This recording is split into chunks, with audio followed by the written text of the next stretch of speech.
Hello, everybody. That's a little loud. That's better. Welcome to the Batcolyte. Go ahead and tap the screen, share the live, and if you do have a belief in a god or gods, a higher power or anything like that, well, go ahead and request up. I'm not here to debate or argue. I'm just here to see if you can question your beliefs and what does that mean to you? What is your belief and why do you hold to it? And if you can question that, well, then I've got plenty more questions where that came from. But first, we've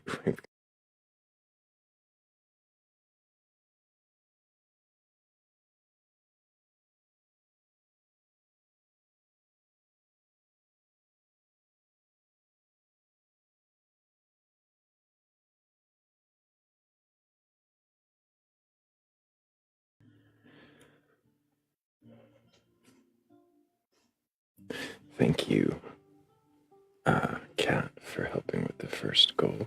I do appreciate that. As always, I'm I'm much later than I intended to be, nearly 2 hours today, and I don't like it. I'm gonna blame the holidays and hope that next week is better, but we shall see.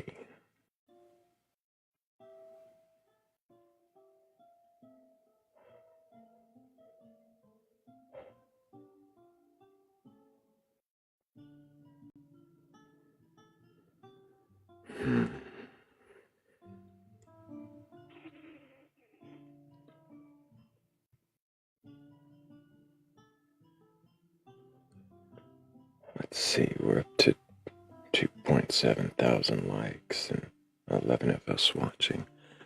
I think we're almost ready to take a guest. Of course, it would help if we tap that screen just a little bit more. Don't forget your daily heartbeats. Thank you, Crystal J. And everybody else who's already done that. Case says turn up the music, please. Okay, we can turn it up for now. It goes back down when we get a guest.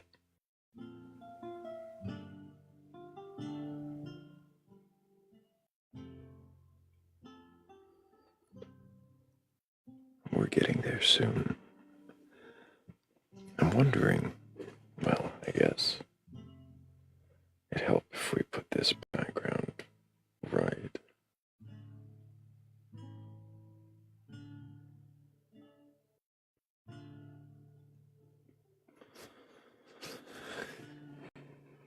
If you can question, if you have an idea already of what that means, and you have a belief in a god or gods, a higher power, or anything like that, we'll go ahead and request on up. I'm waiting for you. I just want to know what it is that you believe and why you believe it. If you can even question, and of course I'm sure I'll have more questions for you after that. Let's see who's in queue already and go from there. Well, Impatience was in queue apparently. Whoever it was couldn't wait.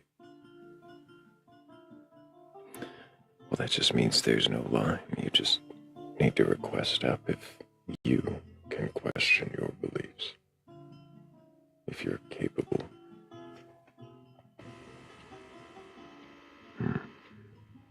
That should be better. Had a weird audio thing happening.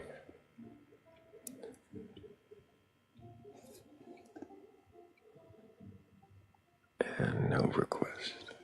Keeps looking like there's someone in the queue and then they disappear. And that's fine.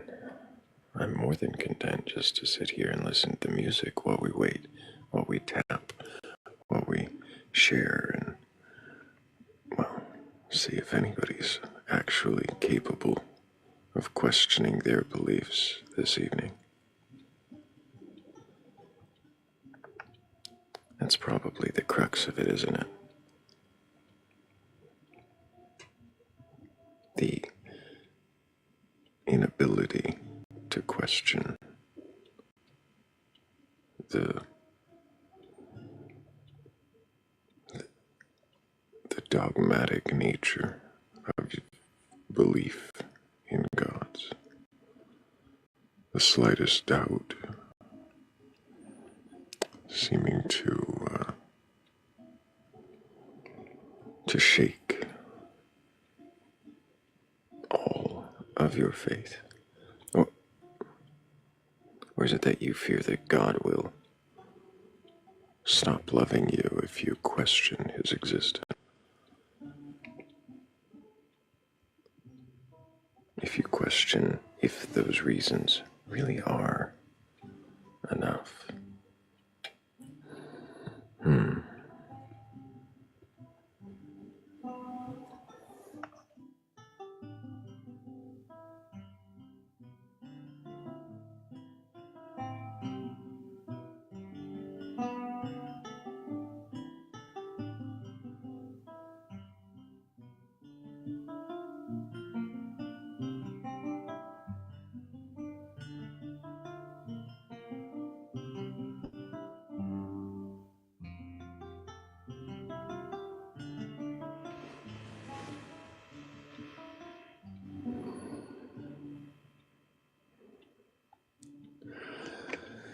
Oh, cat.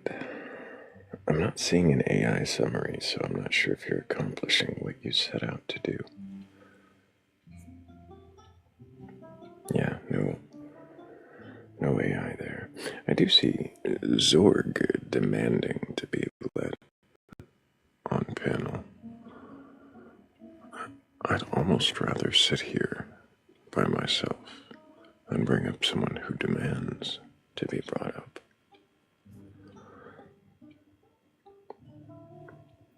Zorg says he is displeased. That's too bad, Zorg.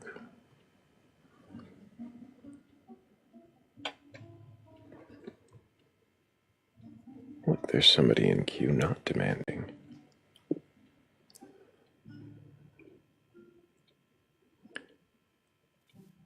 Hello, Tom. May I get your age for TikTok TOS? Yeah, man, I'm 50. And do you have a belief in a god or gods, a higher power, or anything like that? Obviously, there's a creator because we're here, yeah. For religion, not so much. And I believe that people that do believe in God and a religion, most are hypocrites, because if there was a God or a creator, then God, the creator, the Almighty, has put everything on this planet for you and everything else to survive and live and thrive, okay? Everything is here, needed to survive and live. So if people really believe that, they would not register themselves with a private corporation to be took care of. They wouldn't need. Just to check in, Tom, I'm not listening. Yeah, I'm not interested in the sermon, though. I had asked one question, which was, do you believe in a god or God's higher power? You said you believe there's a creator. Well, then how have we evolved? How have we got here?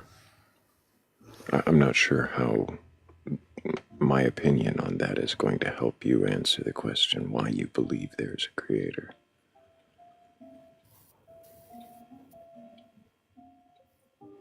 Oh, but there's got to be a creator because we're here. Yeah, something's created us. So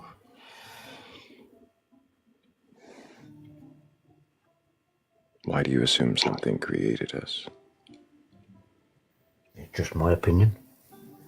Right, I understand it's your opinion, and I'm not here to prove your opinion wrong. I'm curious why you hold that opinion. Why do you hold the opinion that something created us? Well, to myself, it's just obvious. We couldn't produce ourselves if we didn't reproduce, okay? If there was just, if we had a big population tomorrow and there was only like just men on the planet, how would we reproduce ourselves? We'd just die away. And You assume there is a creator.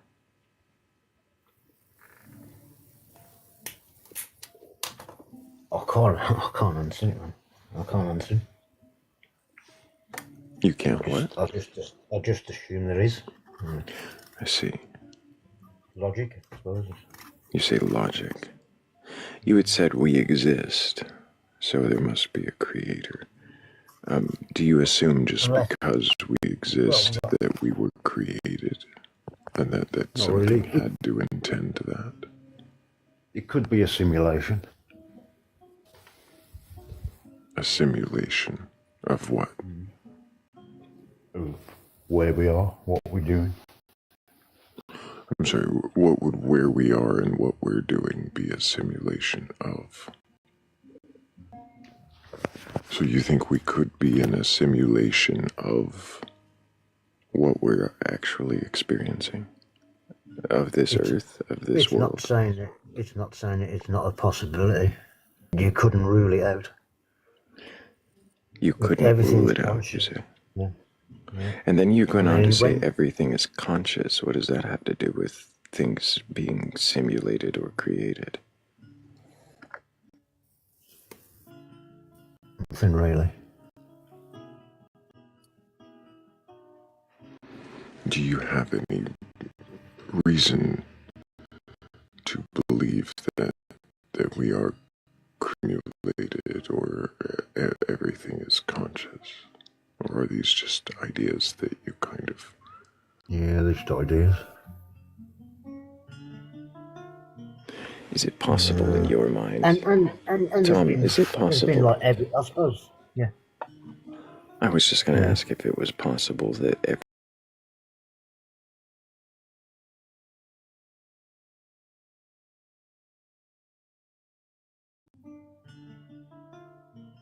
Is it possible in your mind? To ask if it was possible of a... If that answer were more likely. I can't answer that. Fair enough, Tom. I appreciate Thank you for that. Yeah. Thanks for that. Yeah. I appreciate you coming up and answering the questions you have. I really do.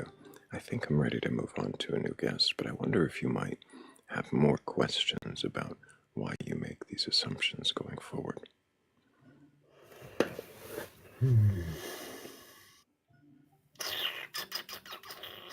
It's all right, Tom. No, I'll leave it for now. I don't want to get too deep. Okay. I appreciate you. Maybe another time we'll have more questions, and who knows, you might have different answers. But thank you, Tom, for participating and answering the questions you did. Who knows, maybe our next guest might have more answers or different answers as to why they assume a God exists, if they do. And everybody who's in queue, stick around. I'll get to you soon, I'm sure. We take just a moment between each guest to make sure we don't overload the panel with ghosts.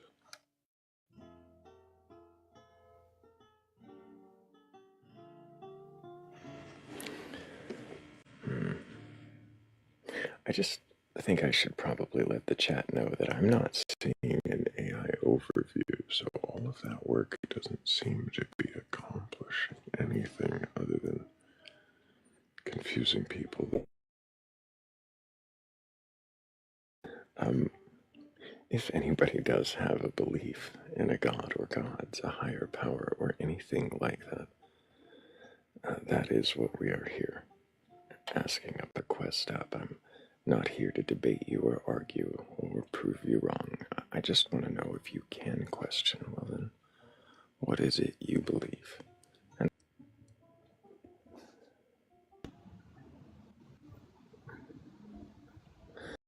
hello, Jesse. Can I get your age for TikTok TOS? I'm 39. And do you have a belief in a god or gods, a higher power, or anything like that? See, that's my problem. People make me seem like I need to, but I really don't. I've tried. I've tried to get on Christian TikToks, and they tell me all this stuff that I need to do and that I need to read, and I struggle with that because I haven't found any proof. And I know you shouldn't need proof with religion, but I can't get on board with anything, and I feel like I'm stuck in this middle ground. You feel stuck in a middle ground because let's dial or let's back up just a little bit. Do you don't have a belief in any god? No, to me, I'm agnostic. I was atheist, but I'm agnostic now. I'm open, but I have been an atheist for a long time. When you were atheist, was it that you believed no gods existed? Or was it Yeah. that you just lacked belief? That's why I kind of changed to agnostic, because I believe there's a higher power. I just don't know what it is. And I delved into When you it. say higher power, what is it you were thinking of? I'm thinking the universe. I'm thinking the universe is powerful. The universe is powerful. I know that sounds stupid. Is that because the universe contains things that are powerful, or is it because it is doing something that is like wielding a power? That's a good question. I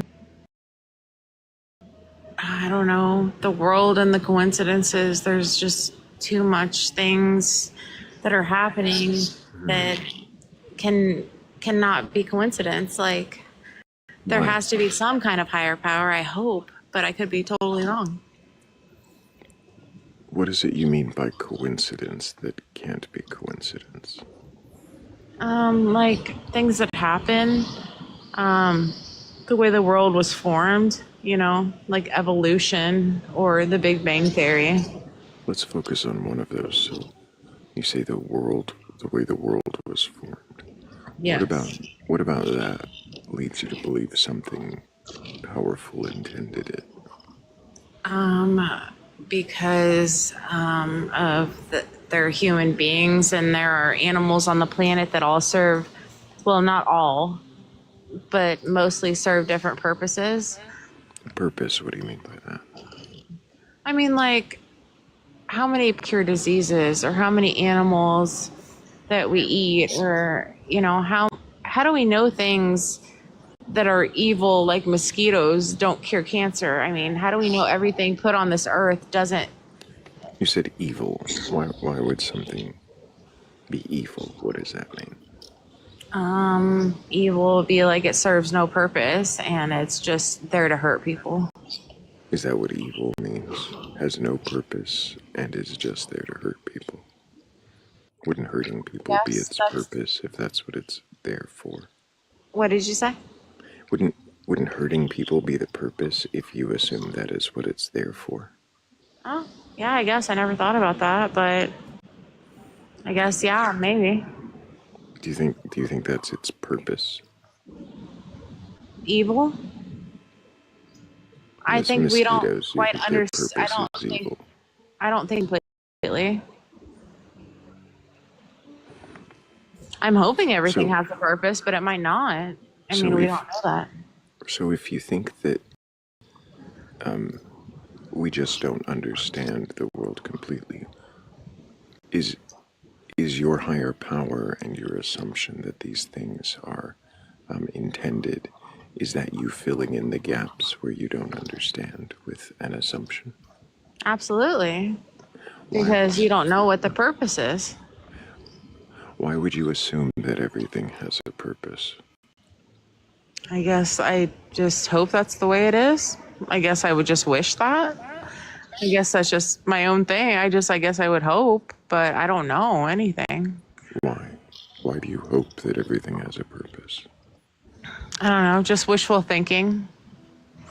To what? Just trying to think what that end? just trying to think that everything has a good behind them. To think that everyone has a good behind them, does that bring you comfort, or does it make you feel better about the world if things have a good behind them, as you said. Yeah, I guess maybe it does. Does it matter if that's true or not? If there really is something purposeful behind everything? I mean, I can't control it, so I guess no, but I would hope so, but I can't control anything. I don't know anything about this world except that I'm living in it. That's all I know. If you don't know anything about the world and you have these gaps where you don't understand, does it make more sense to add answers in the place of those gaps or questions? Probably questions. I would rather have questions. I don't want. So, where there is a gap that you don't know and things happen you assume are purposeful or not purposeful, you apply that there's a higher power to make you feel better about things seeming unpurposed, to make you feel like there is some bigger reason. Is that correct? Yeah, you're probably right. If there's no purpose, if there's no God, if there's no intender, no creator of purpose, can the idea of it still be meaningful to you? Yes. Why is it meaningful? It just is. We're all here existing in the same earth. It doesn't have to be meaningful. We just have to be. And that's all we can do. I mean, what else do we do? Well, we exist. Exactly. That's what I'm saying. We all can exist. That's all we can do. We question what's around us and try to understand it. Do you question it? Of course. And I would wonder why you apply the answer of a higher power or purpose instead of asking a bigger question. What's the bigger question? I don't know. But do you have any questions about your worldview? What kind of questions do you ask? People that are super religious, how they just can justify everything by what they see and hear. That seems to be about other beliefs. What's a way you question your belief that there is a higher power that intends purpose? Well, I guess I'm thinking if there is a higher power, why are all the terrible things happening on this planet? Sometimes it makes me not believe in a higher power because I just think that the world is awful.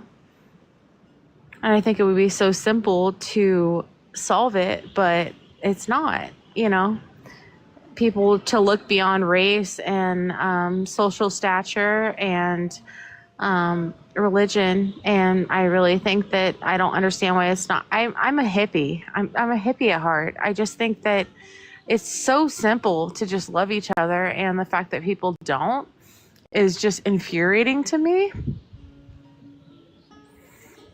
I'm sorry. I don't know how else to say it. I'm just infuriated by this world. I can hear that, Jesse. So I said I'm just. I heard you. I'm sorry. Yeah, no, I hear you're upset with the world the way it is, the way people won't just love each other and get along. It seems so easy. It does, doesn't it?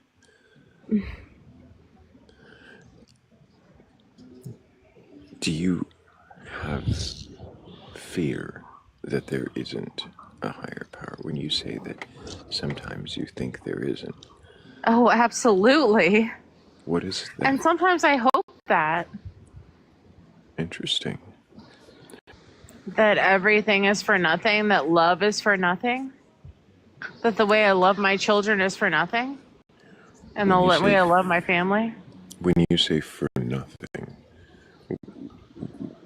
what do you mean by that? It's for nothing to whom? To the whole world. Even no matter how much you love somebody, it doesn't matter because the whole world is going to hell anyway. Well, you say it doesn't matter. Does it matter to you if you love somebody? Oh, of course it matters, Does it but matter to the person that you love? yeah, it matters to me and my kid. I mean, I'm sorry, I have me and my kids, and they are my whole world, and they're care. I I hear don't care you. what happens. The rest of the world can burn. That sounds terrible, but You said I care earlier that about my own family. you said earlier you couldn't understand why people don't just love each other. It Yeah. sounds to me like you might understand that.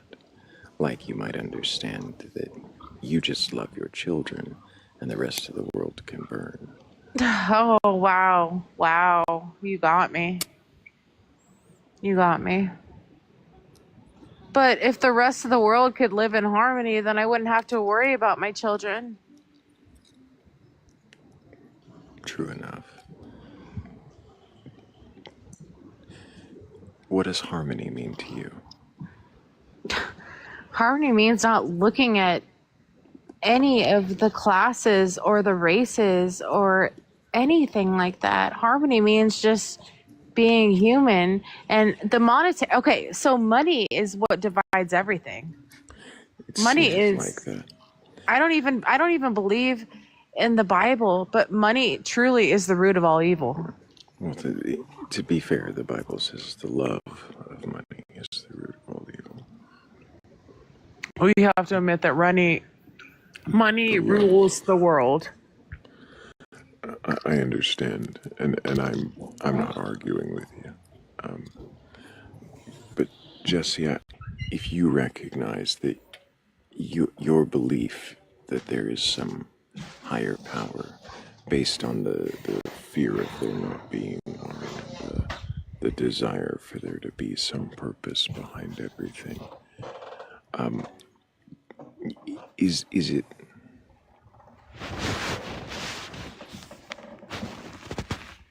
is it really just about comforting the fear, or do you actually have a reason to believe that something is there? It sounds like you say there's evil in the world, people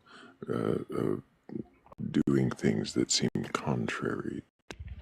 What reason do you really have to believe it's there besides the comfort? I can't imagine that I don't know. I just feel like there has to be some purpose. So maybe it is comforting to me that I feel like there has to be some purpose behind this life. Purpose behind this life. Yes. Who would be deciding the purpose behind this life? Ourselves. So then what do you need the higher power for if you're deciding your purpose? Wow, you're good. That is good. So can I? Oh, you went off app and left. You could have probably gotten away with a question too, but I appreciate you, Jesse. Maybe another time. W's for Jesse in the chat, though. That was some good questioning.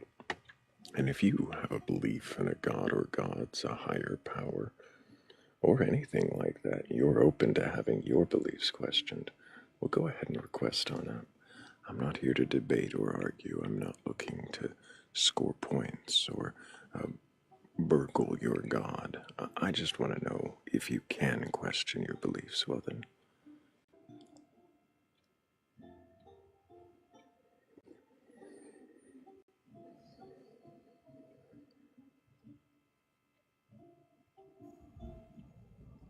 Hello, Bree. Can I get your age for TikTok TOS? Can y'all hear me? I can. I am 37.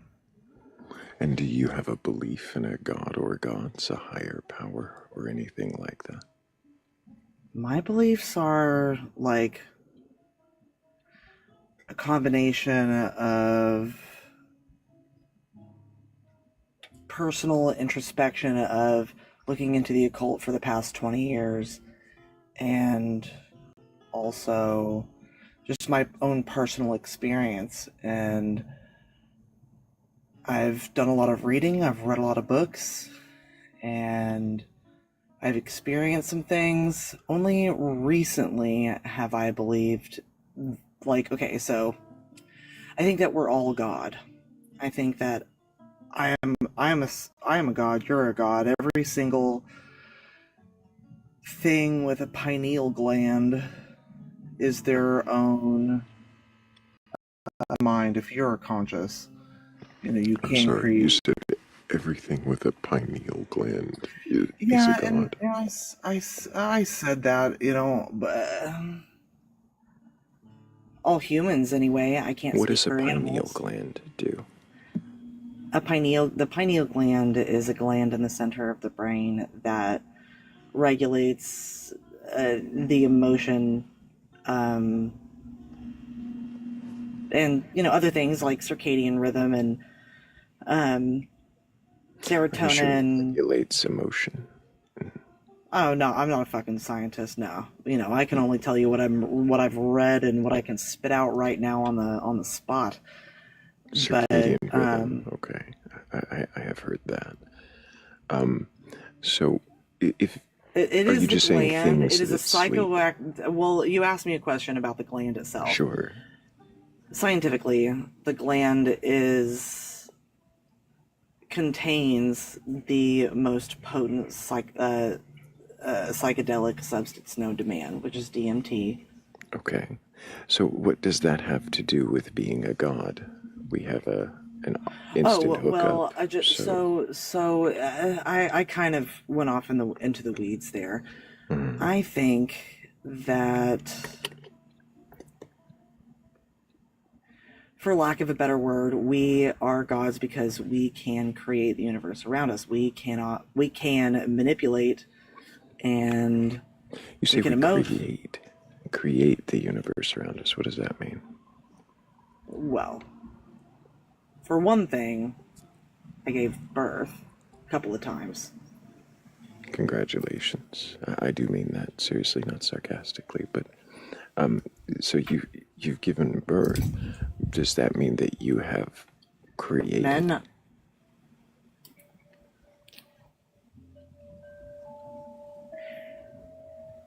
creation must come from something else.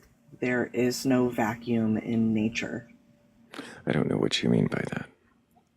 So Were those your words, when there is or a were you vacuum quoting created something? scientifically, when a vacuum is created, when that vacuum is released, air must suck immediately into it.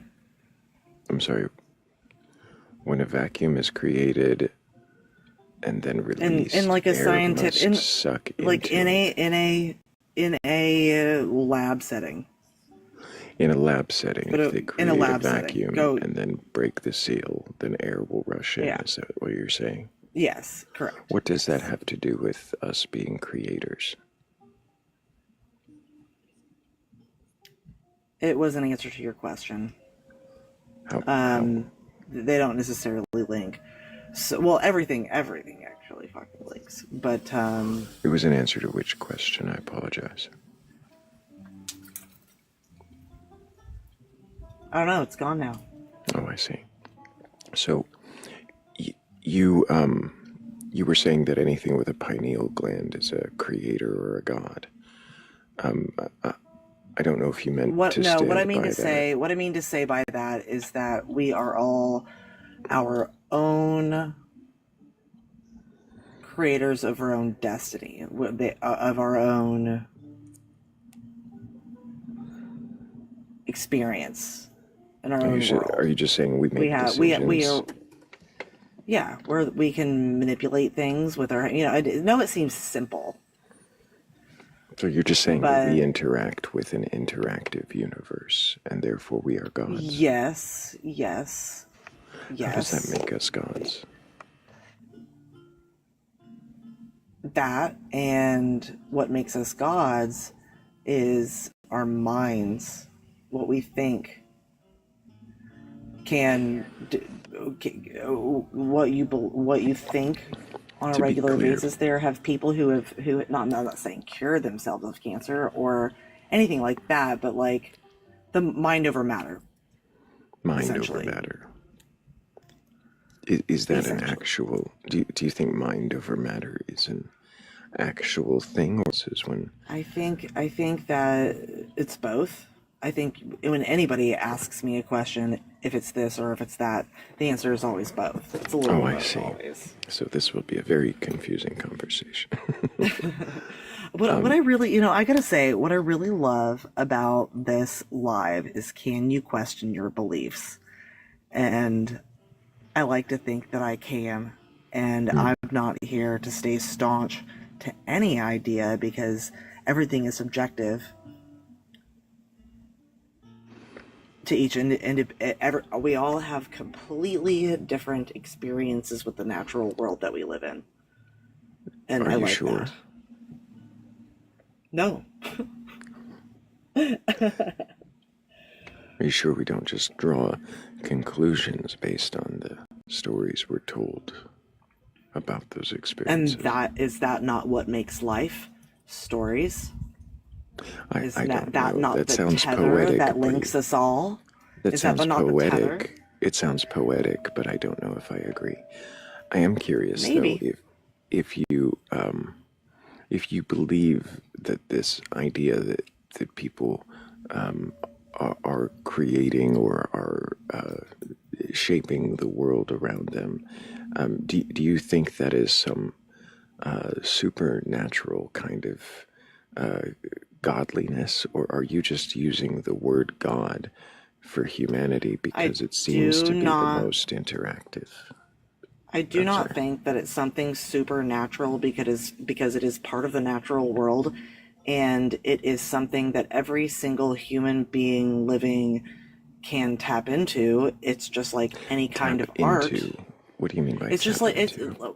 it's just like any kind of art. You've got to practice. You can't just pick up a tuba and know how to play a fucking tuba. Well, to be clear, what is it that they're practicing? What is the thing you think that they're doing?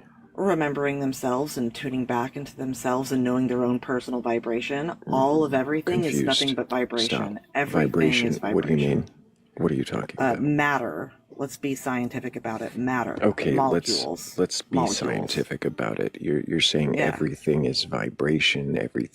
Are you saying everything Yeah. is molecules, or that the molecules are vibrating? What is it you're saying here? The Because you said molecules are vibrating. The down to molecules the are very vibrating. smallest molecule that you can see of any kind of object, Okay. no matter what it is.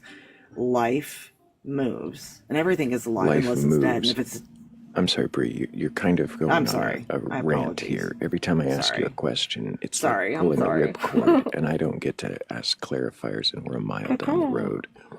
Sorry. So somehow, I was just trying to see if this was something supernatural. It's sounding more and more supernatural. So I have no idea what you're talking about at this point. You're saying everything's vibrating, and we tap into those vibrations, and somehow that helps us to control the world around us. It's starting to sound like a sci-fi movie. What is it that you're saying is happening? To clarify. Thank you for slowing me down, and thank you for giving me that nice perspective. So, all right. You, hopefully, me, have a little wet, squiggly worm looking meat brain. We have a brain, and that brain is connected to a nervous system that is also connected to a skeleton and meat muscles. And I can think and move my meat muscles and make my opposable thumbs create something that wasn't there. Mm-hmm. Are you sure you mean create, or do you mean shape?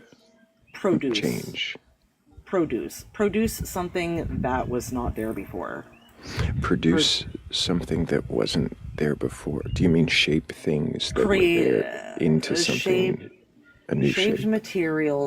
materials in my natural surroundings to fabricate something that which is not naturally occurring. I see. So that's what you mean by making things. I can take clay and form it into a pot. I can Right. mine materials and eventually put them together to make something.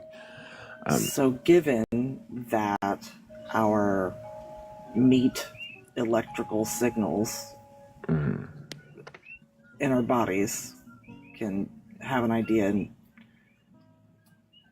fabricate something that is not naturally occurring.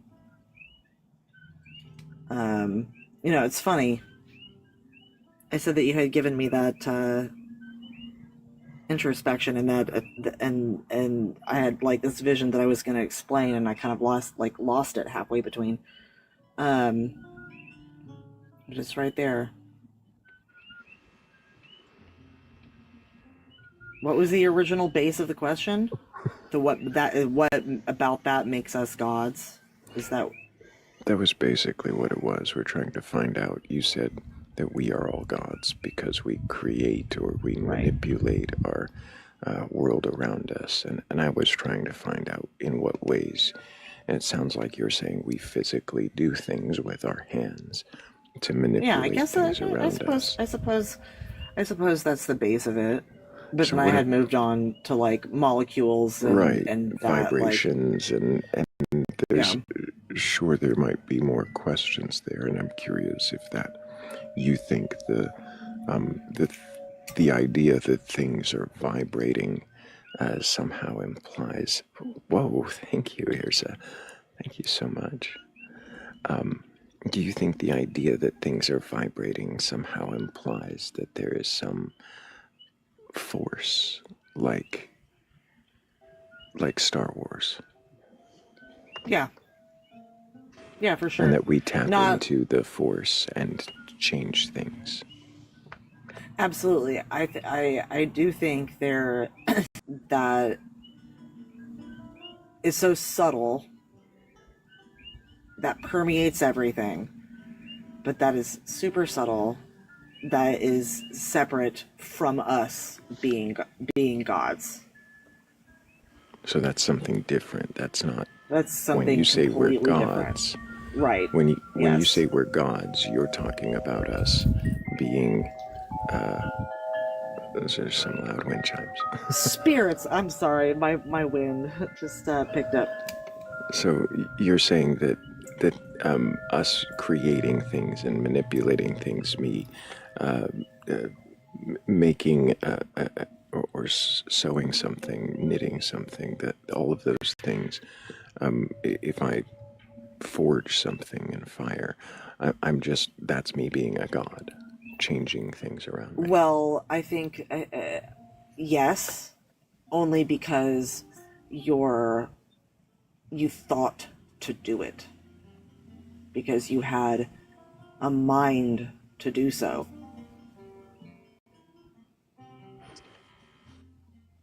By very virtue, yes, of manipulation of... You're literally manipulating matter. I mean, it seems extreme to say such a thing. Just a moment, Bree. I'm going to say good morning to Hell, and also hello to Kat. I think Hell had something she wanted to ask. Good morning. Good morning. Good morning. Hi. I have a question. Sorry for my voice. This is my sleepy voice, though. Disregarded it. But hi, Bree. How are you? I have a question for you. When you say we control everything, do you mean everything? Everything?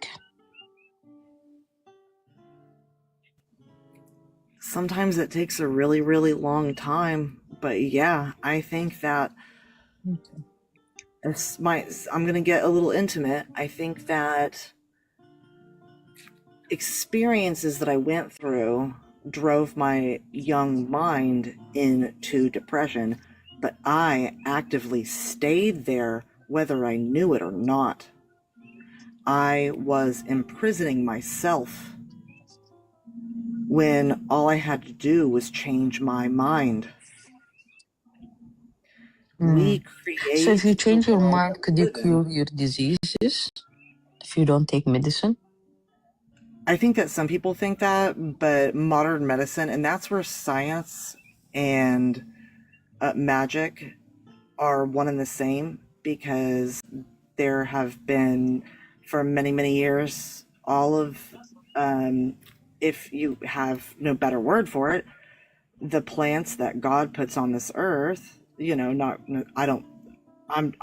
not partial to that whole idea that God put on earth, but this earth, this natural planet that we grow on, that we live on, grows many medicinal things. And there was many seers and people who knew the land, who knew to use those medicinal things for different ailments. So Yeah, absolutely okay, but what you're use saying is like, medicine, but but hold on here. What you're yeah, I saying feel right now for is like sure. people are using herbs or things from the land to treat themselves, which is, again, did they need to change their mind to treat themselves? Like, it's the same thing if you have I antibiotic think there is and a if you don't have. tremendous amount of mental healing power. Absolutely. 100%. What Absolutely. is a mental healing power? I'm sorry. What is the mental healing power? I think that we all already know the truth. We all already know the answers that we ask inside of us when those deep, longing, painful questions, we already know the answers, and we know that we know the answers. And and I know that sounds, I'm sorry. Well, I'm Saying that we wondering. already know the answers. I don't know that that's quite helpful, but Kat has a question. Sorry, Kat. It's okay. Yeah. So, like, I'm wondering. Okay, I am going to say this hopefully in such a way that it doesn't sound as rude as it does in my head because it's not meant that way. But like, don't you think that just sounds kind of empty and like, um, mm, do you know what I mean by that? What sounds empty? Which one? Which part? Oh, we already like we already know the answers to those questions that we asked. Like, doesn't that sound like kind of like devoid of like actual real thought or introspection? Yeah, I guess. Like, to each his own. I'm not about to. I'm not trying to I, like I like I no, said I like I don't don't take want it it to sound like negatively. a No, I see how you think it could sound like a bitchy thing to say, but I'm not taking it that way, like, at all. I understand why you would ask that question. I feel like I'd ask that question. like I just I feel like yeah, like Thrill just kind of said like uh this is like yeah, I guess that kind of sounds good, but also it just like it doesn't really get us anywhere, you know? It doesn't get us closer to the answer to the question that we asked, you know? Um I I know feel like I I'm don't ask questions. speaking. I'm sorry. Well, I was just saying, like, I don't ask questions that I try not to ask questions that I already know the answer to. Um, so but maybe it's me not being sure what you mean by that. I think I'm accidentally speaking from personal experience, and I don't mean to pass off personal experience as the end all be all, because my personal experience and your personal experience and the hundreds of thousands of other folks on this planet have their own experience, and I'm not claiming to be the end all be all 100% right, but I feel passionately enough about it. And when I said that, I was speaking from a moment of experience that I had versus, like, I think that yes, everything is light and like vibrations and frequencies and wavelengths. The whole experience of just knowing all the answers that you already knew, that was a personal experience, and I apologize for adding that in there. That was a personal Yeah, no, that's thing that I okay. had. Can you tell me what like a vibration or a wavelength is? What do you mean by that? So some of my background is in audio engineering. I went to school in Florida at Full Sail for audio engineering to like record bands and shit. And during that experience, which is really fun and really cool, I did a little bit of LSD and of course psychedelics kind of. So anyway, so back to the scientific part about it. Chords, the musical chords on any instrument, the sounds that we feed through speakers, but also the natural, organic, analog sounds that come through a guitar right in front of you versus through a phone or whatever. They work on different types of frequencies, and there's also different frequencies that a lot of the audio and music is tuned to, and those frequencies align with, some say, the frequencies of our chakras. But not only that, that aside, so that information is known, and that's a scientific thing. And also, if you look at light, I'm sorry. To clarify, Light, Bree, when yes. you're saying frequency, you're thinking of it from an audio perspective. I meant megahertz, right? Megahertz. So I was about to switch it to a different perspective, and that is directly equivalent, and that is light. That is the human perception, at least our eyeballs, that we can perceive is the rainbow, right? RGB. Right. And that is a wavelength. Okay, so I'm sorry. What were you going to say? So when you're talking about the frequencies, when it comes to healing and things like that, are you saying that those are the same kind of thing, like light and sound? So yeah, so in like understood, and let me elaborate a little bit more and why what I was saying when it comes from audio to visual to physical and how that visually connects. Let me see if I can paint a picture for you. So if you look at a normal wavelength, like up and down, like a squiggle, right? And sometimes the squiggles are long and they get really, really, really tight. So they're really long, or they go zzz. So with light, so the longest wavelength is red and the shortest wavelength is blue. If you look at the rainbow, basically, I wish I could have a visual. I need to draw it. Can we just so we can all circle back and understand, and I don't have to change the screen to what feels like's coming. What was Kat's question? I was asking about what was meant by frequency. Okay. And yeah. So this is what's meant by frequency, is this lesson in wavelength. Well, what's more to her question? Like, did she elaborate on what do you mean?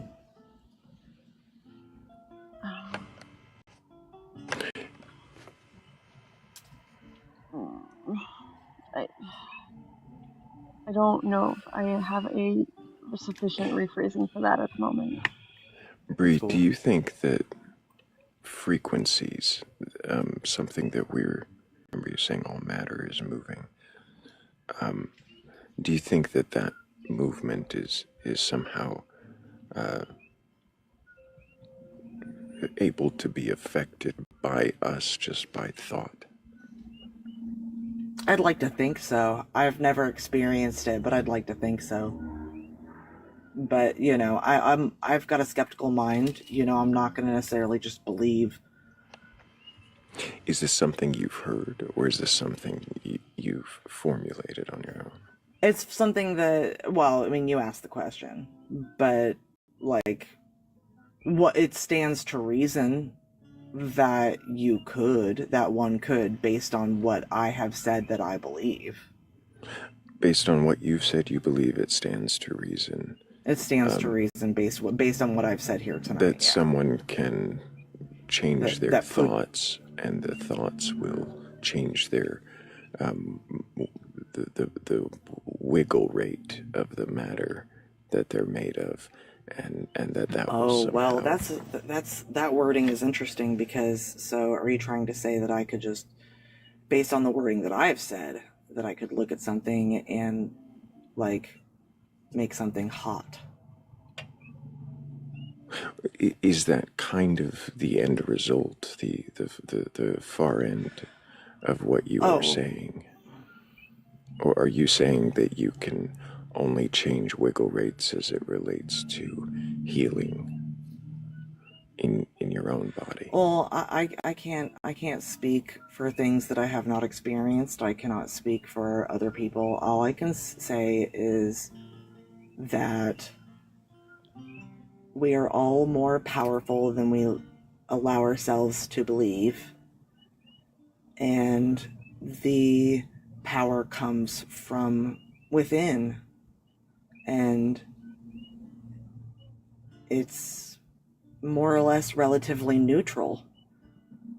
You have the power to make it what you want it to be.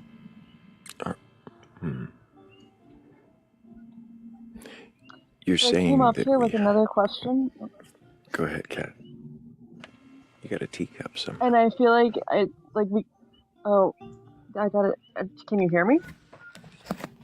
I can hear you. Yeah, we hear you. Okay. About your teacup. Go ahead. That's very strange. I will mess with that in a moment. So I came up here with a different question, and this question was kind of a move, but I feel like we keep coming back to this place where I really want to ask it, so I'm gonna ask it, and just know that I really like you, and I'm not trying to be a dick. Are you suggesting that, like, you said mind over matter, and this was like a sticking point for me right at the beginning, right? So this example that I'm going to use because I like to use the most outlandish example possible to illustrate a point. If I threw you in a wood chipper, could you mind over matter your way out of that? Absolutely not. Okay. So where is the line then? I led myself to that place.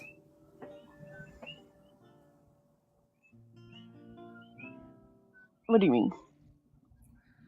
I cultivated the series of events that led me to be chopped up in a chipper.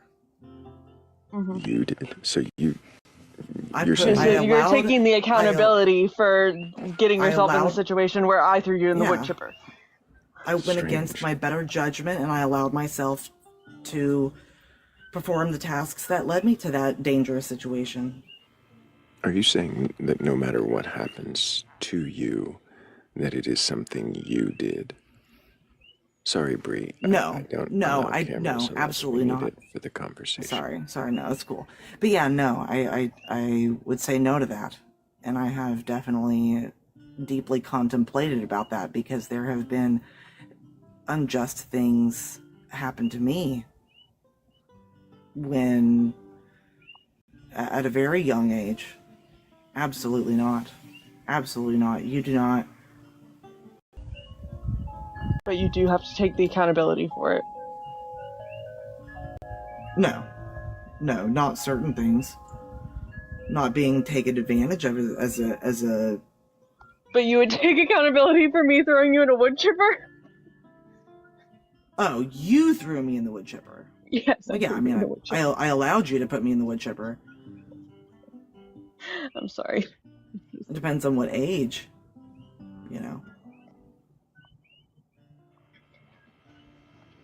Really quickly, I'm going to talk past you and just thank everybody for tapping the screen, sharing the live. The more we do that, the more we'll get out to the FYP.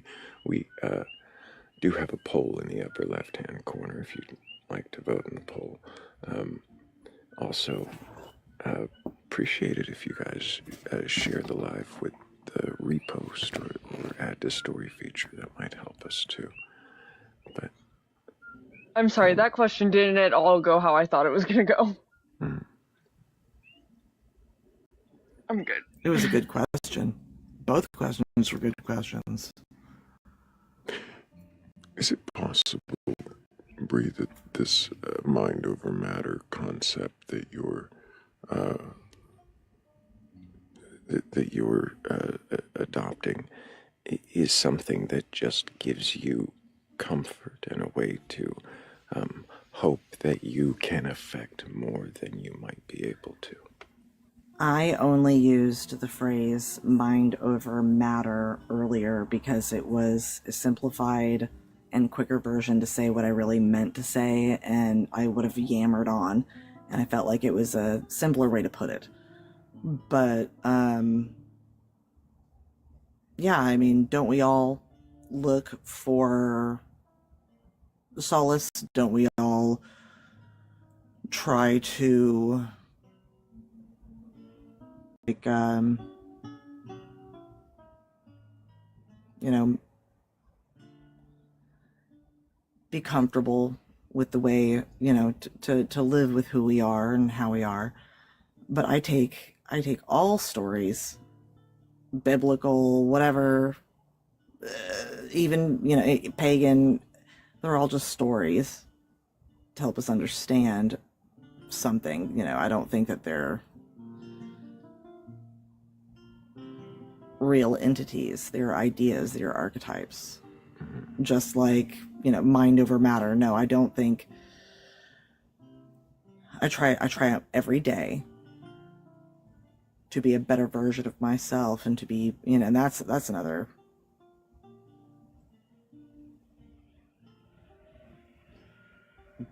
buzz phrase or whatever.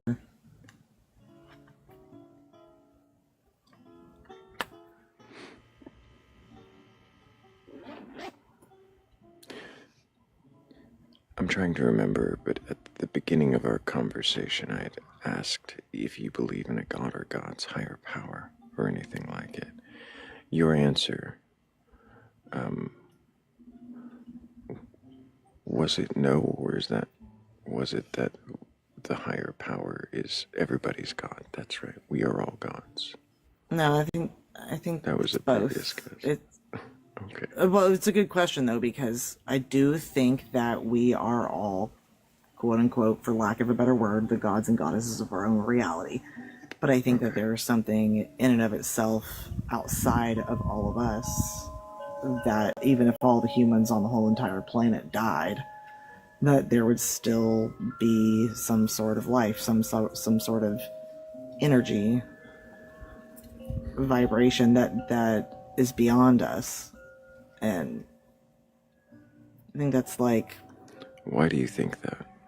negative and positive, because duality is one of the universal laws of nature. What does duality mean to you? Something and nothing, light, darkness. Does nothing exist? No. So then, how is this represented Just like we were in talking your... vacuum how is... earlier. I'm sorry, but if nothing doesn't exist and everything does, how is this represented in your That was just an idea idea. that duality is? So it's not like a law, it's more like an idea. Well, you do the work for yourself. Think of, out of all of nature, regardless of humans, isn't there a duality?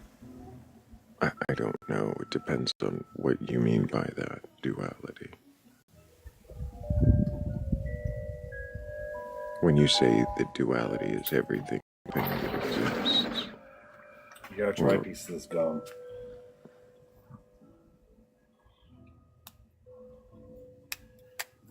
You sucked. No, it didn't work? How about this Okay. one? Sorry, my husband just came out to show me something. Maybe you need to hold both sides. All right. Like, Well, in two we hands. did run a poll, Bree, and I Rather think than the this one. audience is ready for us to move on. But I appreciate you coming up and answering the questions you did. And maybe another time we'll have more questions, and who knows, you might have different answers. But Really until then, appreciated being here. Thank you so much for hearing me and talking. appreciate you, Bree. I hope you keep asking questions.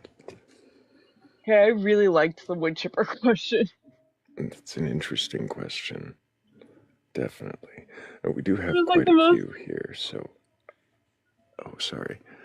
I It was going to start trying one at a time, but go ahead. was just the most outlandish thing I could think of in my sleepy, tired, outlandish example making brain. That was good though.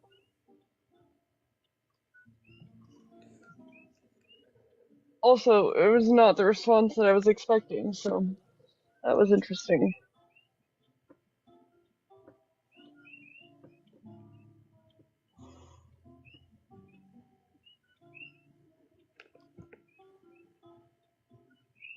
Okay.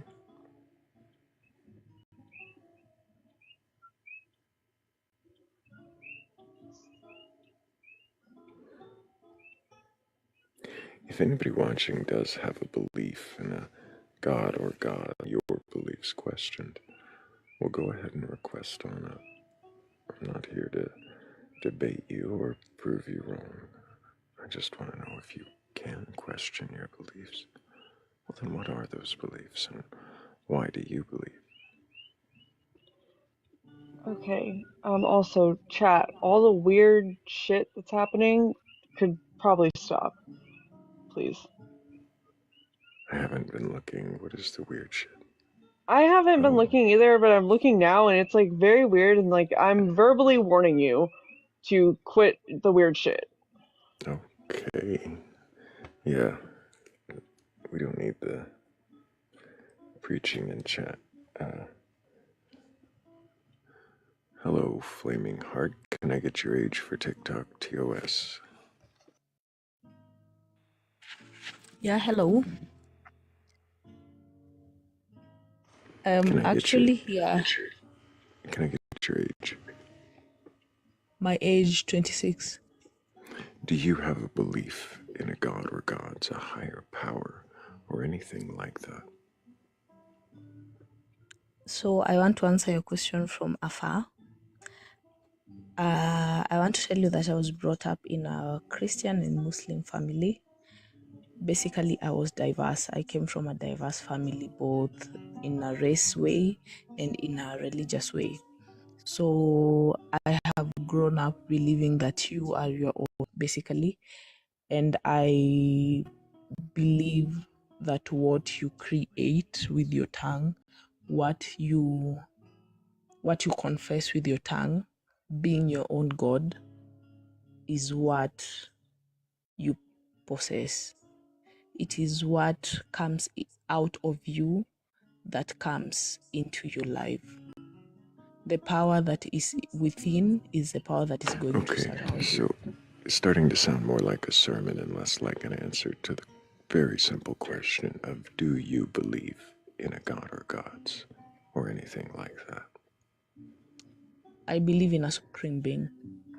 Okay, so your supreme being, is this a supreme being from any particular belief? You said you came up in a Muslim and Christian household. Is it one of those gods? No. Something else? Yeah. Sorry? Where did you learn about this supreme being?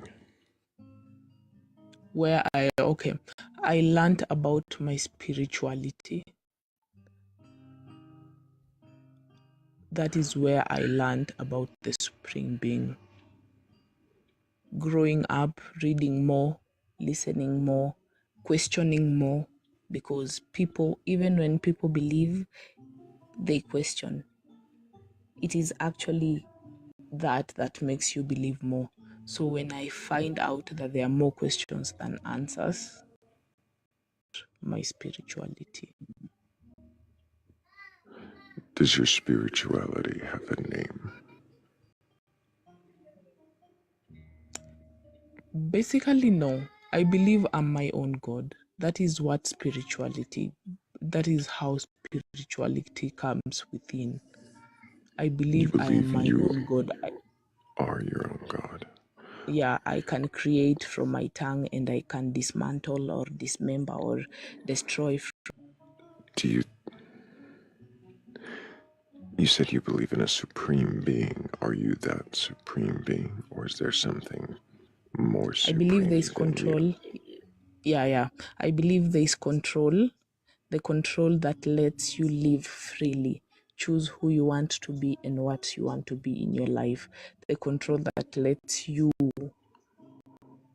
The feel your control supremacy. that lets you feel supreme, lets you feel your supremacy. Yeah, What does that mean? that is the word I was looking for.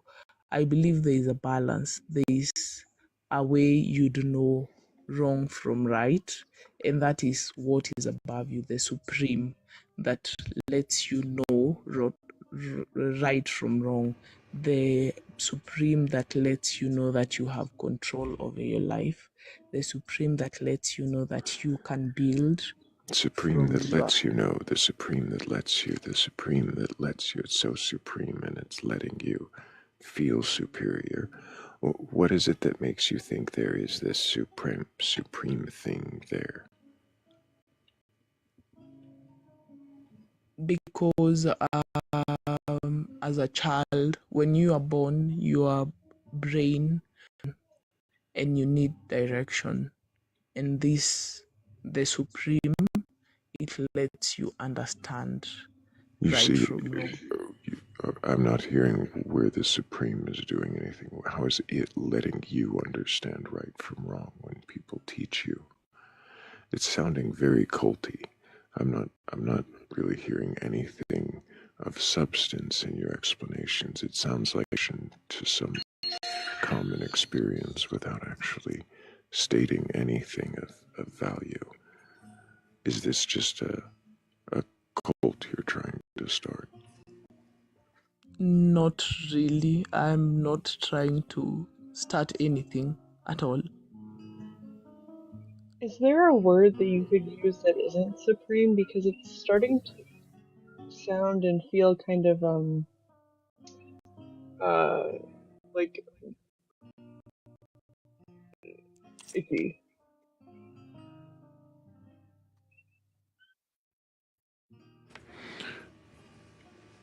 The supreme.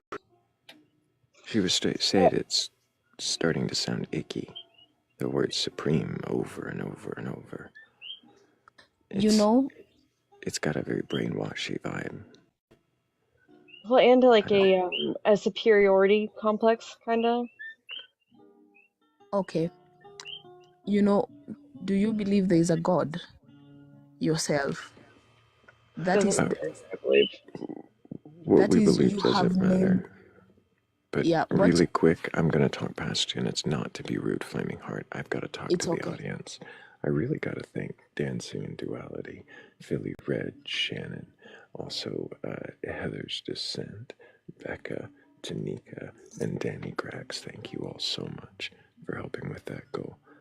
I appreciate all of you. Um, you keep saying that there is this supreme thing, and I asked you how you know it was there. And you said that when you're a child, you're a blank slate, and it is the thing that allows you to know right from wrong. Yeah. I thought you said that as a child you were a blank slate. Yeah. Do you know right from wrong somehow already, and you assume that the supreme thing makes children know right from wrong? Okay, I was giving a basic example of being a child. Let me start from here. When everyone names their God, because people name their God, there's Allah, there's God, there's Shiva. They different religions name their gods, right? So I don't know. Some do, some don't. yeah, Do you name yours?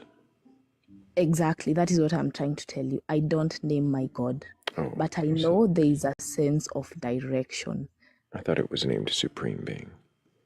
There is a sense of that is why I believe in a supreme power. Like there is someone above me.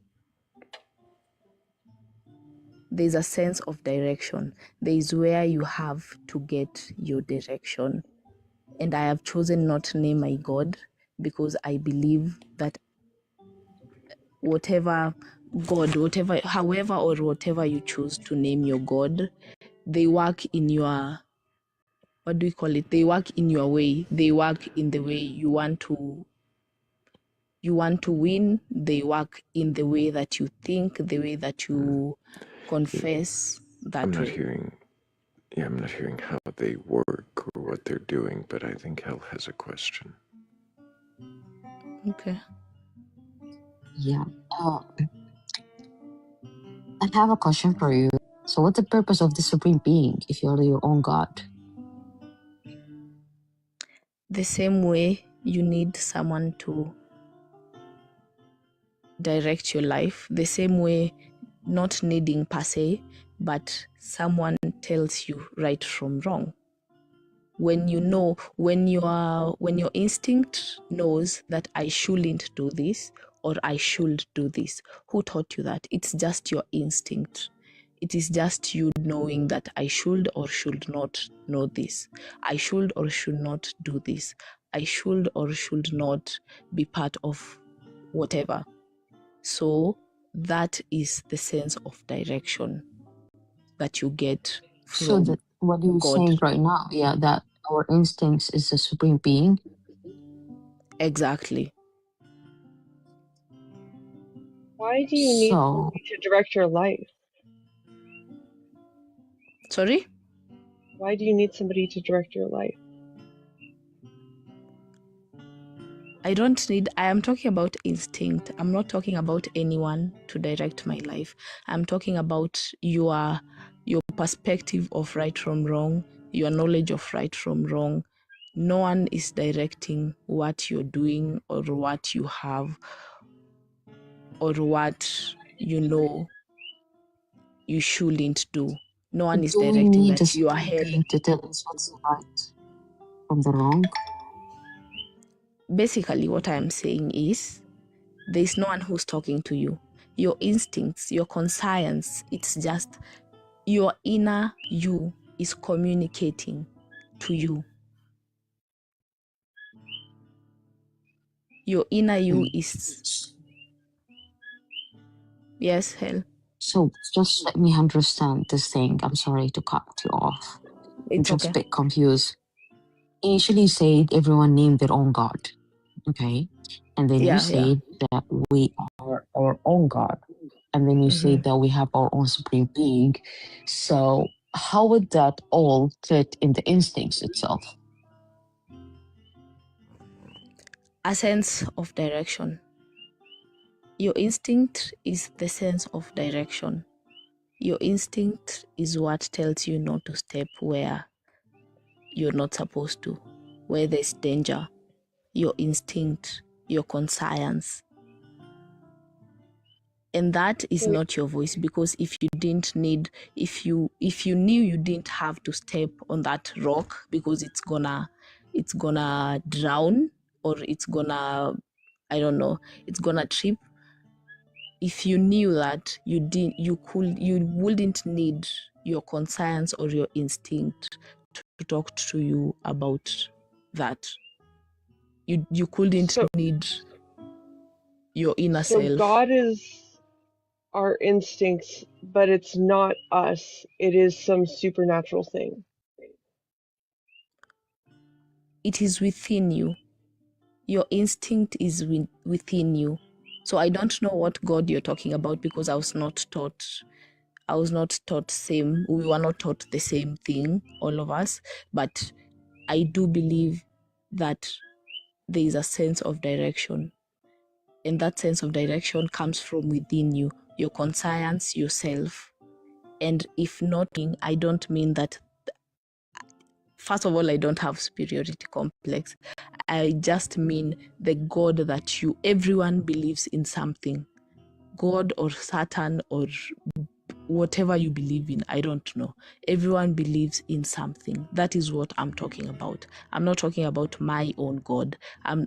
What you believe in is your supreme being, but your instincts choose to direct you in a different way because it is within you. It is you are your own creator. You can choose to not follow your God. You can choose to not follow what your God is not talking about. You can choose to not follow what your God pronounces or what you hear your God does or what you hear your God wants. You can choose to do you because you believe in your inner self. You believe that you can be your own creator. You believe that you Okay, can be let's your stop own the sermon destroyer. here because it's Yeah, just going on and on and exactly. on and on and on and on. Go ahead, Hel. I have a question for you. Uh, do you ever question your own God? Yes, I do. So by questioning your own God, what kind of question did you ask yourself by questioning your own God? What was Um, that question that was bothering you about your own God?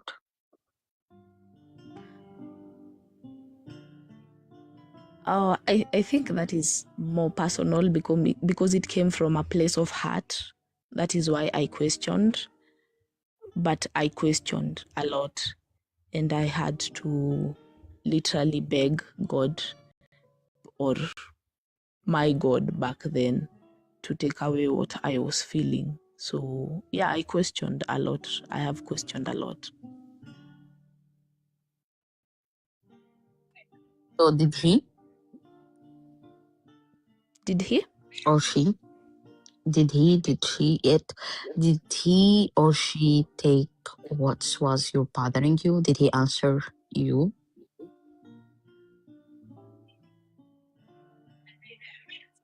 I'd say basically yes. So by you questioning your God and then they answer your questions, did they try to prove their existence to you? No, I don't think that is the work of God. That is your work. That is why you question. That's your work to question or to prove that they exist, that there is something that you believe in.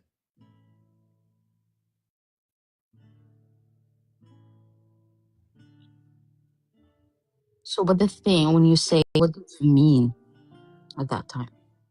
I meant you can create and you can destroy using your own tongue. And that But is then at the basically same what is. time you Yes? go ahead, sorry. What does create and destroy with your own tongue mean? Create and destroy is what you exactly. What you confess is what you possess. Oh, sorry, you're just making poetry now. What does that even mean? Okay. It means when you let me use the most basic example. When Are you you have a saying that child. you? No. I'm trying to understand. Okay. You're saying you're saying that you can speak, or from your tongue things are Yeah. created. Are you just saying that you speak things and that changes the way other people react to your words, Not other people. or the way Not you other react people. to You're your not words?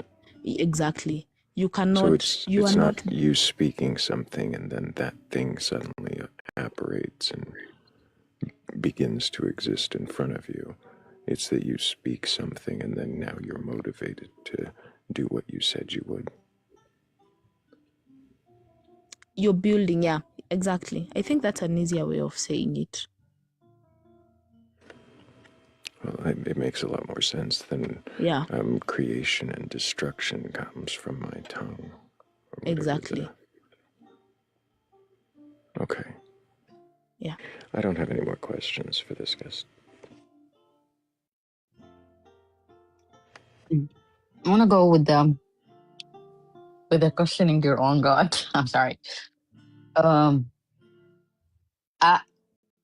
I don't want to. I'm sorry, Flame, if I sound rude. I don't think But apologies are usually I'm needed. not. We are here to learn. Uh-huh.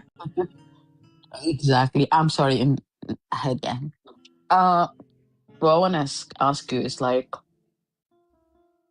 when you say everyone can, whatever the way you say it, you can create or destroy or your own God, but then at the same time that you say there's a supreme being, there's a God. So what can we do if you can? We are all God. What can we do that non-God human don't? What's the difference between the God we are creating and the non-God human? So, first of all, Hell, I want you to know that we are not creating our God. We found them in existence. Our gods, let me put it that way. You're not creating your gods. You found them in existence. Sorry to stop you there. Who's our No, I'm talking about who's our God? Everyone was brought up in a sense to believe that you believe in a God, or you believe in whatever supreme being. I'm talking about a supreme being that you believe in. That is where you hear cult, you hear churches, different religions. Basically, everyone believes in their own demons. That you are brought up, or at some point in your life, you had that there is a supreme being, whether they are from a cult, they are from a Freemason, whatever you had. Are we together up to their hell? So I want you to understand. Everyone was being. I cannot make that broad claim where everyone was brought to this idea, because there's a lot of people who never heard about the idea of God, even when they were children. They never brought in the idea of God. Okay, let me take that So back. I don't know Everyone how who those Why are you people will talking fit. about everyone instead of what you believe about yourself? Okay, let me rephrase this. Everyone who was taught about God or their gods. Is that okay? No, not again. It's the same thing. Maybe we, instead of talking about everyone, could you tell us more about you and your beliefs? Could we do that? Because we don't know everyone. Is this more about just your ideas of what other people believe? Or are we actually questioning your beliefs here? So, my question basically was, do you believe that you are your own God? I had written it in the comments. Do you believe that you are your own God, you are your own creator? Because that is what I believe. Do you believe that you can do? Do you believe you created yourself? No, not really. No. Okay, so then No, how are you not your really. I own know I didn't creator? create myself. Do you just mean, do you believe you are a person who speaks things and motivates yourself to do things? I believe as a human being I have the power to do that. Is that what you call being a god or a creator? You are your own Self-motivation. God, yeah. Thank you. Self-motivation. Yeah. I'm wondering what that has to do with God. Why would you call being able to motivate yourself being your own God, your own creator? If I am allowed. Mm. Okay. I come from an African community.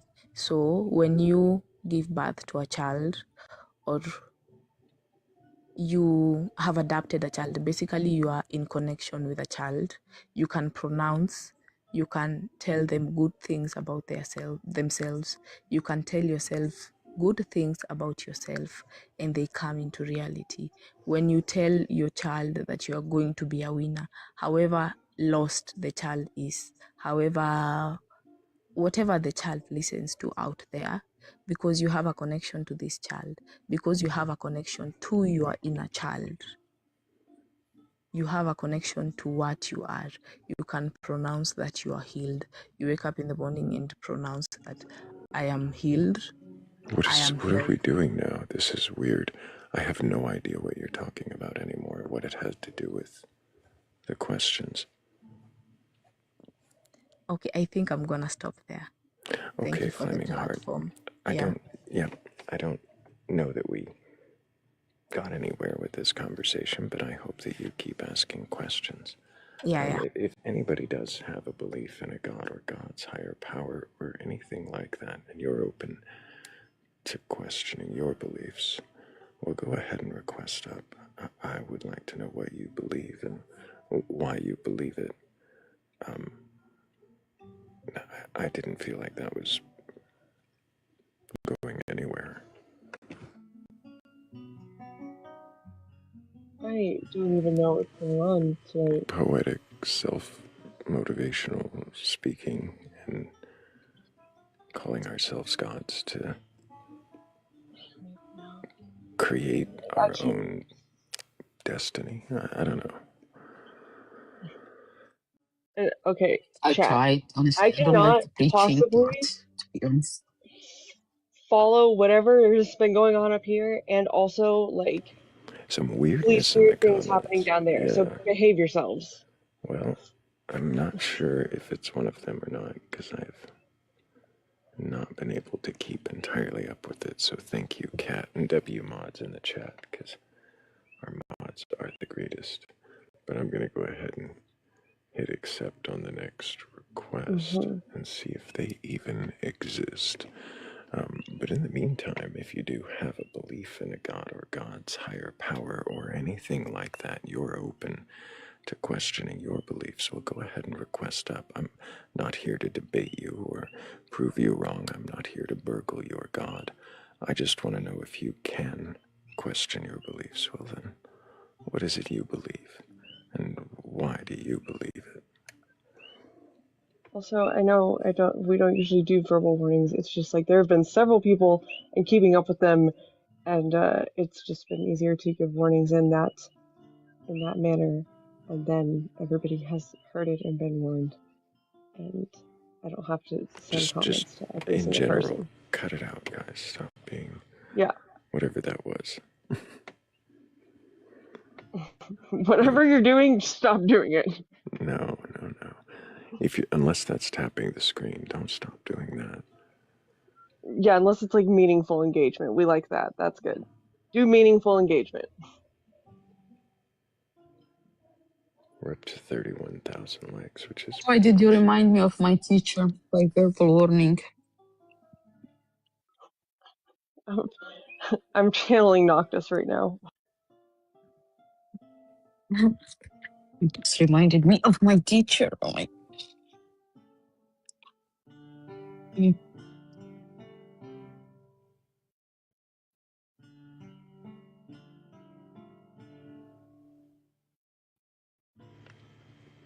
Where is everybody tonight? It's weird. It's quiet in here. Are we not engaging enough? Are we not asking the right questions?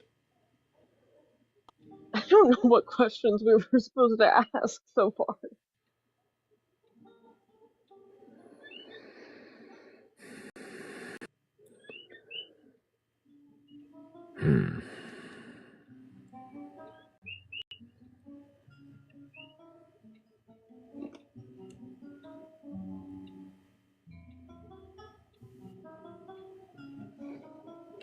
Good evening to you guys. Hello, Isaac. I think you've been here before, but can you remind me Yeah, your age yeah. for TikTok, I told you TOS? I can't.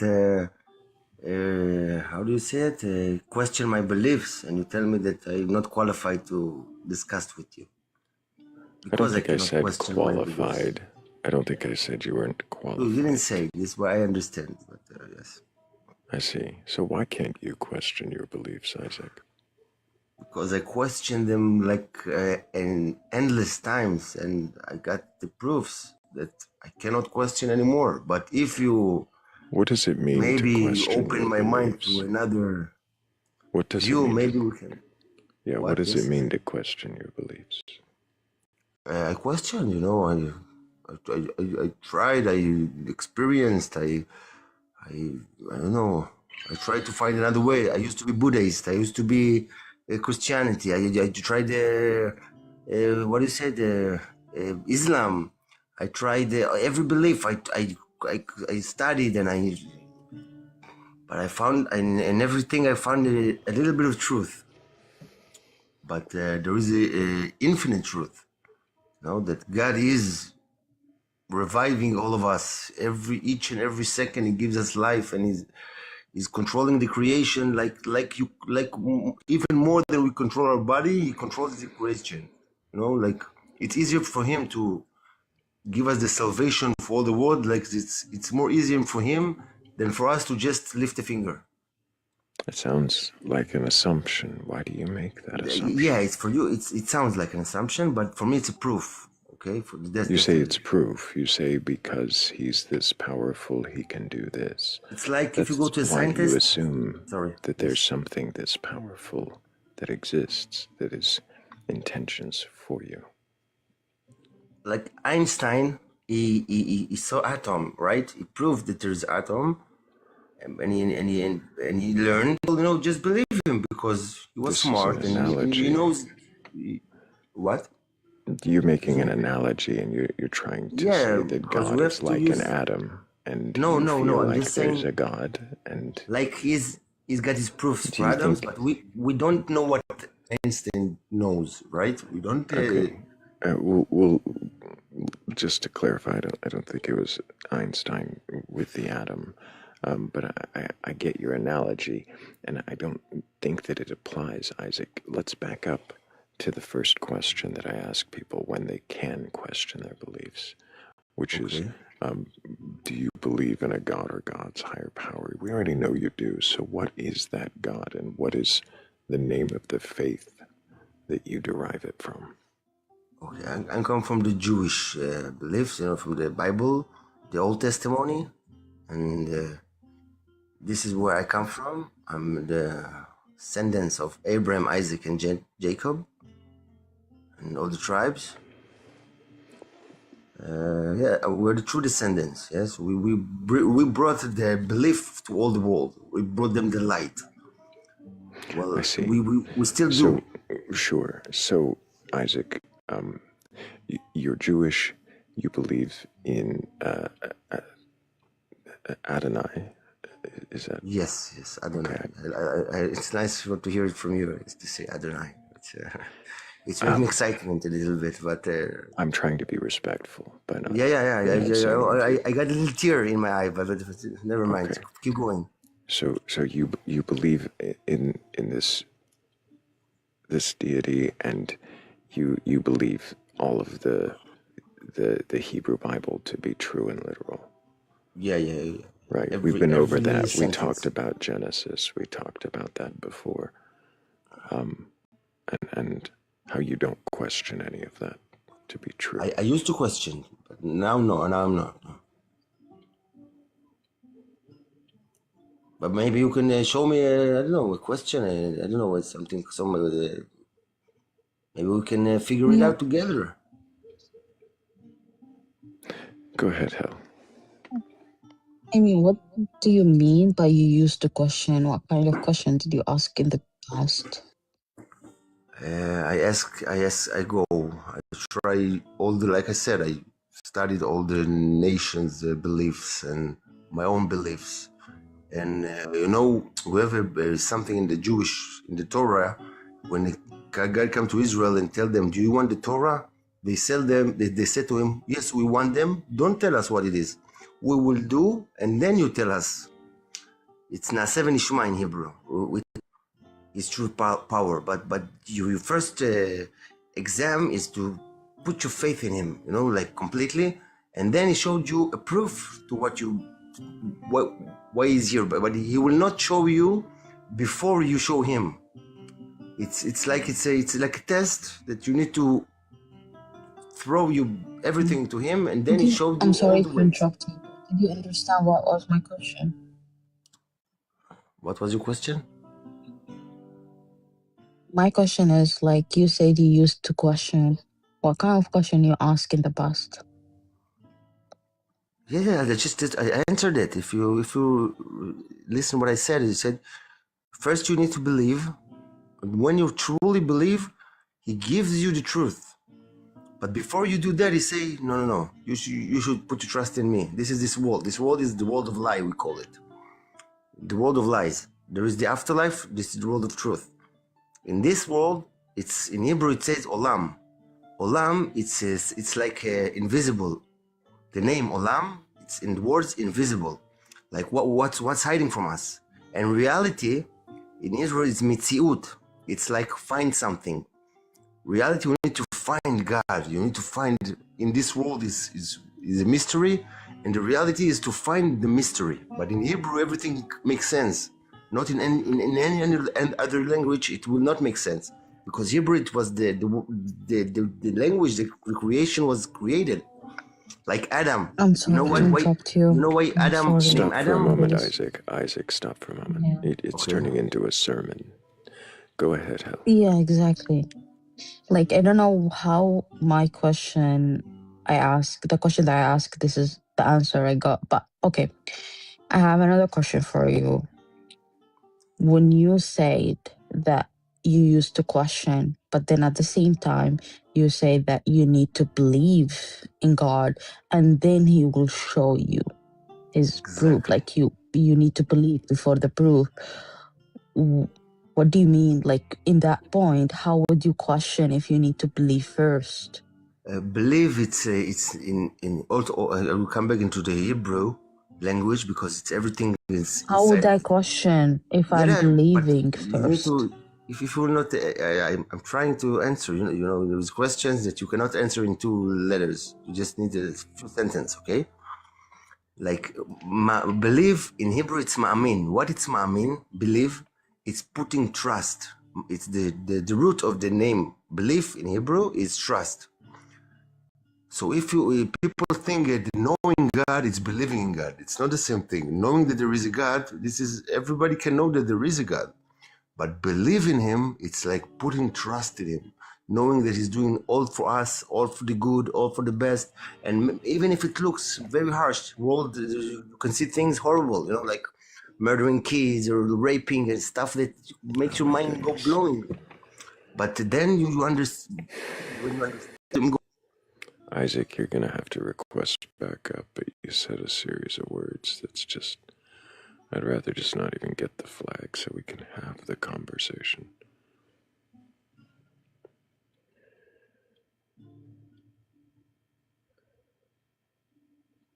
Yeah, just too much, Are too we in fast. preaching mode tonight? What was that? Are we in preaching mode tonight? Everybody's Like, I in feel preach mode. many guests are coming here and they're preaching. Exactly. What's wrong?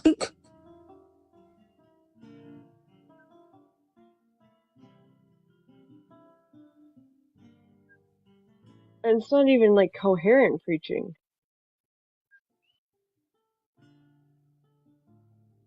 As like tomato. Yeah, you can request backup. I just feel it's best to rinse and repeat. Well, not repeat. Let's not repeat. Let's everybody just tap the screen and share the live, and maybe a believer with a belief in a God that they can question will request step. We have 2 people in queue, and hopefully one of them can question their beliefs. We'll hopefully get them in the right order, or we'll just take both and see what happens. Maybe only one of them really exists. Hello. Well, there's no name there. Can I get your sorry. age for TikTok? TOS. Of course. Kia. Do you have a belief in a god or gods, a Um, higher power, anything like it?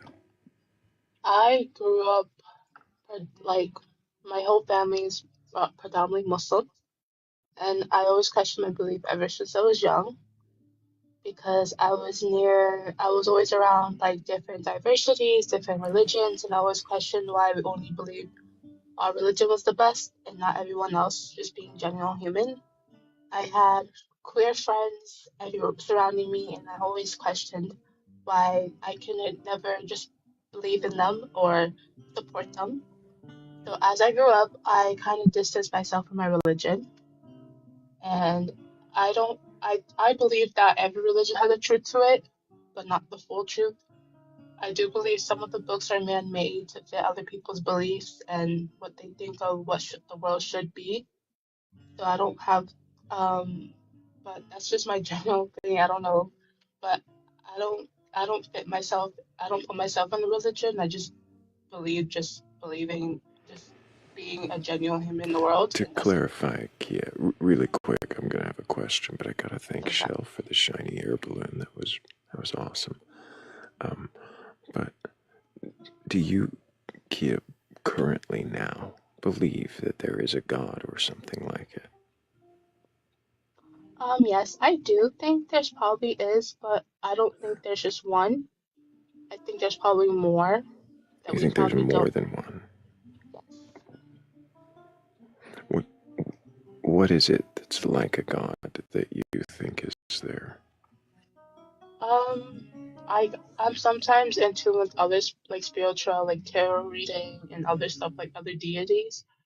I do believe Greek gods are real, maybe, but it's definitely it is I do question it a lot when you don't have a lot of proof in the world. Like all you see is like man-made things around you. You don't really think, oh, maybe there's something up there. When you, us people don't, I like sorry, I get kind of confused sometimes.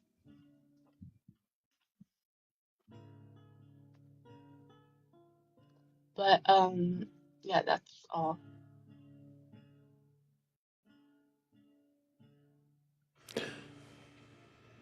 Kia, um, you said you believe Greek gods are real, maybe. Is that really a belief, or is this something that you kind of toy around with for fun? Um, I think they are real, but again, it's hard to believe in it when you don't see it all the time. So I just think, like I said, I don't put myself in a religion or anything. I'm not atheist or anything. I do believe there's a higher God around us, but we don't know the full story to a lot of things because, again, um, a lot of them were written or changed up for people's own beliefs, like from a long time ago. Like, not the word for it, but um, so that's what I mean by it's really hard to believe sometimes, but I do believe it.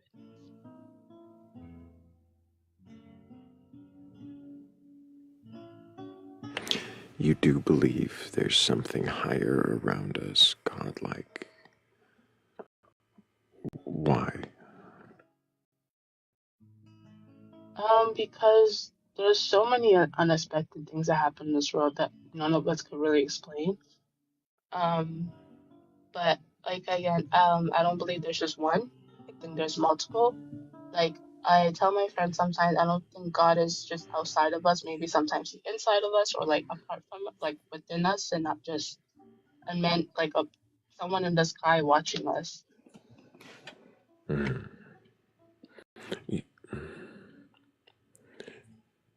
You you say that there's multiple, but why assume that there's any at all?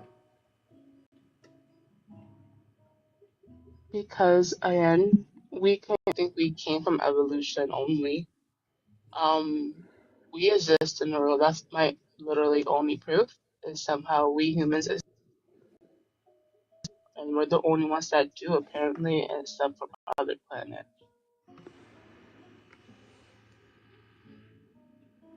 I'm sorry,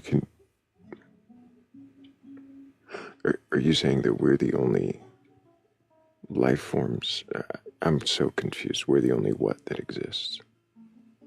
Life on this planet. What does this have to do with you assuming that there's a God? Because somehow we're in this world, and we none of us know how, none of us know the answer to that. I meant,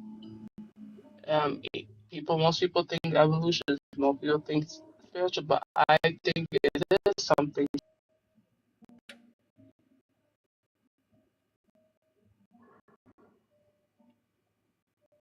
You're saying because we exist, then therefore,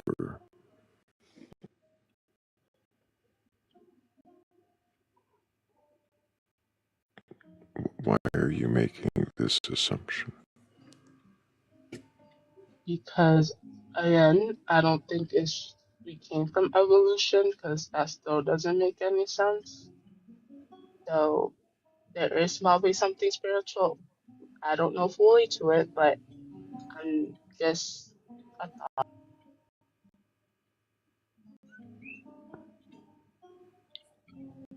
So, Am I the only one? Are my questions not being answered at all? um, can I try a different question? Kind of the same question, but rephrased. Ed, could you raise your voice? Oh, yes, sorry. Yeah. So, if you don't don't have an understanding of something, does that necessitate explaining it with like a supernatural thing? Not all the time, no, So why this time? because no one has an answer to it at all, and I don't think it's just evolution. Like what's it called? Like, um,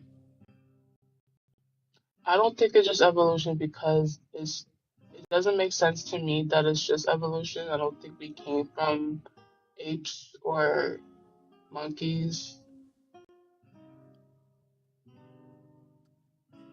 Mm. Um, do you know how evolution works?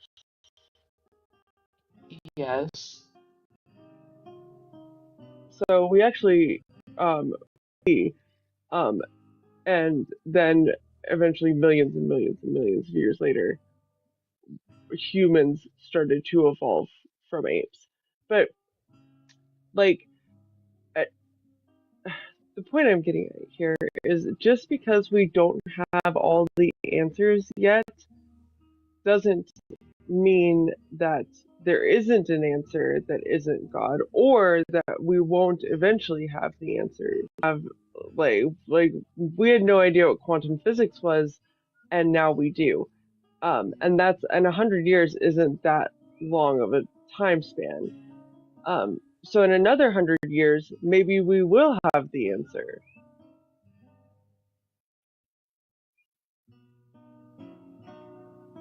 Yeah, I get your point. I get what you're trying to say. Maybe I So didn't put more thoughts in it, but like I said before, everything. So thank you for that. So mhm. that's what I mean. But I like hearing everyone out. That's what I don't put myself in a religion or anything. So I like hearing everyone's thoughts and on life and everything. So I can appreciate not that you don't put yourself in a religion, but do you think that maybe, like, regardless of if you put yourself in a religion, like if you put yourself in this like God box, so to speak, right? This could close you off from other ideas. Wait, sorry, can you repeat that? So like even if you don't put yourself in a religion, if you're putting yourself in this like God box, right? Um, could this possibly close you off to like other ideas or like um actually attaining the knowledge or the truth that you're searching for. Yeah, that I can see that. Yeah, that's a So good. when Thrayle said like, why do you make this assumption? That's what he meant, right? This is an Mm, assumption, and by making this assumption, you close yourself off to like other things that could be more true or more like give you more knowledge if you are set on this one thing, right? mhm. And that's what he meant when he said assumption. Sorry, I Because didn't. I think I misunderstood. I'm so sorry. yeah, no, that's okay. That's why I kind of thought that that's what was happening. That's why I rephrased it. All right, that's Sophia, all I got right I now. have a question for you. Hmm. What make you drawn to the Greek gods? As I just used Greek gods as an example. Mm. By saying I don't, many gods, what do you like? What do you mean by many gods? like how every religion has a god.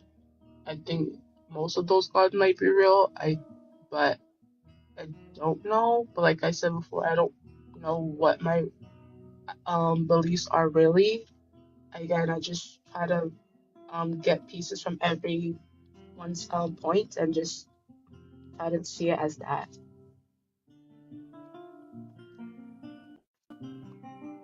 Uh, you believe is there is a god, but there is also many gods at the same time. It should have a supreme being, isn't it? Yes. Okay. So, have you ever thought that the whole idea of God uh, is not there, is not exist? Sometimes, Have you yeah. ever thought? Okay, so what was your answer to that? Um, Sometimes I do think it didn't exist, but then there's a lot of things that happen in my life, um, that sometimes make me believe in it. So that I'm always in the middle. Sometimes I do, sometimes I don't. I never have like a clear set answer. I'm sorry to ask this question. Do you still identify yourself as Muslim? No. Okay, so you, if I may ask, how long you left Islam? I was never put into my family, even though we're all Muslim, my family, like a lot has happened as a child. They kind of distance me from the religion. So I kind of, when I got older, I completely got off of it myself. Um, my parents didn't really put it on me that much, except for my other siblings, except me. I don't know why, but it was just like that. So I just decided to distance it completely as I became an adult.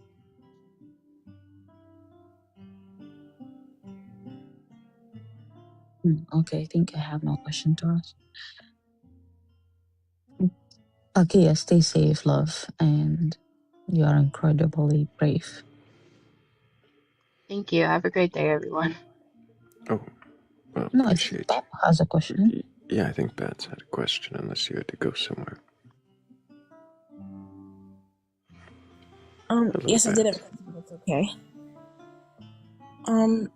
I was wondering where your foundation of evolution comes from and why you choose to believe that God makes sense over any science. Because I was wondering, so if where does your foundation of evolution come from that you're convinced that it's not the answer? Mostly, like I said, I don't like, sorry, I'm so sorry. My head is kind of hurting right now, so I'm so sorry. But it came from like I did learn about it in school a lot, and I don't know, I never felt like it was. I don't, that's just my point. There's not really much to it. It's just what I feel. but that's all. So if your understanding of science is from school doesn't explain it, how come a God does? Like I Is said it before, a lot of things have happened in my life that sometimes I do believe in God.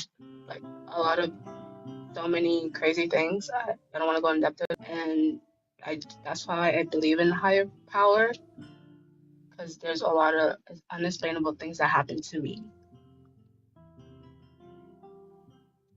and these things can't be explained by science or brain chemistry or anything other things? No.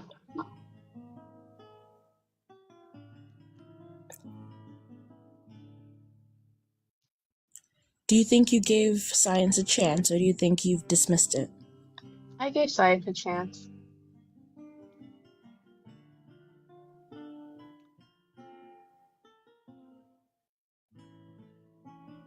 but there was never like a clear answer to it, so that's why I didn't fully believe in it completely.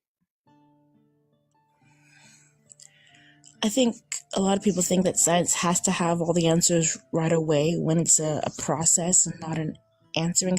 It's a process, and it's not claiming things that it can't prove, without proof. That with scientific method, you need evidence. You need it needs to be repeatable. It needs so many things. Just what evidence, like you mentioned earlier, you had like experiences. Do you have any non-anecdotal evidence besides experiences? Not really.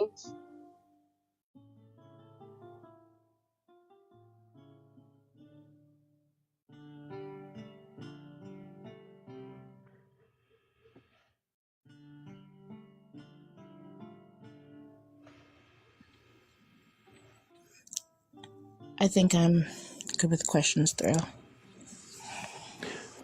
All right. Okay, I appreciate you being here and answering the questions you did. I don't think I have any more questions for you tonight, but maybe another time we'll have more questions, and who knows, you might have different answers. Hey, thank you very much. Have a great day, y'all. Me too. You did a good job. Did a good job. We have a few people in requests. I'm gonna go in the order I think they requested, and they'll probably both be ghosts anyways. A few was two, yeah.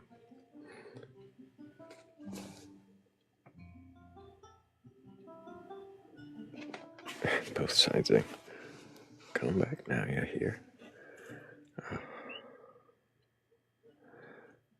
Why when somebody is requesting, but then when you see them again, they disappear? Because they want to be let up the moment they request, and they see an empty panel and they assume that they have a right to be up as soon as they do. They're running. They want usually to comment on the guest that we're questioning and convince them one way or another to something, rather than question their own beliefs.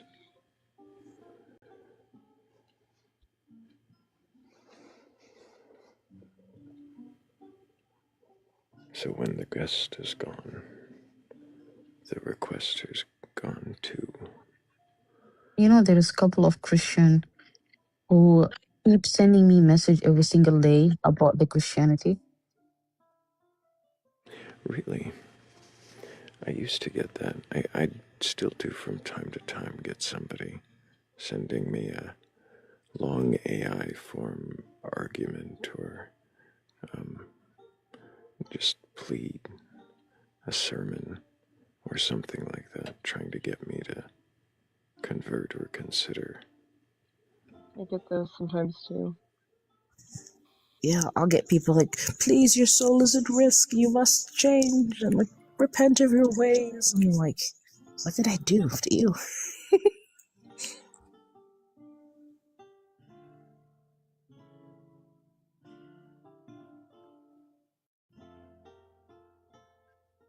I need coffee and a snack, so somebody else keep their eyes in the chat.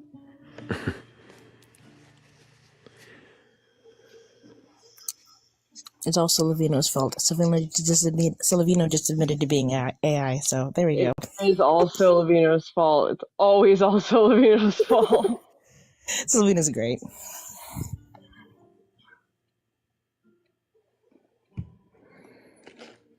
Do we have... Nope, still nobody in queue. If anybody does have a belief in a god or gods, a higher power, or anything like that, you're open to questioning your beliefs, we'll go ahead and request up.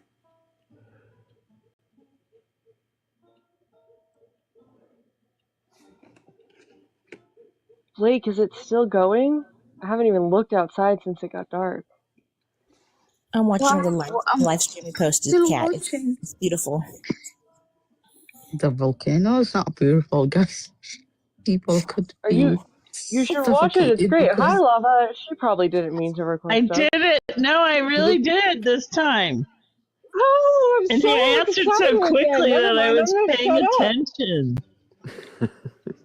Let's say that again. I did. I really meant it. And you know what? Tonight on, I don't know how to call him anything but nerd, but I'm just going to call him nerd. I did not intend to request. And then when my headset goes louder, I know I've joined.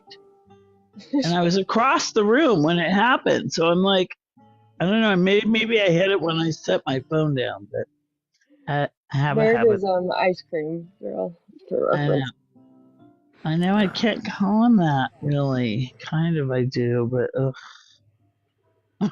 I didn't like stupid angry either. But Lava, since it's your first time on panel, can I get I'm your going to turn my TV off just for that. I'm going to do that right now. Okay. It didn't work. Oh, there it went. I'm here and I'm sort of present. Sort of present? I'm excited. Since it's your first time on panel, can I get your age for TikTok 61. 61? Yes. And do you have a belief in a god or god's higher power or anything like that? Part of the reason I haven't come up is because I've really changed that view, but I can't let go of, I can't be atheist. So I must have a belief, right? I can't be atheist yet. What does atheist mean to you? No God. To the absence of a god. Mm-hmm. Or the God of the Bible, anyway.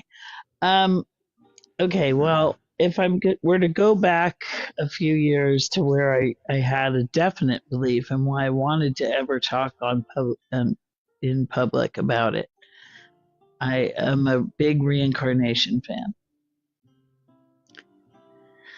And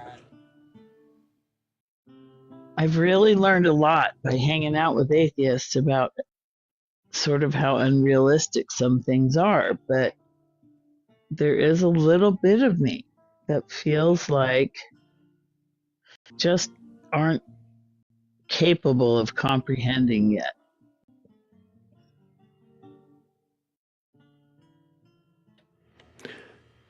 There could be something out there we're not capable of comprehending yet. Mm-hmm. And when I say that, I mean like a school or a learning process or a higher power would probably be the best label I could put on it.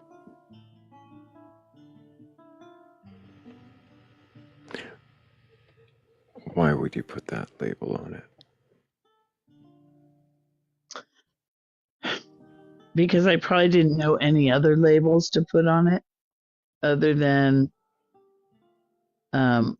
I mean, I probably would consider the universe more of a god than a god being a god in a universe.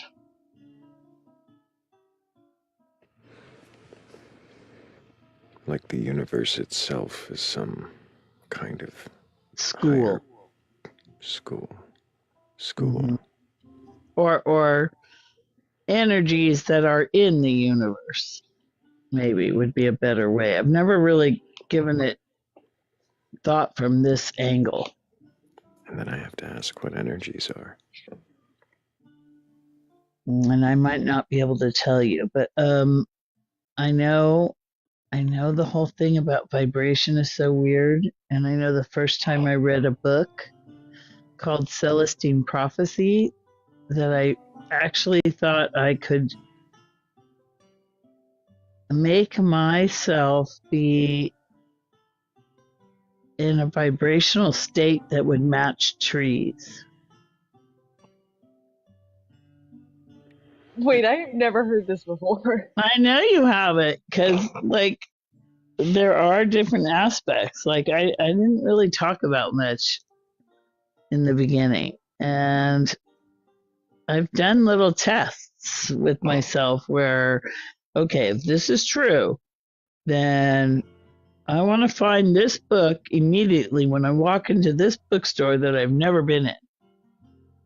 And that happened. And so it made me feel like, oh, that was really weird because I walked right up to the book I was looking for and it had never been in the thing. Could it just be that store carried that book though? Well, I knew the store carried the book. I was going in to look for the book at that store. But I walked right up to it without even knowing. I went to the first book I was attracted to. And I walked right up to it. And I mean, there was a couple of different things that I've done where that happened. But then I also think we can manifest stuff. So, like, I don't know if there's interconnected vibration, like all over the place, that somehow there's like this little puppet master somewhere way, way up there that we don't have any knowledge of. That decide that I don't even want to say a puppet master. I forget how much woo you have sometimes. I know, right?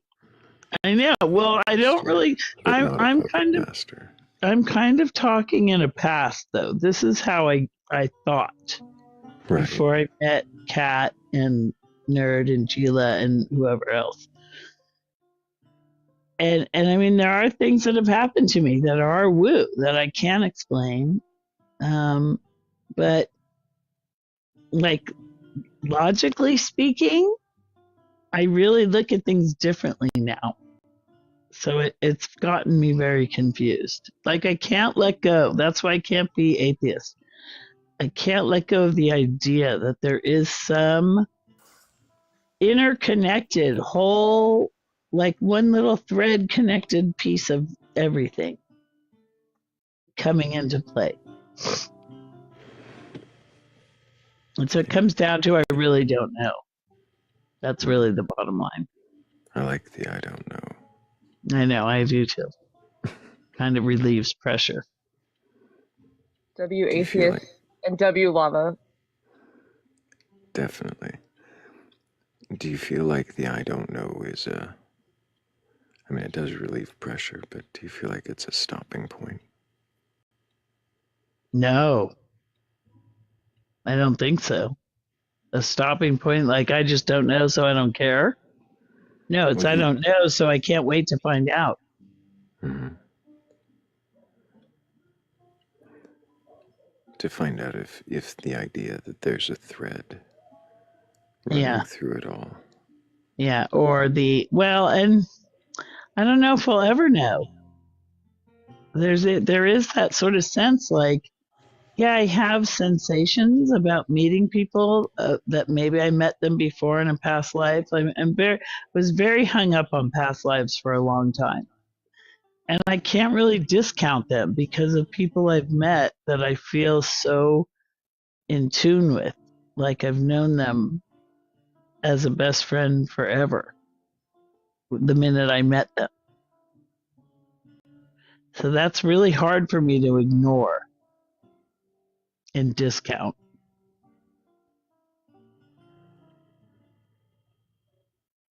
When you don't understand or don't know something, do you automatically assume that there's a spiritual connection or a spiritual reason?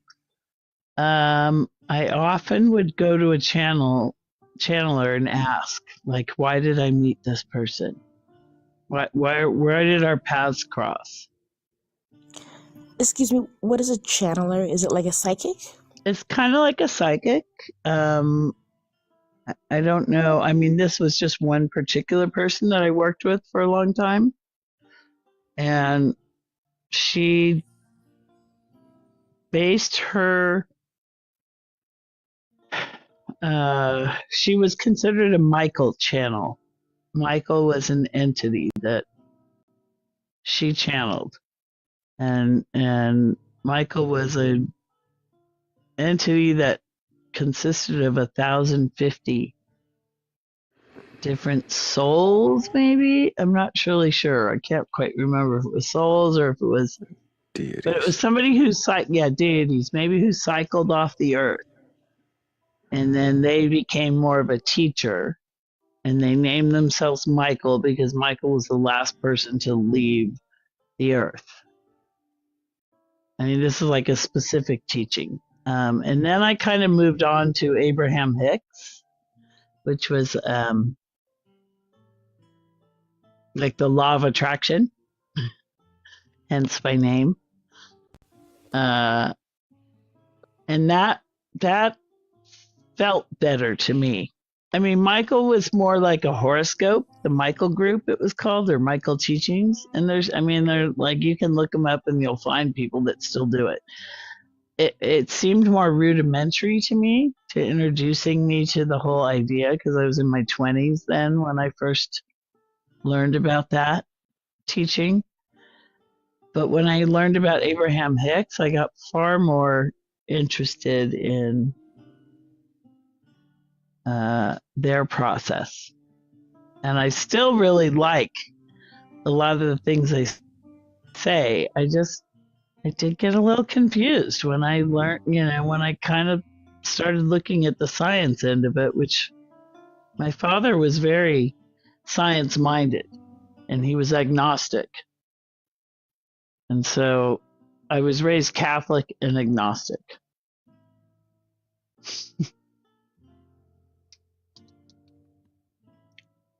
I heard about the channelers. I have tapes. I have many tapes of the channeling sessions I've had. Ultimately, it was around sometimes boyfriends I would meet, but also other people in my life that just showed up that, I don't know, you just connect to certain people. And I mean, Nerd happened to be one of them. And then Gila was like a pleasant bonus,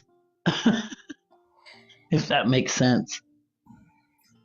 And Kat, I used to fear you. You used to scare me because I Oh thought my you were god! not. Why did you say that? Were you here? Oh, no. Well, I shouldn't say scare. You didn't scare me. You intimidated me, though, because you were so um, just a certainty about yourself. You're so sure of yourself, and you were so young and so sure of yourself. And that was like, oh my God, look at this wild girl that goes out and just does what she wants to do. That was amazing to me. Really, seriously. Thank you. Very kind. We did a vote the other night on who was the scary one, and it was a tie between you and Thrayle. I have to mute myself for like 2 seconds, but I'll be right back. No worries, Lava. While you do that, I'm going to go ahead and take this opportunity to thank everybody for helping us with the gift goals. So thank you, Susie Blue, also Heather's Descent, Jace, Tanika, Shell, and Amoria. I appreciate all of you. Thank you. And if anybody watching does have a belief in a god or gods, a higher power, or anything like that, I would like to question you, but I think we still have a few more questions for Lava. Okay, I'm good now. So, you feel that there is this thread that kind of might, or do you still feel that there's a thread that might explain Well, I guess a thread is an okay word to say, but it feels bigger than a thread. I mean, I don't expect to feel anything when I die. And one of the things that our friend asked us was, are you willing to accept nothing might happen when you die? And I was like, what do you mean? What do you mean, like nothing? And he goes, yeah, nothing. I'm like, what do you mean nothing? He goes, nothing. Like, nothing, nothing? Yeah, nothing. And I said, well, I guess I have to. I have to be willing to accept that because I don't know. And that's really what it kind of comes down to. And that kind of rocked my world because I didn't really think nothing happened. I didn't really think I don't believe in heaven and hell, but I didn't think nothing happened. And now I'm not so sure. So I hold out hope. Let's put it that way. I hold out hope that there is something out there that's making us be better people every lifetime we exist. That's my Which hope. brings I us don't, back to the reincarnation idea. yeah, yeah. Hmm. Why would you think that there is reincarnation? The only real thought process I had around it is that when I meet somebody that I've never known before, and our friend was kind of different from me because I only met him over the airways.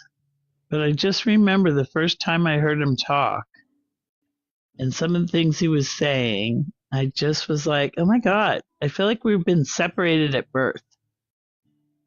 And I've had channelers tell me with some of the closest people I know that, one particular person said, oh my, who's this? I showed a picture and you've known him a long time. You've had probably over 75 lifetimes together. And I mean, when I first met him, that's kind of how it felt. Like it felt very familiar and comfortable and cozy and couchy and, warm blankety and warm smelly and whatever.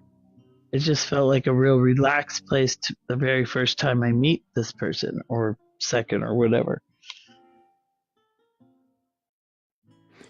But I've also been told that our brain does miraculous electrical things and that we can make things fit to what happens, that what makes you feel good at the moment. So I don't know.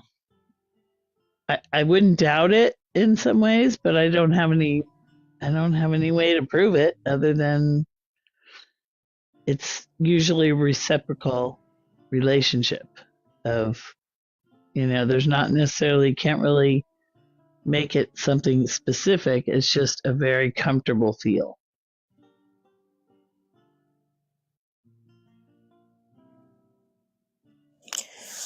When you meet someone and you have this connection, like you've known them for years and years,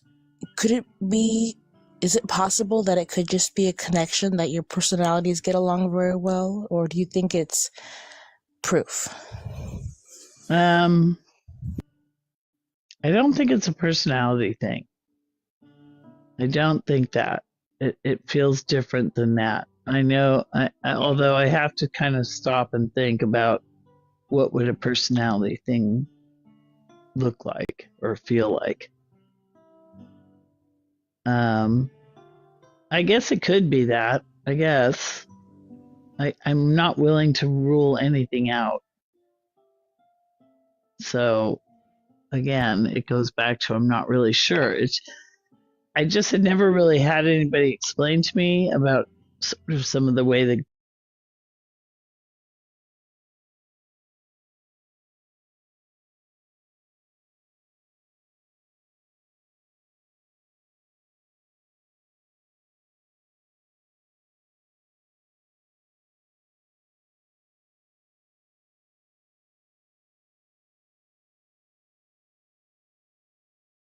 Like, oh, it's like and you have a very yourself well. You speak well. You have a great sense of humor. It makes sense that, maybe from my perspective, that people would be drawn to that and want to be your friend. And that happens a lot, actually. You're a very friendly person. It's a great thing. But what makes you rule out what makes you so sure of there's a spiritual connection? Well, I'm not so sure anymore. I mean, about a few years ago, I might have had more assurances, but I'm not as sure anymore. And I say I'm hopeful. I would like for it to be that. I would like for us to be in a learning place all the time and evolving for the better.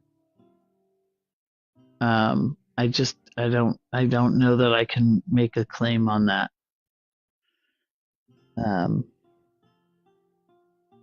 And I have really bad, sometimes like ADHD, where I get really lost in conversation. So far I've been doing okay.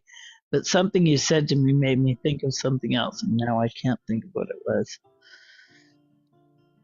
You said when you meet people, sometimes you feel like you've known them or you get along really well. I mean, there is a get along really well, and then there's sometimes where it's just, I don't know, it kind of defies logic is how it feels. Like there's no reason I should have unless, I don't know.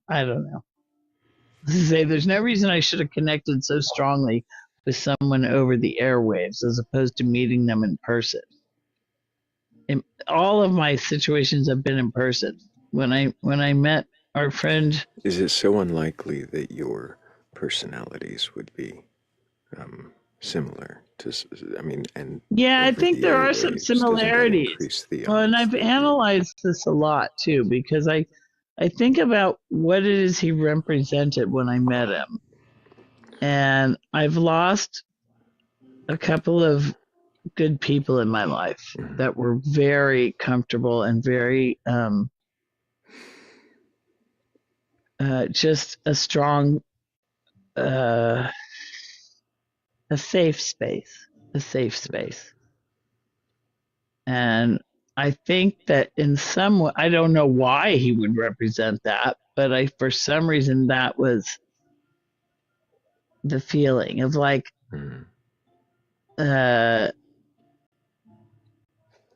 I don't know why. I don't know why I felt that way. That's the thing. You said now, over maybe the I was airwaves missing it earlier. And what I wanted to question is, does it seem more or less likely that you would find someone more like you with the over the airwaves, the ability to meet people on the internet? Doesn't that seem more likely? Well, it was my first experience meeting someone like you in person. I had never been on any interactive social media where I spoke to somebody that I never knew. Like all my social media would be posting pictures on Instagram or Facebook or whatever. I'm old. Hearing even more weight in the feelings tied to the moment then. But like, I don't feel an age difference between Kat and I. I really don't. Like lava. So,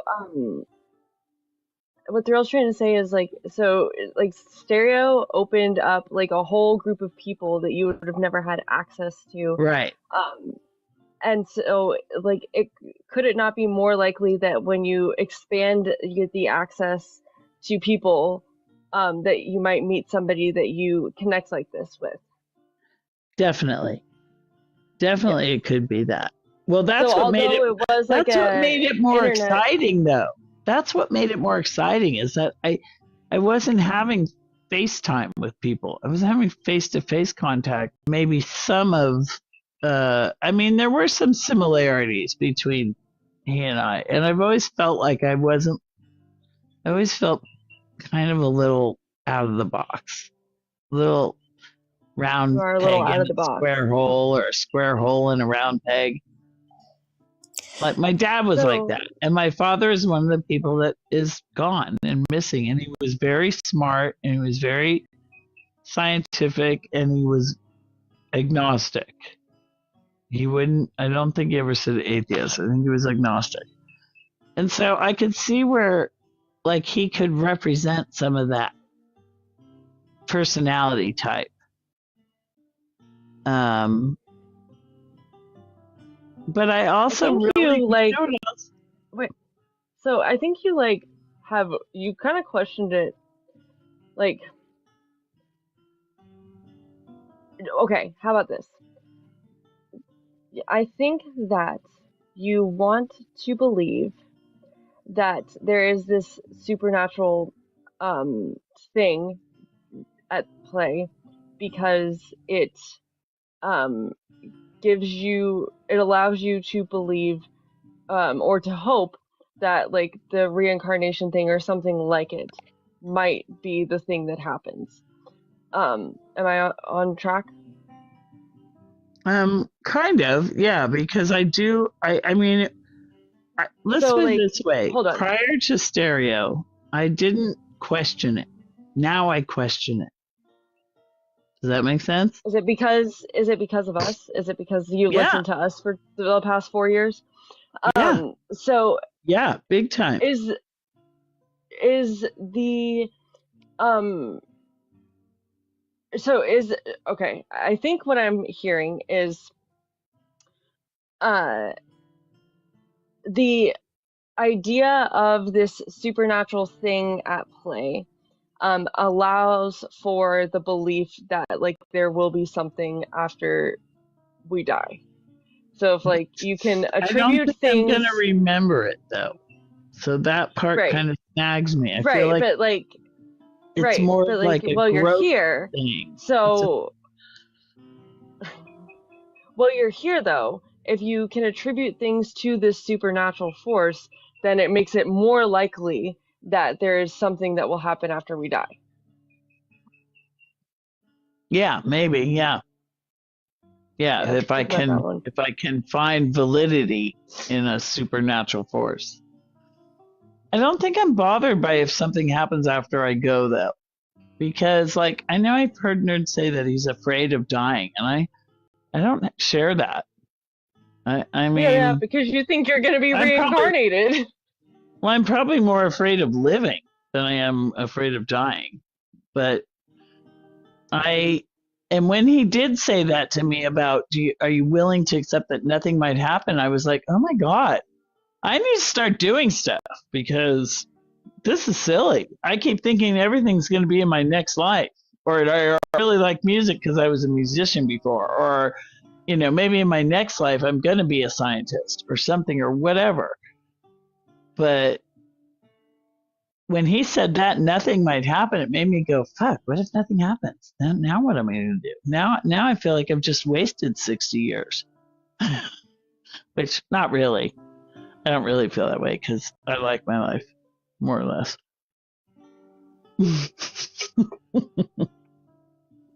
And I have a high vibration tonight. I'll tell you why I probably joined. You Because do have a high vibration tonight. it's Yeah. so high right now because my son, my adorable son, who had lots of struggles growing up and isn't all the way grown up yet. He's only 23. I don't consider that grown up. Bought me a car today. Literally got me a car, a used car, but a better car than I had. And isn't that all really that matters? Like I just need to get to and from work, basically. And For you. What's that? I said, good for you. I'm happy. He's happy. You know what? His vibration was higher than mine. I could tell. Vibration. How'd you measure that? It's a mood. It's a feeling. It's a mood. It's a happy factor. Let's call it a happy factor. If my vibration's low, it's not very happy. If it's high, it's happy. So that is still something I still feel. I still feel like the happiness factor matters. It matters. Happiness matters. If you're not happy and you're, constantly dredging and sad and whatever, like that doesn't serve you. You need to find a happy place. What if someone has like issues that prevent them, like clinical depression and things Like that medical. Well, I know I'm on anti-anxiety to treat depression pills. And so you need to find what's going to work for you to get out of that funk. Because funk is not good. Just not.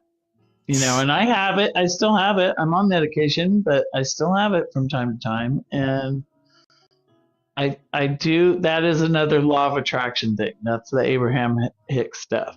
It's like trying not to stress out and worry and think about all the horrible things that might happen. That's a bad place to be. I try not to ever do that. And I've learned how to speak in a way that sort of helps me evolve forward. You think that what you feel and think will attract things towards you? And sometimes, yeah, I do. Sometimes I give up on it. Sometimes I get tired of trying to look for the better feeling thought. And sometimes I like to be sad. Could it not be that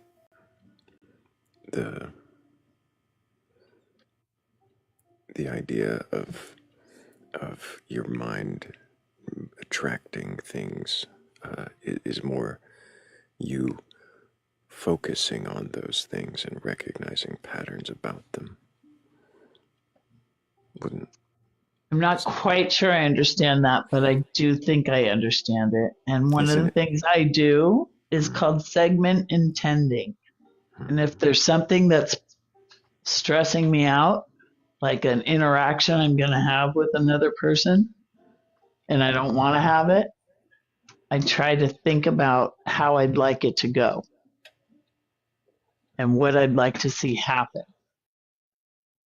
when this interaction takes place instead of stressing out over what could happen and what horrible thing, because that's pretty much what I used to do all the time is think about, all the negative things that can happen. So instead I try to think about how I'd like it to go. And it seems to help. I don't know if it's helping. I don't know if it's just coincidence, but it seems to make things better. is the ultimate goal of your beliefs the pursuit of happiness? Of feeling good. Because I'm not a giddy, happy person all the time. I'm content a lot. And I'm sorry, go ahead. No, it's okay. So like more or less comfort then? Yeah. Safe, comfortable, content. Not feeling like I'm missing out on something. And your beliefs give you comfort? Say that again, sorry. Your beliefs give you comfort?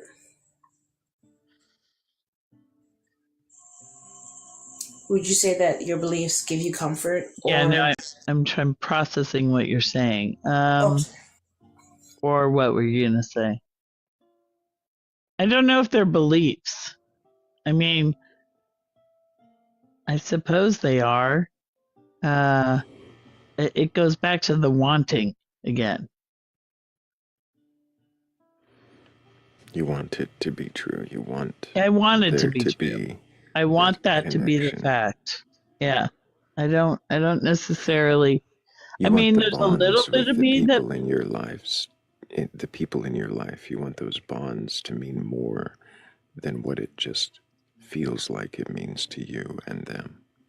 I don't seem to interact much with people that I don't feel something about. Like I don't have as much of a, I don't know.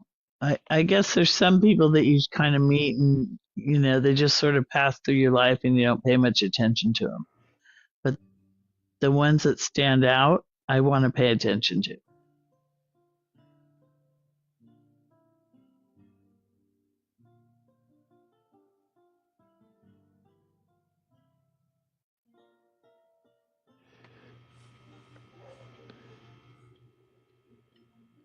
I was I'm wondering about that underlying belief, the thread or the connection in that belief. Is that more about you wanting the relationships you have with those people, the people that you pay attention to? Do you want that to mean more than it does just between That's a the two of you? possibility. It is definitely a possibility. Anything's possible. Well, I don't feel like I have like the corner, or I have, you know what I mean? But So, so I'm kind of getting like, okay, I'm connecting dots, right? okay, So these people, but you would be able to better than these guys would because you know right? me a little So bit. Yeah. these people that you are thinking about are like Nerd and Gila and me and Dan and Mm-hmm. all of us, right? Who you only actually like know via the internet. So if there's this thing that connects us all, that makes this like relationship more meaningful, especially coming like for me, I grew up in a time with the internet, right? So I'm used to like having friends or meeting people or having these relationships via Exactly. the internet. But like you, I this didn't isn't like a have normal that. thing for, and it feels like it's cheapened. Like the relationship is No, the cheapened by that. Like opposite. I feel the well, opposite. I do feel like you? it's, yeah, because I feel like Well, then why does when there you need to meet be this somebody and supernatural thread then? say that again, Why does there need to be this supernatural thread if like it's more meaningful I, just like well, the way it is? the thing is that I feel like the people that I would be in their presence, it would make more sense to have a connection to somebody just because you're there physically with them. And so okay, you want me to tell you what I thought when I first met Nerd? I'll tell you this. I felt like I was going to come in and point out to this very angry, screaming man that he needs to take a chill pill and just relax a minute, because I just remembered the very first time I went into his rooms where he was having a little conniption fit. And I said, breathe. I left a message, just breathe. Take a breath, nerd. Take a breath, breathe. I just remember that being like so significant. And then starting out having some conversations with him. But there was a little bit of me that felt like, okay, so for some reason I chose stereo, and then I met this person, and now this is sort of evidence that like even across the wires I could connect to somebody that I never met before, and it would feel so strong in this certain way, and that I was also there to teach him some sort of a lesson, which I know that makes my ego really big, by the way. But I was there to fix him a little bit, to open his eyes a little bit, because he was so, you know, so strong Screaming. in Yeah, his atheist very screamy. manners. Mhm. But I swear he has started to realize that like reaching for the better feeling thought is a better avenue to pick in a lot of Taught each ways. other something. I feel like we taught each other something. You taught A each little other a bit. lot of some things. Yeah. Yeah. And I don't know why that happens. That's where that comes in. Like, is that just random, or does it happen Yeah, for a is reason? it, do you need to know why? Not necessarily, but it would probably give me a little bit of sense of like validation of what I've already thought. If I haven't already thought that, then it wouldn't Can matter. it just be, so can the why just be why because that's how you feel about it and that's enough?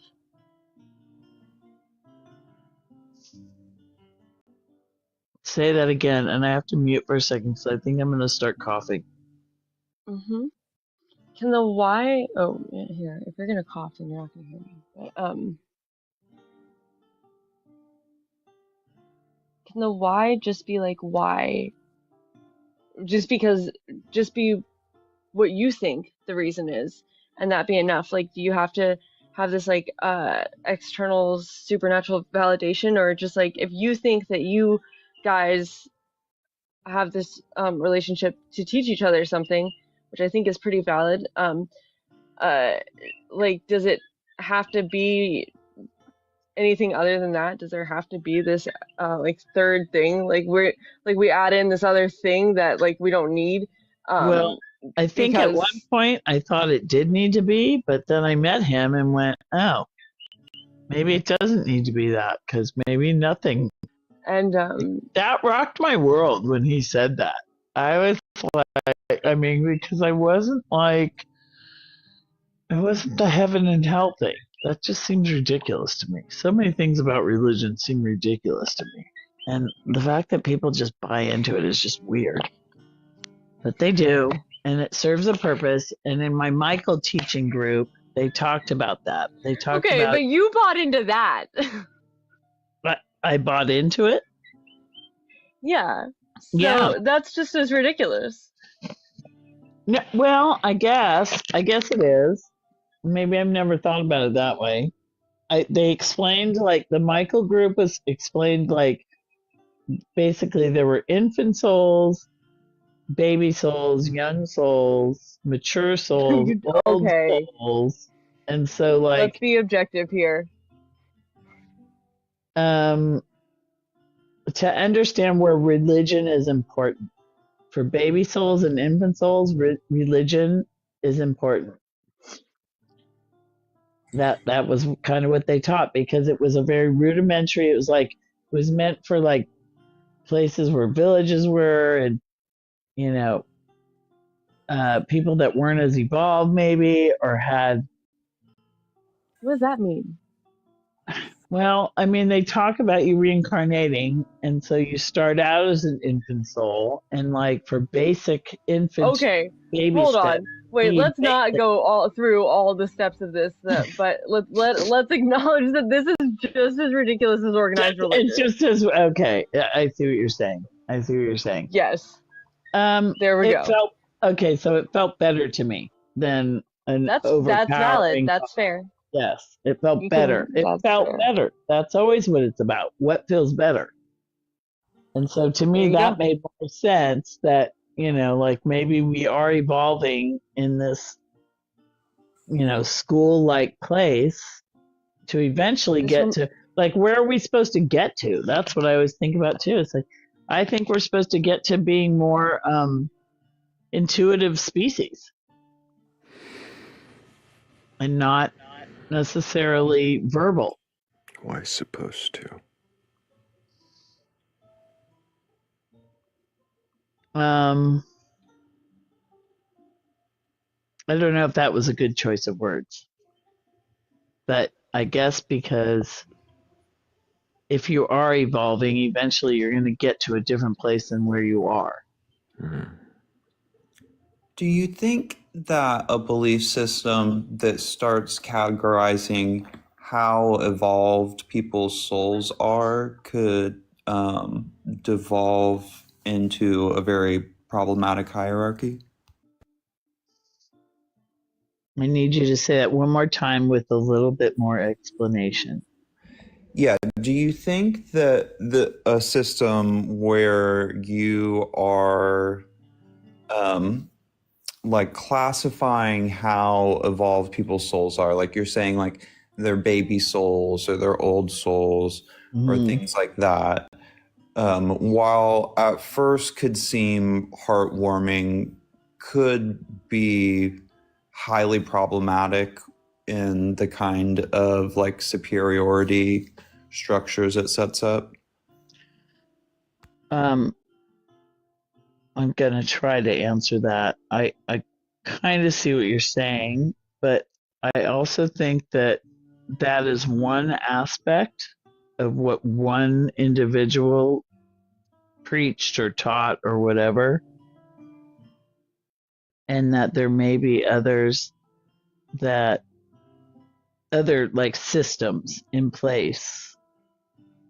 And see, now all that sounds a little too woo-woo for me a little bit. When I met these other people. So I, I like like I said, like the idea of it. I can't put as much credibility into it as I used to.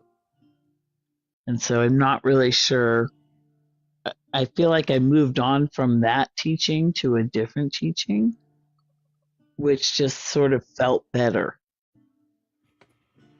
Is that how The you other decide one what was you're more, like working the, with? Is the like Michael what feels teachings were better? more compartmentalized. It was more, they felt like more like horoscopes to me because there was all this other stuff that went with it. Like your, I forget what they talked about, but just what you were imprinted with as a child, things like that. And so there was a lot more compartmentalization of that teaching. And it's not something I really follow anymore.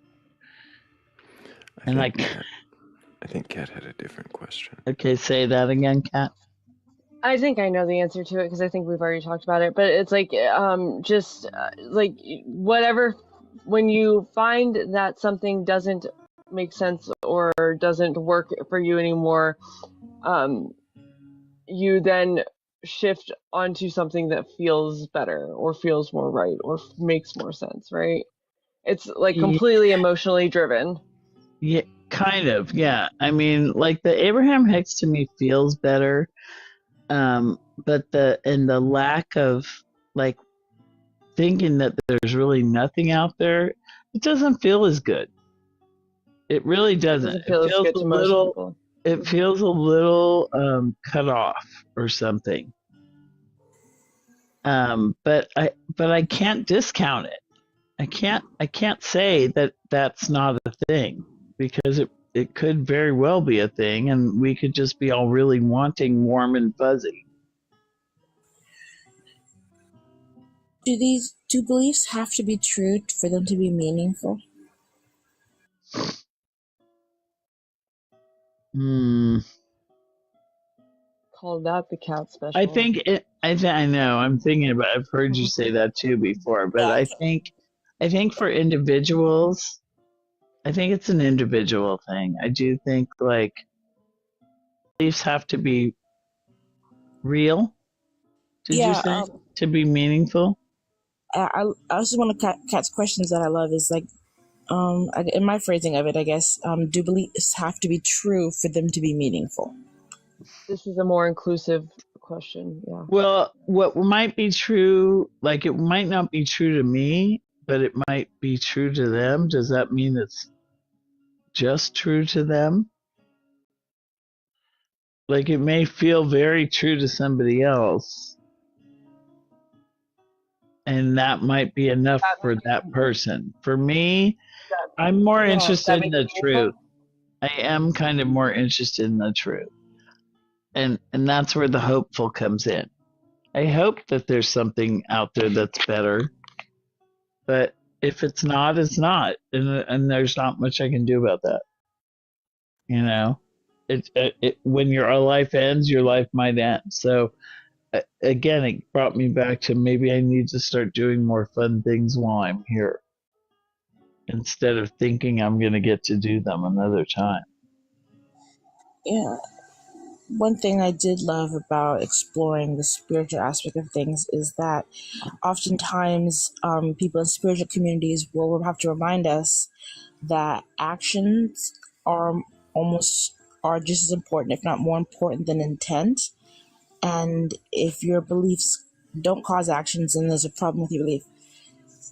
I think your belief does promote action, and questioning it seems to be promoting even more action, like on this panel. Mm-hmm. You mentioned a connection between your friends that you've found online that you and Kat. They're amazing people, and I feel like we have a connection because we all have this love for questioning. But I wouldn't say we have a spiritual connection. I say we have like a connection on like questioning.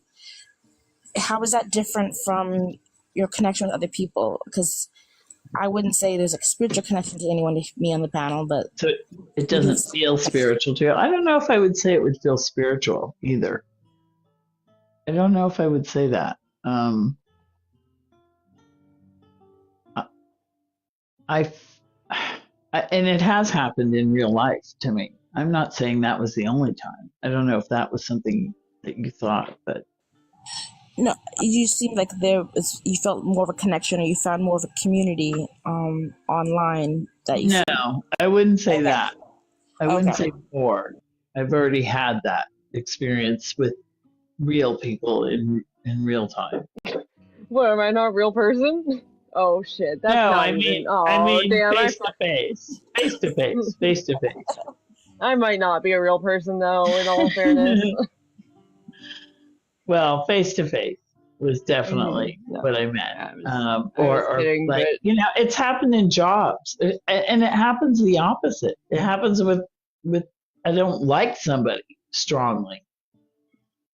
could this just You be don't know like, anything about how them. you You feel just like, about people? it could be, yeah, it could be. I just don't understand why the difference in the feeling being so intense. Brain chemistry. Yeah, well, that's what I've learned. Our brains do funny things. Glad we taught you something. Heard of people having issues in their relationship after they go off birth control? I'm way past birth control. I don't know. I haven't thought about birth control in a long time. There is this phenomenon where people's pheromone response can be changed by something even like their birth control. And there are certain instances where women will go into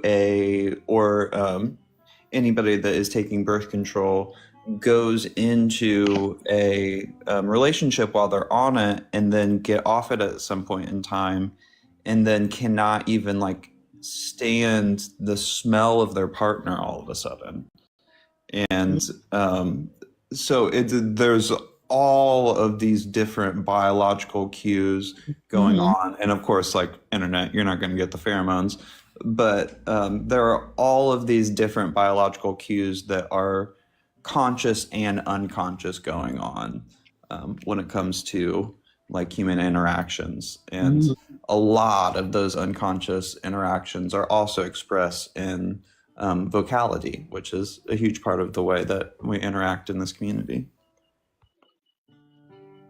Well, I've never heard of anybody having that experience. And I was never really on birth control very long, so I wouldn't know it for myself.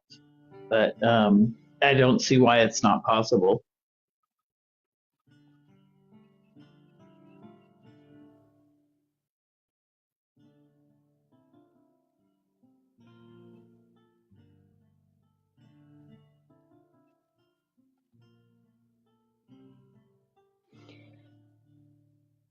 This is like a really good point that Blake brings up, because I think back to when we all met each other, right? And it was like COVID time. So it was like a time when we weren't getting to interact with people like we were used to, right? So like these interactions did end up feeling very like meaningful, and but it was a different time, right? Because like we went from like having life as like usual to something that was like completely different, and like learning to interact with people and interact. I'd never thought about that like contextually, Blake, but it makes a lot of sense, and it makes a lot of sense to me to then think back to like this time period where like everything kind of changed for everybody, and so it would make sense that that the way your brain chemistry was reacting to this would then change as well. Especially like we are a social species, and so like part of our evolutionary drive is like, obviously it's very different from person to person, but we crave social interaction because it is beneficial to us to be within a community that can help take care of us. And so when you're not able to find that community in one way, your brain will kind of like fill in the gap and make other forms of community that you can find just as meaningful to you, because what is truly important is the interaction, no matter what the medium is. Yeah, like you would seek it out, you mean? Yeah, like the kind of relationships we develop during, like, say, lockdowns may have not felt or even developed in that same way outside of those pressures, but because we were unable to experience like social interactions in a way that we like pre-lockdown would have like classified as maybe more meaningful, but because that was our only option, that became meaningful to us in a whole new way. Yeah, I can see that for sure.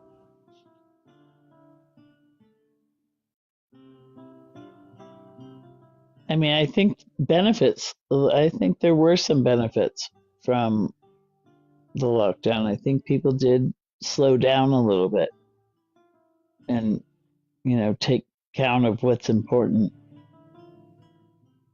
And so I could see where that could happen for sure.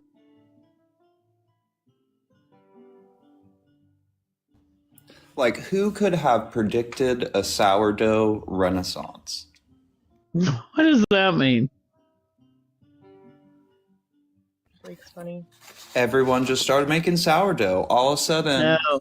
this art of like grannies keeping active yeast colonies in their fridge that was dying out, it became a fad, and now people know how to maintain and keep yeast cultures, which was like a culinary art that was almost lost in a lot of people's families in America. Do you have one of those? Yep, their name is Herman. I need one. Well, I can't use that one anymore because I have to eat gluten-free now, but I am going to make a new one that is gluten-free. And give me your old one then. Yeah, I can probably get it's the family one, and one of our chores as a kid was feeding Herman, and my mom always talked about Herman like they were a human being or a pet, and so we'd have to go feed Herman. I did the wrong one. It's supposed to be the donut. There you go. There you go. Oh! I do like the donut earth. We did a cinnamon bread like that. It was quite a few years ago where we kept it going. I don't know if you've heard of that, where you call it a starter recipe or something, and then you pass it on. And we did that for a few years, but that was quite a while ago. But yeah, it probably kind of reignited during the pandemic. I want to make sure that we can circle back if Blake or Kat wanted to land the plane, but otherwise, I don't know if I have any more questions for you, Lava. I'm good right now.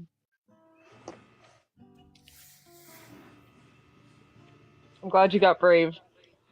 I know, I got brave, huh? For weeks. I know. Yeah. You have been lovely, and I appreciate you.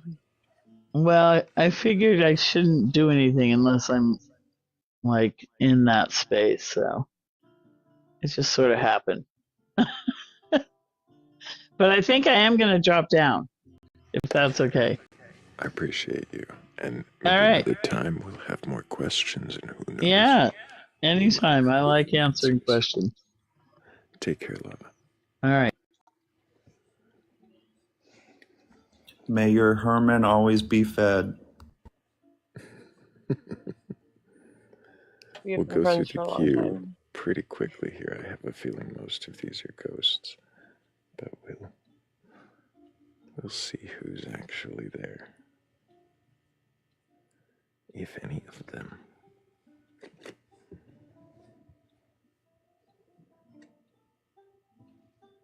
But if, really quick, we are at 55,000 likes. There's 85 of us watching. I bet if we all tapped a little bit, we'd get probably double that in less than an hour. But if anybody does have Oh my god, you guys. Oh, that was a big earthquake.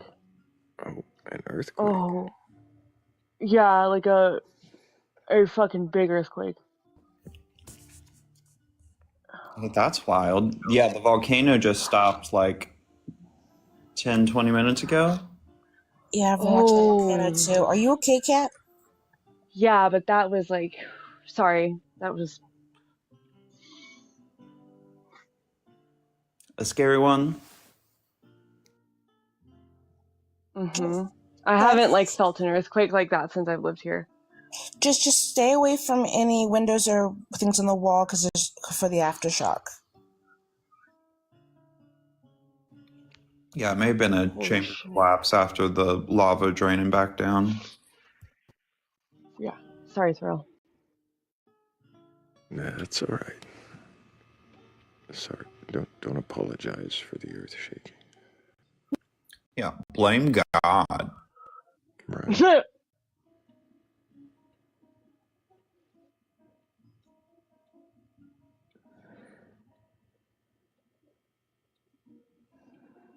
But I did change the background. I forgot to change it. We hadn't. What the fuck are we talking about?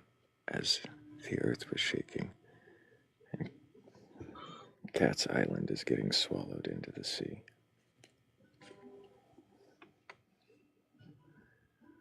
If anybody does have a belief in a god or god, Why would you say that? and you're open to having your beliefs questioned, well then go ahead and request on up. I'm not here to debate you or argue.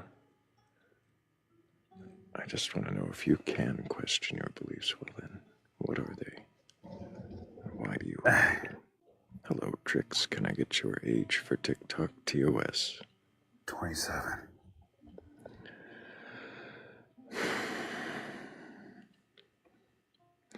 Do you have a belief in a god or gods, a higher power, or anything like that? A goddess.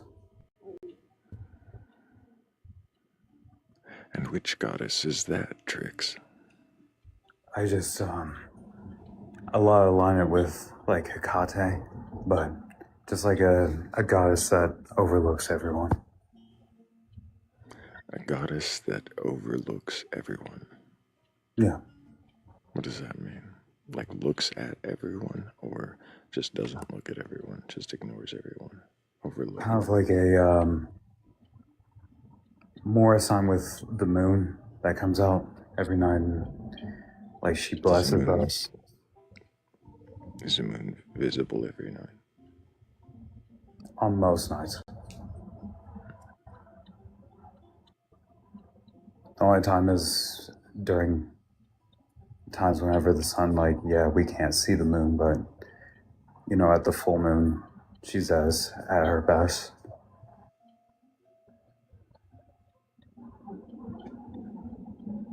And just from my experiences, I've just had the best experiences, and she has helped me through a lot so far throughout my life.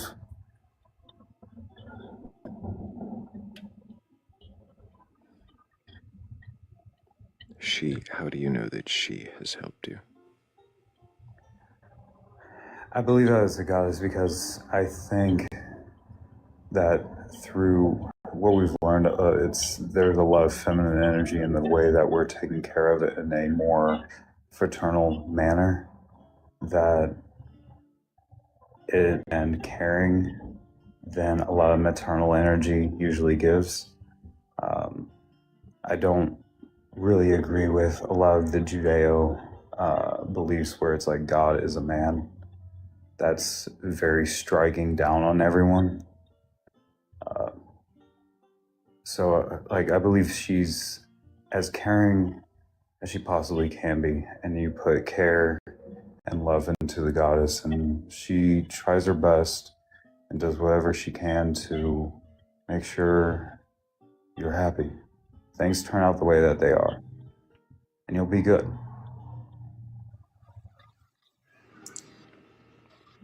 Go ahead, Bats. Is this goddess all powerful or possess any of the Omni attributes? Yes, onto a level of where she can control most things, but then there is still an embodying power of the one spirit that is an overriding power of everything.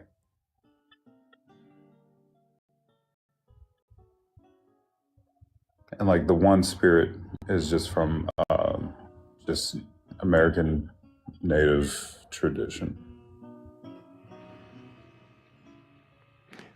She is the one spirit, or there's a spirit over her? There's a spirit over her. And that's the one spirit, which is kind of like a more of a cosmic overriding thing that's not as concerned with like daily activities, just a cosmic thing that created everything. And it's like the embodying force of all the universes. It's the one spirit, that we all align with. But the goddess, she's what's more devout to what is happening in our daily lives, what we attribute to our lives, and what I give more faith to, because like the one spirit is kind of more omniscient to really what is right and wrong and what you're doing and anything like that. It's not its concern, really.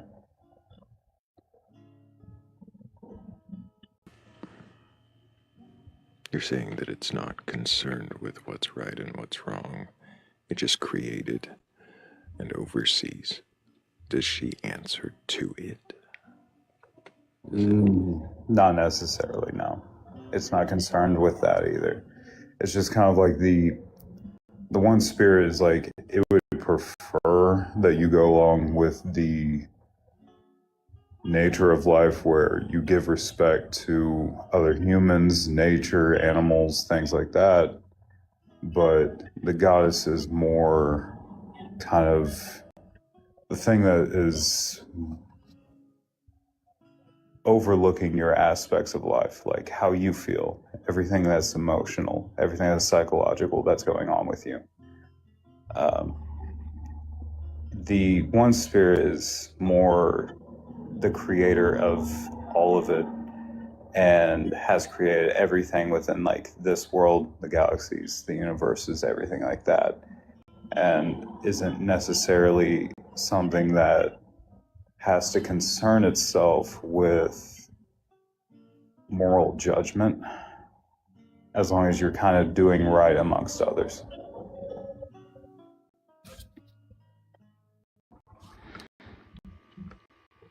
What reason do you have to believe that either of these deities exist?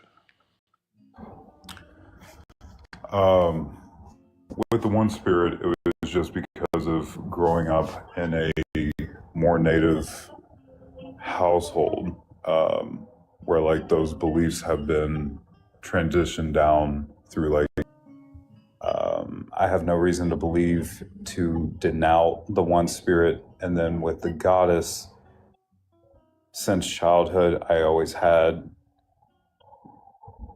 an understanding that there was this more nurturing figure that is overlooking us. And ever since I started giving more faith over to her and trusting in her, things have worked out well for me when things really shouldn't. And so I've always just understood that as I believe in her, things are all right. I just trust in her, and it works out the way that it should. When things don't work out, is that her just ignoring you? No, Or it's do my things fault. not? Oh, it's your fault. It's So if my things fault work because out, of the it's actions that if things don't work out, well then that's your fault. because in those aspects, I have made the decisions that I have made.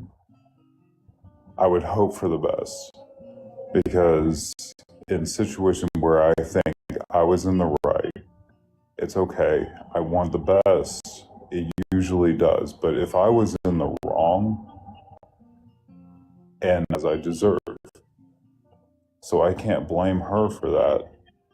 That's my fault. But when things go more well than I honestly deserve, then I have to give thanks. So you think if anything goes wrong, then that's you getting retribution, Yes. no matter what it is.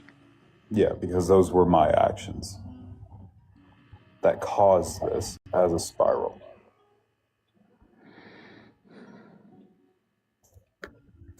So anything that happens, is this true of everybody or just you?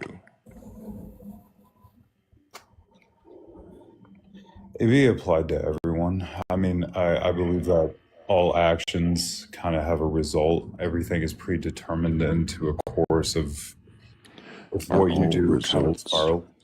sorry, are all results that happen to an individual that individual's fault? Yes. That's fascinating. I know Bats has questions. Go ahead, Bats. Is that also plausible? I'm sorry, what was it? Is it possible for something to happen to someone and it not be their fault? Yes. Doesn't that contradict your Well, previous statement? I would say slightly. I think everything is like a causation of an effect, where it's not your fault if something becomes of you, but it is a consequent sequence of things that where the actions had an outcome. Where, like, let's say something happens to a woman. We can guess what that is. That's not your fault, of course. But if you had done something and you're like, yes, I have done wrong, and there's repercussions for you doing wrong, that is your fault.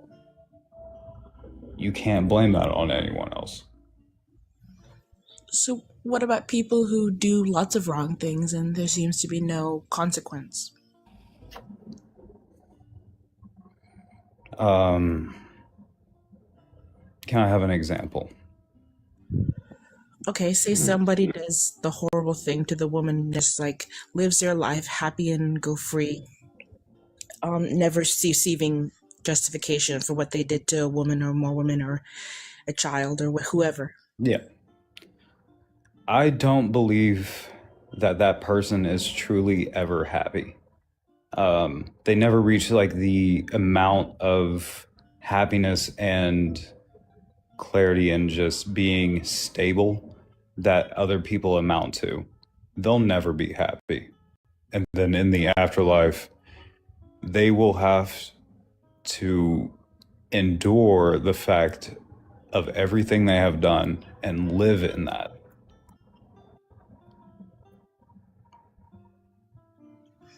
So not all punishment or consequences happen in this life. But that more, I would say, is a fault of just human action, of consequence. Like, this is more a question, I think, of political or governmental consequences of these people, which should receive more punishment for what they do, but they don't. But us as humans tend in a lot of these situations to not punish those that create those situations as much as we honestly should. What about a no-fault situation? Say, child with cancer. Whose fault is that? Shouldn't the goddess protect all innocents? With cancer, it is... It's sad, but with the normality of just human biology, we can't escape certain things. And we can try our best to, but that's nothing to blame the goddess on. That's just human anatomy at its finest.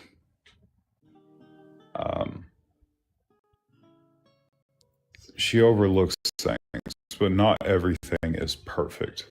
I'm not claiming that everything is perfect.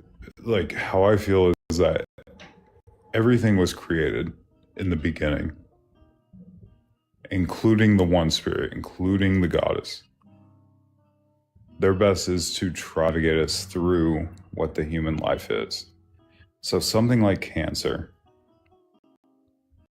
is something that has already been created, that's out of their control. Like this can't be. If my child had gotten cancer, or I had a child that was miscarried, I don't blame that on the goddess. This is just human anatomy fucking up, which it does. But if everything was perfect, the world would be too perfect. That's above their rule. So maybe the omni attributes don't carry on to omni-powerful then? Like I said, with the completely necessary, because if things became too perfect, then what really is life if we just lay there and everything is perfect? I'm seeing you ascribe certain things to just human biology, way things are, and other things to the goddess and the cosmic being. Yeah.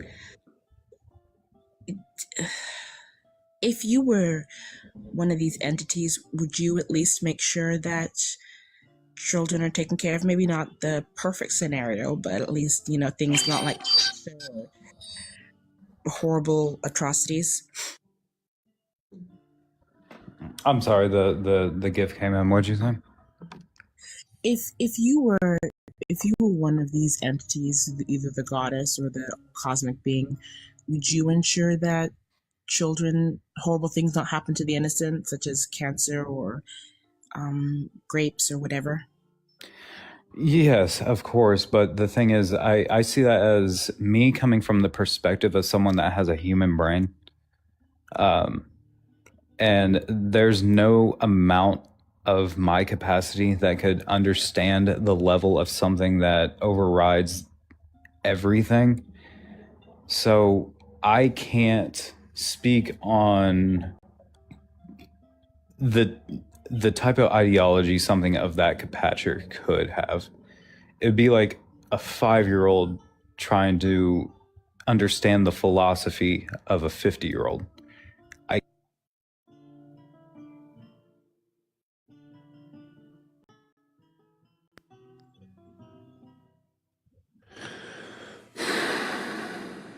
Okay. So, I don't know where he went, but we can't hear him anymore. And while he's gone, everybody keep tapping the screen, share the live out. Maybe we can get somebody else up here who can question their beliefs. It was just I was on 20%. Can you tell me? That's all right. Can you tell me what question you were answering?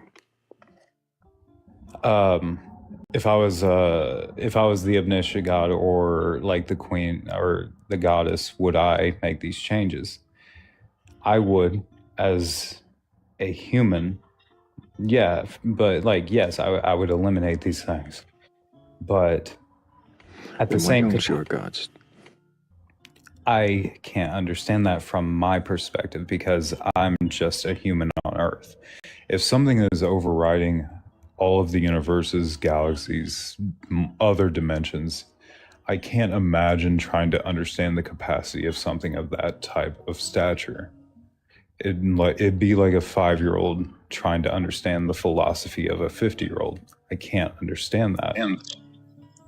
So, like, you have finite knowledge, they have infinite knowledge, something like that? Yes. Why do you give them higher morals than yourself? Because I'm not as knowledgeable as them. It'd be like someone in 5th grade asking their teacher why they know more math than them. They do.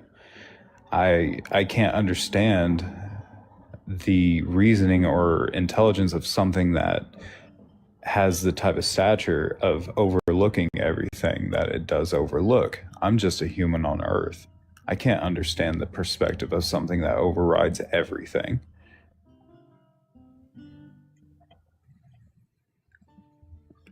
Do you get these beliefs on your own, or is it something left over from being raised a certain way? I'm trying to understand why you believe these things have higher morality than you.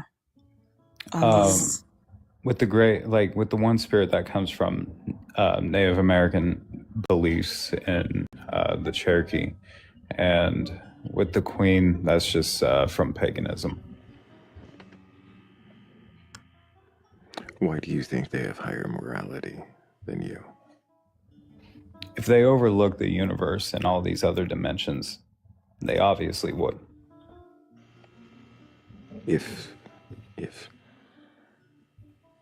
And why again do you assume that they exist? Because as long as I've lived, I've had a sense that there's something. And ever since I denouted myself, when I do good and I give my faith over to the goddess, things turn out well. But whenever I hesitated and I strayed away and did everything in my power to be away from the beliefs of it, things turned out shit. But whenever I stay denouted and I'm good, it's good. Why does this goddess deserve worship if it will punish you for straying from her path? It's not exactly punishment. It's the fact of that with the beliefs and staying true, it's good. But when I'm not true to it and I denounce and I go away and I stray, things turn to shit. It's not punishment. It's just my own decisions of, okay, I'm not going to follow this anymore. Is this a psychological thing, not a supernatural thing? Is this you telling yourself to follow this ideal? And if you don't follow this ideal, then you're going to stray into self-destructive behavior.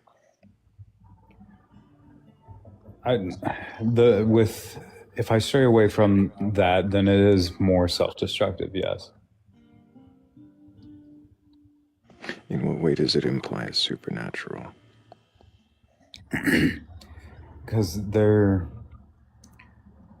times that, like I said before, that I have gained things that I have wanted for years that I don't deserve.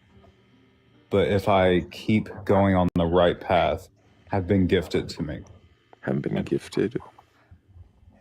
Yes. Gifted? What does that mean? Where it's more than I deserve. Why do you think you do so little? I'm sorry. I was just wondering, could this just be a self-evaluation issue? Could you just be determining that you don't deserve things that you either earn or work towards? I said because there's certain things that pan out where it was not.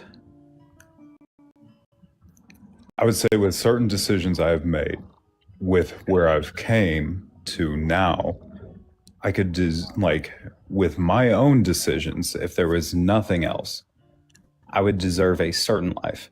But I have gained that, but I have been gifted that. Is the deity worth worshiping if they're giving things undeservedly to people, or positive things undeservedly to people, and then harm deservedly to others, or undeservedly to others? Sorry, that was really confusing. No, I get what you're saying. I'd say that it's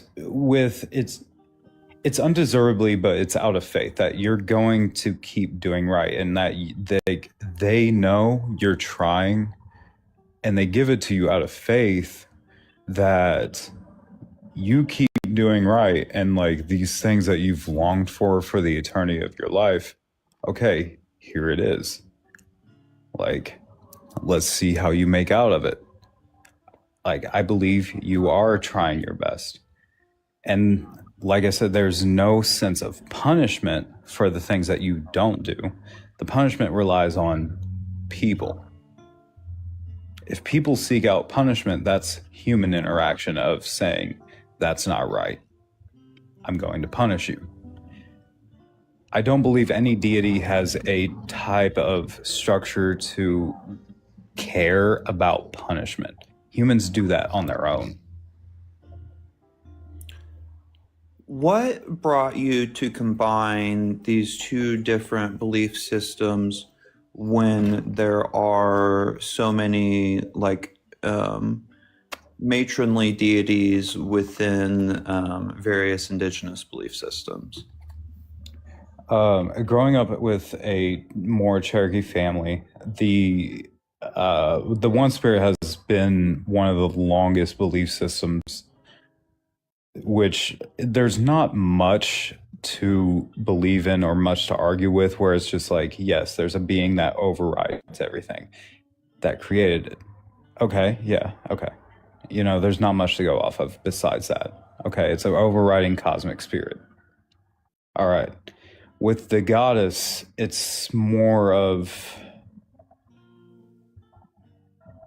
in paganism, it existed before a lot of the Judeo religions, but it still existed to this day. And I believe that with the world, there is more of a maternal feeling than a fraternal feeling of how things are meant to be constructed and how we should care for each other. You keep going back to this.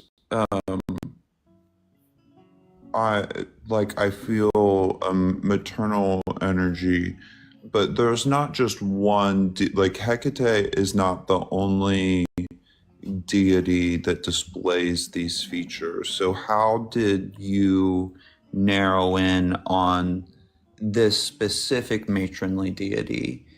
I didn't. I didn't say necessarily her. I said that most people, I feel like, attribute these features to her, but I don't say a name because I just believe it as, that's why I just say the goddess. I don't say her specifically. I just feel that most people attribute that to her. I'm not saying it's necessarily her. I just know, yes, there's a goddess. She loves us. That's it. Like, I don't know who that is, and I may never know. How do you know there's a goddess?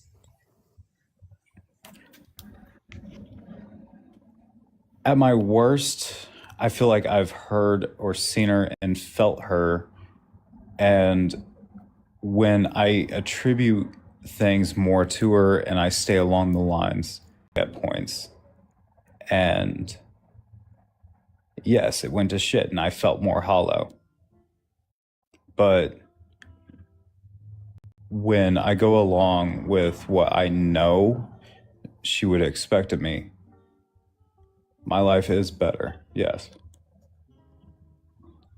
How are other people to know the goddess if it's so complicated to find her?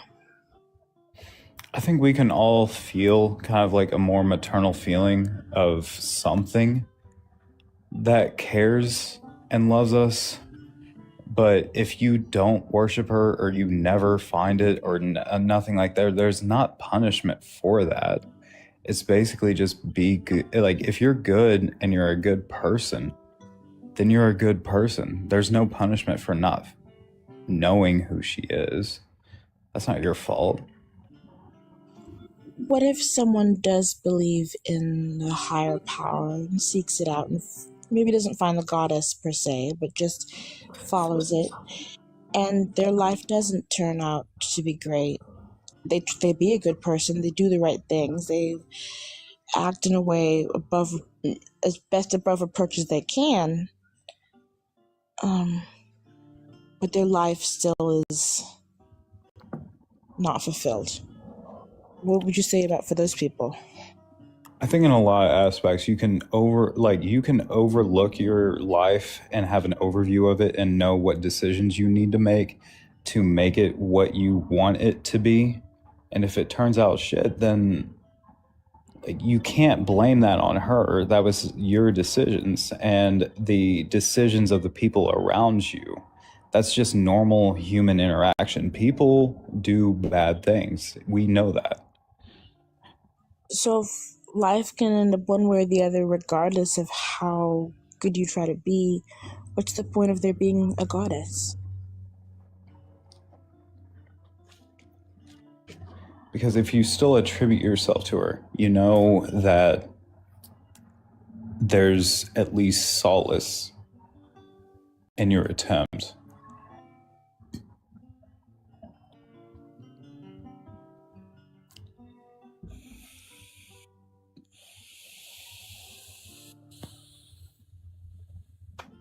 So if I tried, I at least tried. Pretty much, like, you can, because with, because I have a chronic illness, I only have a couple more years. But with that, I'm still happy with my life. I'm like, I still gained way more than I deserved. So I can't blame her on that. That's just biology. So I'm still happy with the decisions I made. And at the end of the day, I know that during my lifespan, she was there for me. You say you know she was there for you. It sounds, Trick, like there's a comfort you feel in something matronly, something motherly, that makes you feel like you are being good, like you are on the right path, like you are right, and that things will be okay. Yes. How are you determining what good is? I'm determining that based off of normal, just human interaction. We all know that, yes, killing's bad. Doing things that they don't consent to is bad. This is something that's a common knowledge between all of us. You say it's common knowledge. How is it common knowledge? Because it brings pain upon others. Because it brings pain upon others. Yes. And it's common knowledge that is always bad. Yes, we've made that very clear over centuries of years. If you do this, it's not a good thing. Who's made that clear? I'm saying that, like, if you do something that,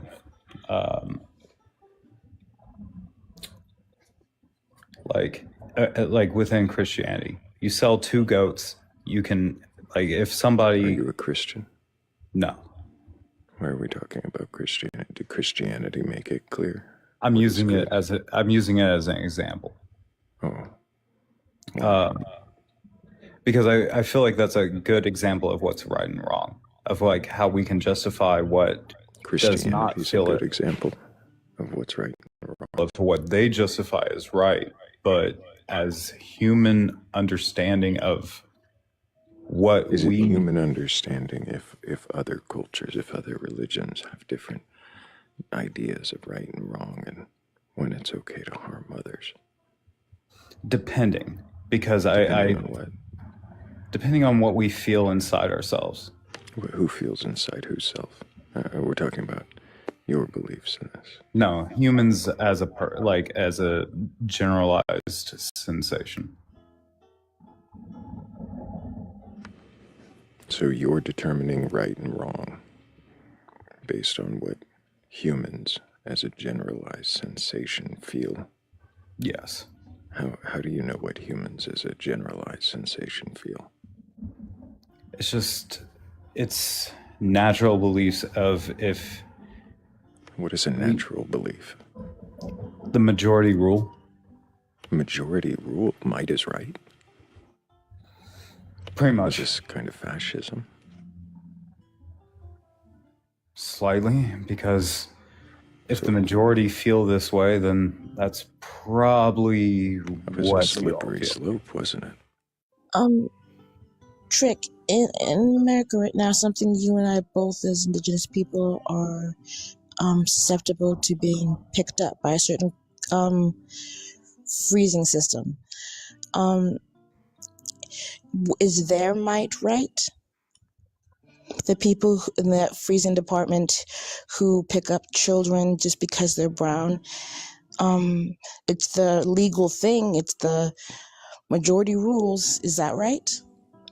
I think that was made up as more of a law made up by a finite, small amount of people. But as a majority amount of people, if we really search within ourselves, we can say that that is not right. Because that's how we feel as humans. If a majority said it was right, would it be right? Yes. So, how do you determine which majority? Like, do we have to vote as a planet, as nations, as states, as cities, as families? Planet, as humans. So the entirety of humanity. Yes, because I think we all generalize how we feel. It's natural how we feel as humans. How have you measured the morality of the entirety of the planet? There's a natural sensation whenever, like, you see something. Sensation. Because when you see something and you know it's wrong or you know it's right, you know it's wrong or you know it's right. Does everybody just know things are right and know things are wrong? Where do you get that idea? If you do not have a mental illness that cause like psychopathy or sociopathy, then you can kind of justify what's right and what's wrong. There's you don't need a belief system. Couldn't you justify anything to be right and wrong?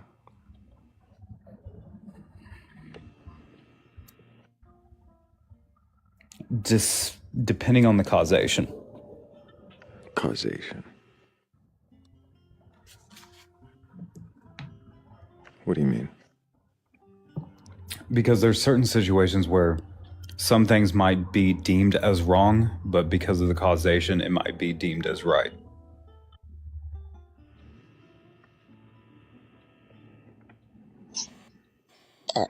So you're saying that sometimes, you're saying what's right and what's wrong isn't as simple as what hurts others. It's, it might depend on the causation.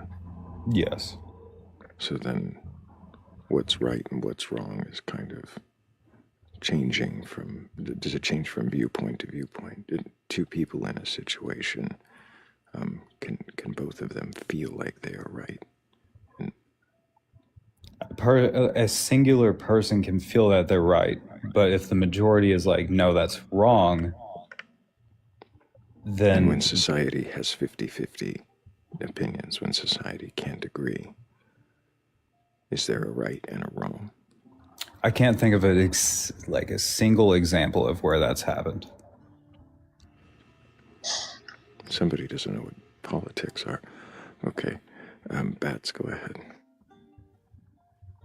You stated earlier that you were Cherokee and you brought up indigenous. Yeah. And you're familiar how indigenous people take care of the planet versus how colonizers do? Yes. Are colonizers right because they are the majority?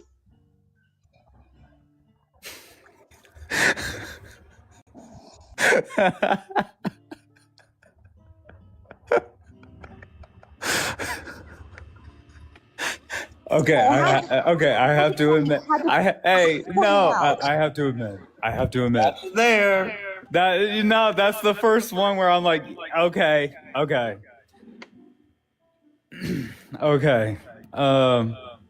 kind of see now how might is right might be a controversial thing to say or maybe a problematic thing to say.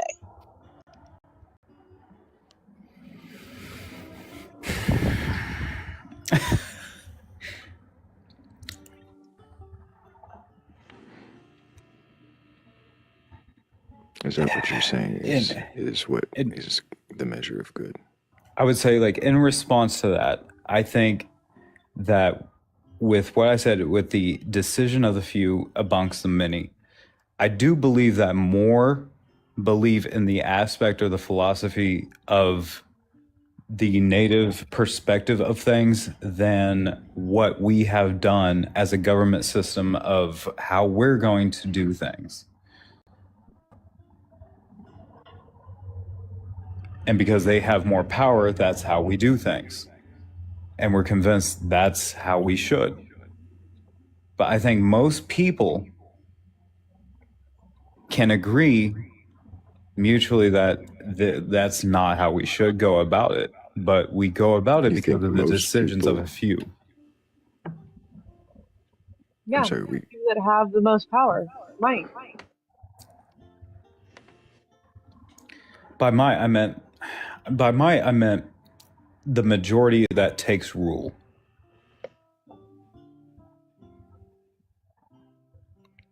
If the majority says that, then yeah, that's so probably always right. majority rule. Everything should be majority rule. Yes. Wow. You don't think they should have any voice in what is right and what is wrong? That they have any?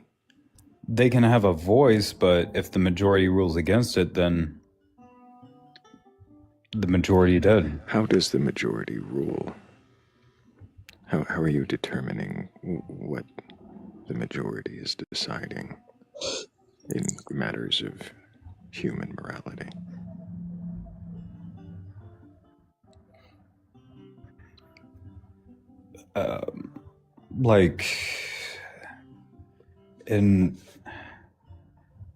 I think that depends on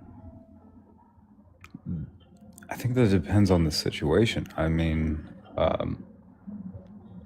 because like within history or now, that kind of depends. There's been a lot of different examples of understanding how the majority feel about something. And does that make them right? If the majority feels that within their heart, then yes, in most cases, yes. So with most cases now we're hedging. Most cases. So does that not include the Trail of Tears? The majority ruled, not a minority. I don't think that was a decision that was made based off the majority of the feeling of humans. That was a forced upon thing made by the newfound American government. That wasn't based off of majority rule. That was just the newfound American government. That was a very minute amount of people making that decision. Is the United Government not the majority in America right now? It's not the majority made upon human existence. How do you know? What's the percentage of North American Americans compared to the rest of the world? Not the majority. Is it not? white the majority is that No, it's not.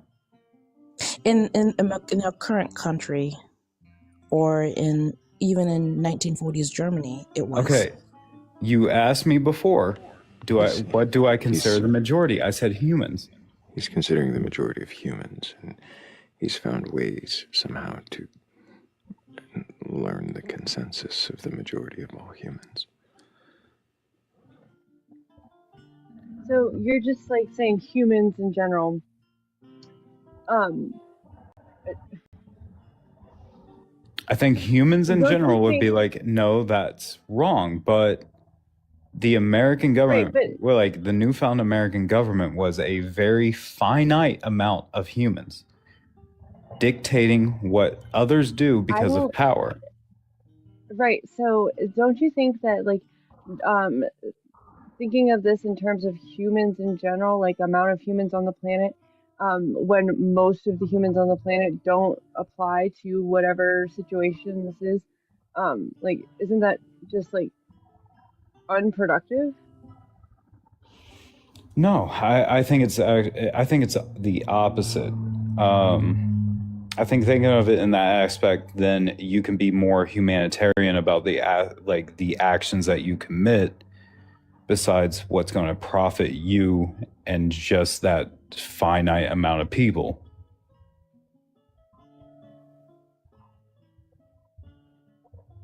If you think in your head what is the actual right and wrong thing to do, you can commit the actual right or wrong thing to do.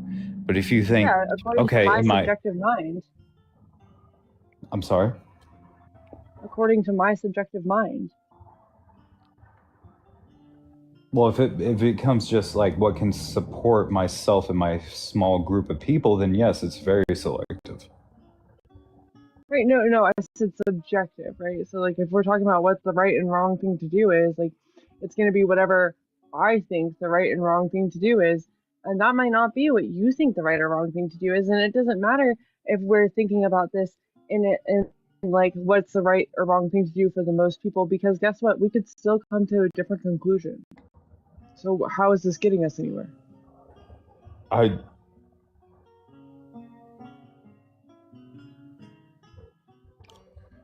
think I don't understand the point you're trying to make. I'm sorry. Like I'm just like, I'm not trying to argue with you. I'm just telling you I don't understand the point you're trying to make here. The point we're trying to make here is that we should all be thinking about right and wrong versus in the spectrum of like all the people, right? Like humans. Yes. The natural way we feel as humans. The point that I'm trying to make here is like if I follow my inclination, like if I think about it in this way and frame it for as like what's best for all the humans on Earth, right? I could still come to a different conclusion than you could come to on the same issue if you framed it that, even if you framed it that way as well. Like it's completely subjective. We could come to a different conclusion, but I think like a lot of those conclusions can come based off of different aspects. We can come from a conclusion that's more humanitarian. We can come from a conclusion that's more economical. We could come to a conclusion. You see why this is unproductive? Yeah. You're not actually questioning your beliefs. Trix, I appreciate you coming up answering questions. Okay, but thank you so much. Another time, another time you might be able to come up and, who knows, have different answers or more clear answers to the questions. But if anybody does have a belief in a god or God's higher power or anything like that, and you're open to having your beliefs questioned, go ahead and request on up. I'm not looking to argue or debate. I am only looking to see if you can question your beliefs. Well, then what are those beliefs?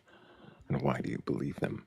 And everybody else, keep tapping this screen. We're up to 65,000 likes. There's 100 of us in here, so if we keep tapping, we could probably double that within the hour. Hello, Braden. Can I get your age for TikTok TOS? Hello, I'm 20. Do you have a belief in a god or gods higher power or or I anything do. like I it? believe in Christianity.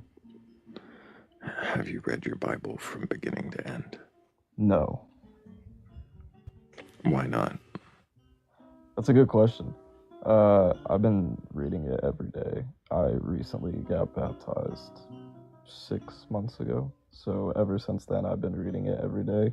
But it's a lot to take in, like, all at once. And sometimes I'll be reading stuff that just blows my mind. So, Do you believe the stories that you've read so far to be true? I do. I believe in fear of God, not fear of his abilities. You believe in fear of God. What does that mean, to be in fear of God? Well, let's go back to the stories of, like, Moses and the Israelites. And they were told, if you no longer follow the commandments of God, he'll destroy your crops, he'll rash your skin, and then all of it happened. Did it? Oh, you I mean don't know. in the story? It says it happened in the story is what you mean? Right. Okay. So you fear what happened in the story happening to you if you don't do what the God says? More like, it says that to become wise, the beginning of being wise is to fear God. What says that? The Bible. And why do you believe the Bible? Well, I believe you have to live for something. Or You believe die. you have to live for something. What does that have to do with believing the words of a book? Well, I mean, if you don't have purpose and you're not really living for anything. I'm sorry, I'm not hearing what this has to do with believing the words of a book. Are you saying that without the Bible you wouldn't have purpose? No. Then what are you saying? Saying the Bible can give purpose and can teach you a lot of things. Even if you don't necessarily believe in religion, it still teaches a lot. I'm not asking for you to sell the Bible to the audience. I'm asking why you believe it's true. Oh, well, I guess Let's start at the beginning, Braden. Do you believe Genesis, the story of creation, Adam and Eve, do you believe those are true? Yes. Why? Because we're not perfect.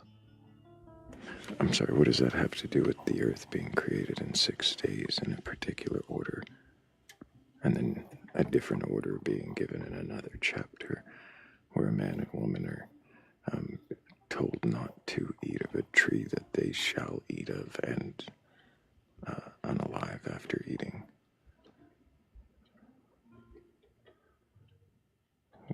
Well, just and then doesn't not that show that unalive. we're not perfect? No, it shows that whoever wrote this story doesn't edit very well.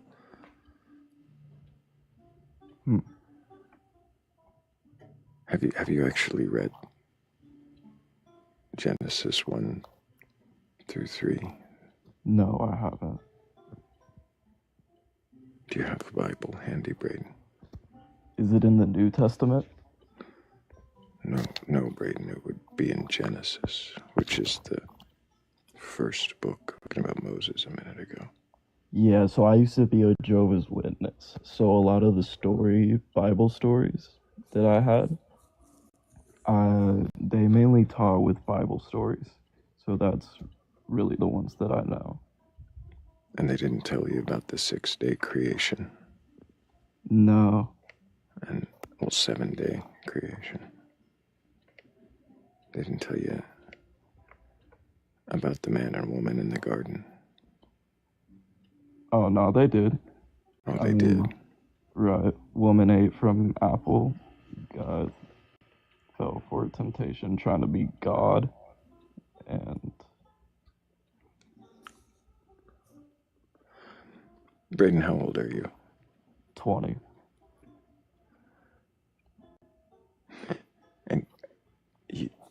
Were you raised Christian? Jehovah's Witness, you said. And Yeah. are you still Jehovah's Witness? No, I'm not. Why not? Because I didn't believe it. I think they have a really good understanding of the Bible, but I think some of their... How would you know if you haven't read the Bible? That's the beauty of it, is I don't know.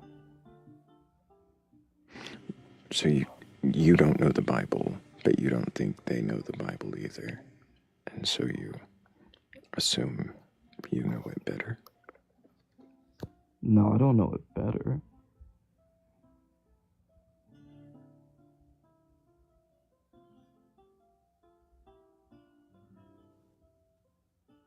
If you don't know it better, then how do you know you're on the right path? I don't. Does it matter to you if what you believe is true or not?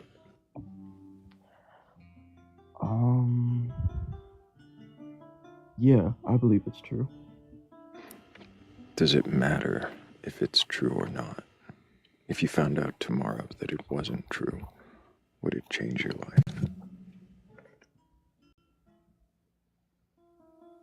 Yeah, I'd say so. So then it matters. In what way does it matter? It matters in the way of faith. What other God, what other religion can you tell me where a God rose from the dead? Brayden, why do you need a God? And why does it have to have that quality? Well, because aren't we all just a creation of God? Why are you assuming that? Because... show me where I came from, a monkey. I'm sorry, what? And I just don't believe in the science aspect, and I don't So think you're saying if somebody showed you evolution and was able to prove evolution to you, then you would have no need for a God. No, I'm not saying that. Oh. Well, then what are you saying? I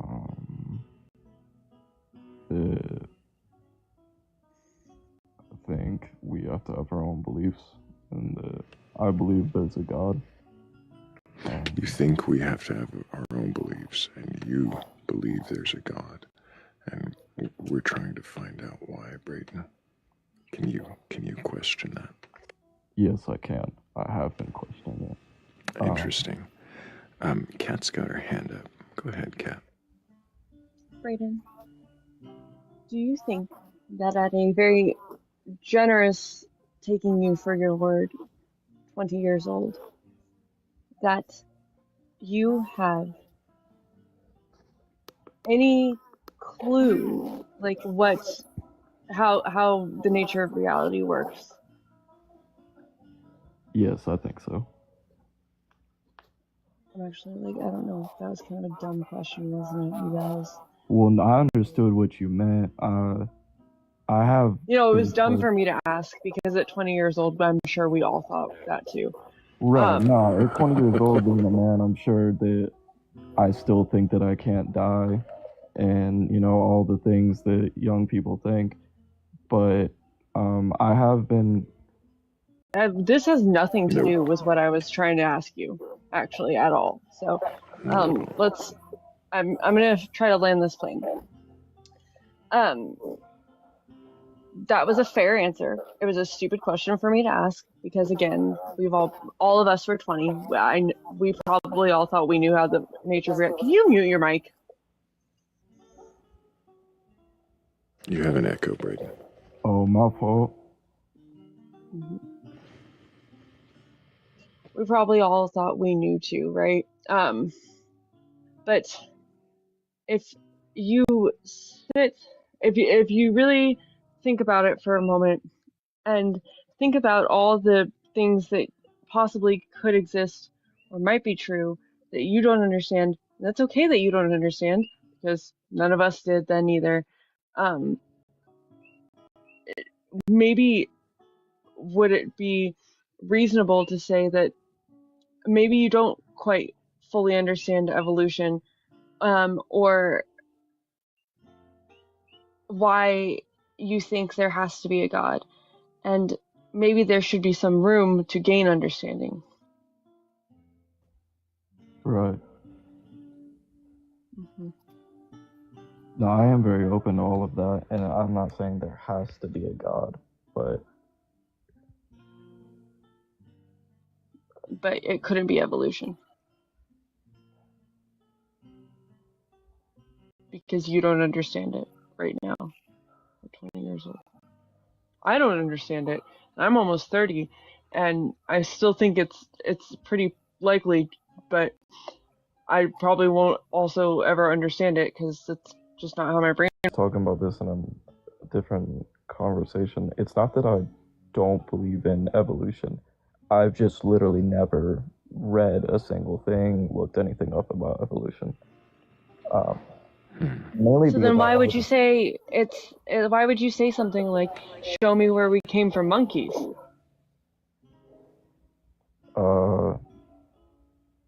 That was something we were talking about earlier. I don't remember. This literally just happened like 2 minutes ago. You've never read anything about evolution, and still you say you don't believe in it. You've never read your Bible, and yet you say you believe in it. Yes. Because again, I mean... Why the bias? Nothing is promised by tomorrow, right? You're not promised tomorrow. You're not promised tomorrow. What does that have to do with answering my question? What was your question? You're believing the Bible that you've never read and disbelieving evolution, which you've never studied.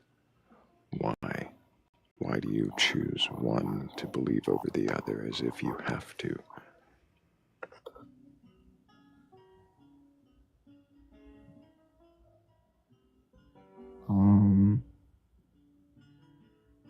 It's not that I have to, but I would like to. Why do you want... Sorry, Kat. I think we're kind of going the same place. If you're going to believe something, shouldn't you be informed on that belief? Yes, of course. I'm all for, like, being wise and knowing knowledge, even if it hurts me, rather than being full of, like, ignorance. Clearly not. Ma'am, I am only 20 years old, and I did just get baptized a couple months ago. So, excuse me for that. Why did you get baptized?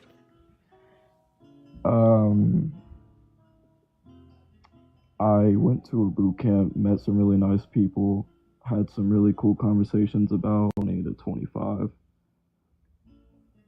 And it was really funny that y'all said,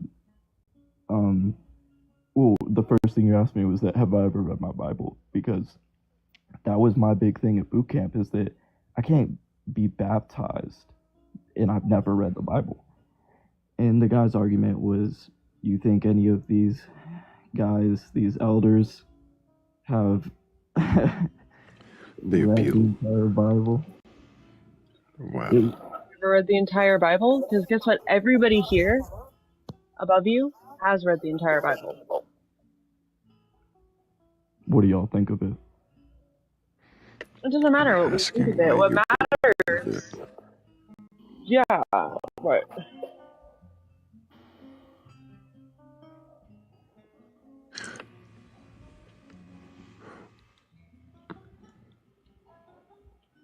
If there are contradictions... Why would you accept this kind of... Sorry. Why would you accept this kind of ignorance and, like, just blind, uninformed, like, spewing of doctrine from people who haven't even read the doctrine that they're spewing at you? Right. And that was more like, because I haven't really believed in anything and at all. And so when I started reading the Bible, it was just more like the things that I was thinking were being explained to me through what I was reading. So it wasn't so much as I was believing in God, but I was learning. You're missing the question that I'm asking. What's that? You said that somebody said to you, you think any of these guys have read the entire Bible? Talking about people who were in a leadership role, people who you were supposed to be looking to for like guidance and things like that. And why would you be like, why would you follow a doctrine given to you by people who haven't read the doctrine?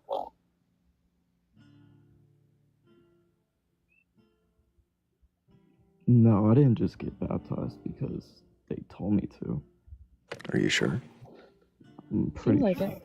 Was it because everyone else was doing it? Definitely not. Well, when I took psychedelics one time, not one time, but have taken multiple times, just every 6 months or so. It's more like just realizing that suicide was a big part of my life for a long time. And Braden, can we avoid certain words? Oh my gosh, too late. Oh my gosh. He did that on purpose. Listen up, kiddo, if you're still floating around. You don't know shit, and you think you do, and it's okay that you think you do, because you're 20 years old and we all thought we did, but if you continue to just not know shit and like just I'm okay with that, are okay with that, like it's gonna be a difficult ride. Braden, Braden, you said a bunch of things on panel that you shouldn't say on panel. Words that you, shouldn't say and should know you shouldn't say.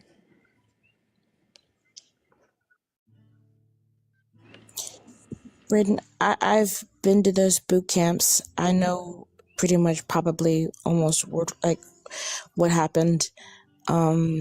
Please, if you're going to believe something, please do your research.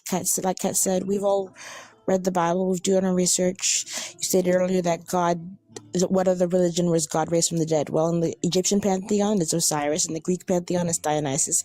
Please just do your research and don't believe things blindly or join groups of people in boot camps in the woods. And just be very careful. Why would you be compelled to do something? Yeah, you can request back up and try that again later. But we are going to move forward and talk to Chrysalis. Can I get your age for TikTok TOS?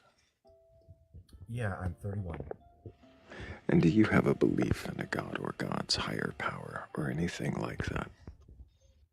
I do, and it's definitely a chosen belief. It's one that I choose to hold on to regardless of whether there may be fact for it, and I accept that for what it is. I choose to believe these things, but I have been a practitioner of witchcraft since I was 14 years old. I've given honor and prayers to various gods, various spirit beings, if you will, to my ancestors as well. And I believe that as a result of doing these, my life is given a touch more direction, a touch more guidance, and even at times I'm given not necessarily control, but the ability to direct my life a little bit more effectively. So you've chosen witchcraft with a particular set of deities and ancestors to venerate, and you feel that this has given you guidance. And it doesn't matter to you if it's true or not. For me, I tend to look at my beliefs with a blend of a spiritual focus and a psychological focus. I do believe that spirits and gods exist, but I also choose to believe the fact that our mind has incredible capabilities. In what way do spirits and gods exist? In my mind, they exist as a consciousness that is disembodied. Gods in particular, I don't view them as being singular focuses or a singular thing, but instead entire ecologies of What is spirit a presence. consciousness? Oh, that's a good question. A consciousness, in my mind, is anything that can act of its own volition. It doesn't need So direction. It doesn't need guidance. It you're makes saying its own there are decisions. things that act of their own volition absent mind. Correct, yes. How did you determine that that exists or even could? Thank you for asking. I spent a lot of time trying to understand the world and my place within that world. And during that time, through meditation, through rituals, through prayers, um, I I am now in a position with my own life where I can't help but acknowledge that when I do these prayers, when I give these venerations, when I ask for help, help is given. The way that things have worked out for me in sometimes the You're most saying obscene ways. you're saying that you ask for things in prayer and ritual and always receive what you ask for. Oh no, not always. Not How always. have That you would be an verified? overstatement. How have you verified that when you receive anything, that it is anything but chance that has? Another very good question. I don't care. For me, I don't care. If it's chance, if it's coincidence, that's fantastic. The fact that I choose to believe in these things brings me a great deal of personal comfort. It gives me a great deal of, again, maybe not control, but a sense of direction in my life. And So it doesn't. regardless of whether these things exist or they don't, So if it they doesn't matter don't, to then the you. experience is still a calming experience. It's still a fulfilling experience. So the only way that they matter to you as existent or not is how it makes you feel. I think that's inherent for just about everybody. I can't speak for everybody, but I think it's an inherent part of our nature that we seek out comfort, we seek out ways to understand the world. And while I do tend to be a very science minded individual, I still love the fact that a spiritual experience helps me fill that out further. Spiritual experience. Do you believe that you're? Well, I guess you kind of cut your beliefs off at the knees then by saying that it doesn't matter if it's true or not. You just assume Oh, that. no, I think that's quite an assumption to make, actually. I don't cut my beliefs off at the knees at all. In fact, I find that they give my legs further room to move. Because when my legs are too short, my beliefs give me the ability to leap forward just a little bit further. What does? Okay, metaphor aside, what does the what does the lack of it mattering, like the what is the differentiation here between your structure of belief and simply imagining whatever you want to be true? And before you do respond, I do need to make sure I thank Rooted in the Pines, Bats, also Heather's Descent, Ezreal, also Susie Blue and Shell, Michael V, Hammy, Real Truth, Amoria, and if there's anybody else I missed, I'm sorry you weren't on the list I saw, but thank you all so much. All right. Can you repeat your statement for me? I didn't after. What Thank you. I didn't hear differentiates that your right away. belief system from just an overactive imagination?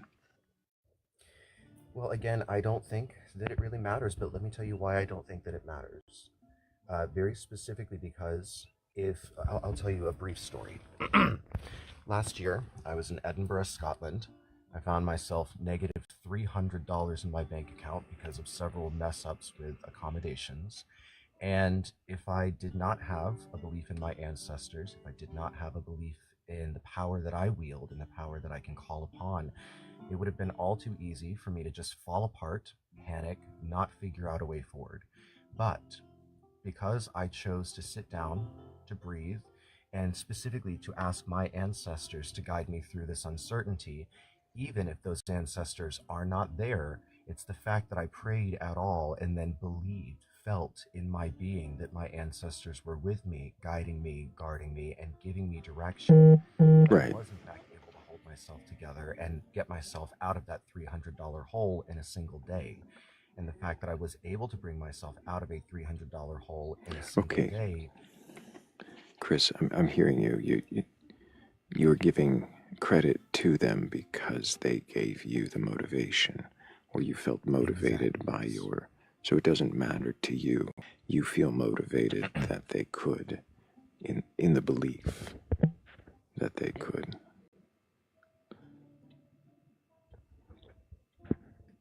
Oh, very much, very much. And so could you find that motivation absent the supernatural belief made of assumptions?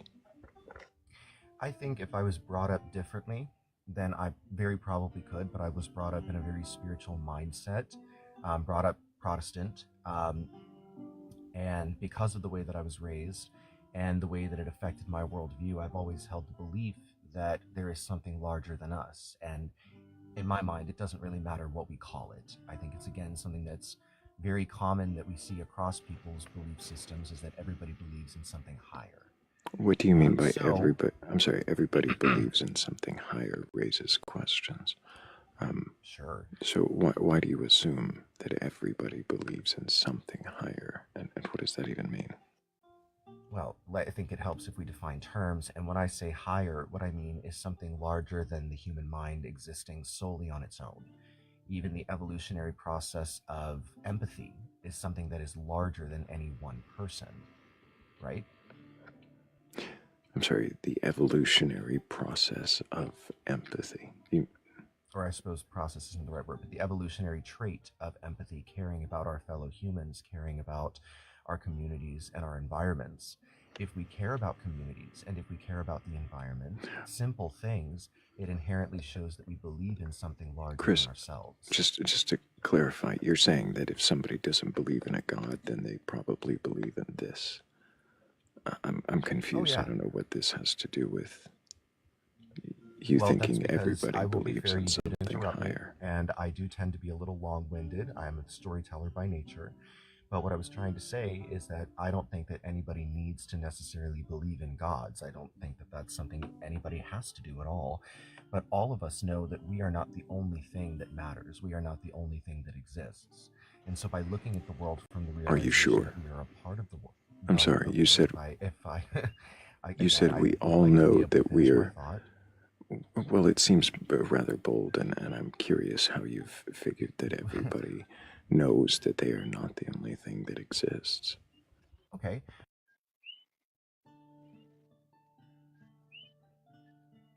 How do you know that you are not the only thing that exists, Chrysalis? Well, what I was sorry, I muted myself there. What I'm actually going to say is this.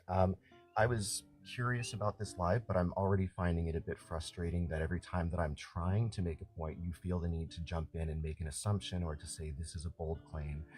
So with that said, I'm going to go ahead and disconnect because I find it very... Oh, exit speech. Over. Goodbye. I'm not interested in your departure speech. If anybody does have a belief in a god or gods that they're actually capable of questioning, then go ahead and request on up. But I'm not here for you to just, give speeches. I am actually interested in questioning beliefs. No, Chris, I'm not mad at all. I'm really disappointed that you decided to grandstand at the end and make it the end rather than actually engaging in the questions.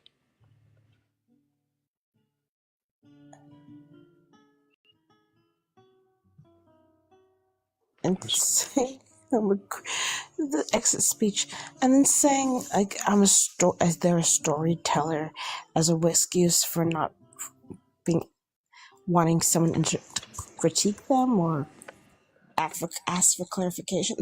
The superiority of their placebo effect is showing. Oh my goodness.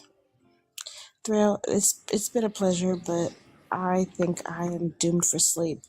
And I'll catch you all later, hopefully before your life ends. Appreciate you, Bats. Sleep well. Thank you. I don't know when we're going to end, but we'll keep going a while longer. If anybody does have a belief in a god or gods, a higher power, or anything like that, and you're open to questioning your beliefs, well, then go ahead and request on up. I'm not here to argue or debate. I just want to know if you can question.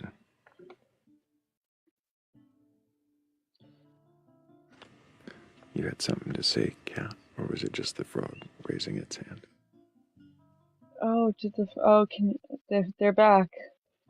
The earthquake scared them away for a minute, huh?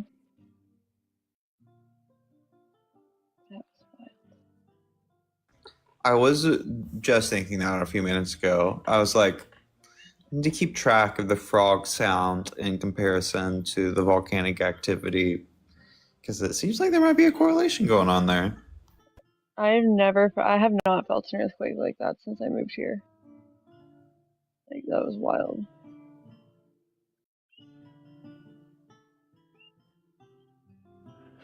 We don't usually have them like that. Oh, hello, Brayden. Hello.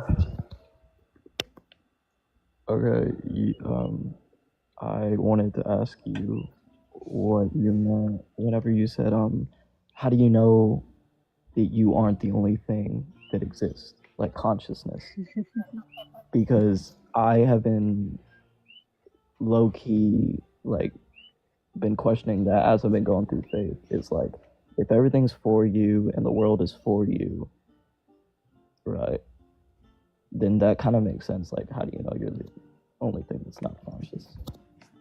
Like, what if that just goes back to all the trippy stuff that I feel people say when they're like, how do you know if this is real? You know what I'm saying? Brayden. Yo. Actually, Kat, this might be one of yours. Yeah, I was gonna ask if you wanted me to do this. Gosh. Let's see. I don't think that the question of existence should be your biggest ask right now. But if you want to explore that, we can.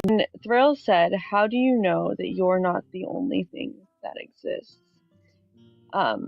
He was referring to the idea that the only thing that we can prove is that we are thinking, right? That we are having this experience in some way, shape, or form. It sounds like you have thought this before too, from what you just said. Yeah. I wouldn't think too much into it at this point if I were you. But if you want to, like, It wasn't that I was like how? thinking, oh, I'm not real. It was more like, what's your name? My name's Brayden. Mm-hmm. And then you sit there and what do you hear? And I hear birds chirping. I hear cars running, like stuff like that in the moment. What do you mean? I don't understand how this is like questioning your existence. It wasn't more questioning existence. It was just, I don't know. I wanted to talk about consciousness. I liked Thrayle's question. You're saying Do you know what because consciousness is? He's saying because he hears birds chirping, he hears cars running, he's experiencing now in the moment, then that is his existence. That's how he knows he exists. That's fair. Yeah, like spiritual enlightenment. How is that spiritual? Or enlightenment. That's one of the things that I learned through the Bible. What do you mean that's one of the things that you learned through the Bible? Well, God says to be still. And then whenever I started being still, I started hearing. And then, what do you hear? No, not flat earth. What? What do you mean God says to be still and then when you were still you...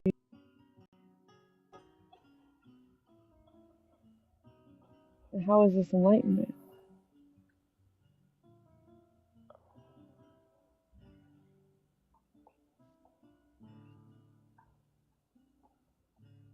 What is enlightening about this?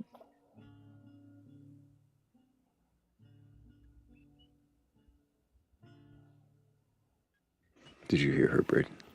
Yeah, I did. Are you thinking? Yeah. While Braden's thinking, I'm going to go ahead and have everybody tap the screen, share the live. We're up to 75,000 likes. That's awesome. You guys are amazing. I appreciate all of you. Braden, I have to ask. It sounds like you're questioning. Let's remind the audience, because we did have a guest between. So you grew up Jehovah's Witness, but you didn't believe it. You went to a church boot camp and you were baptized there, correct? Yeah. Is it a very short story? I know your life is more than a sentence. And you're 20, correct? Yes. Okay. So, Braden, do you actually believe that the God of the Bible is real? I'd like to think so. Why?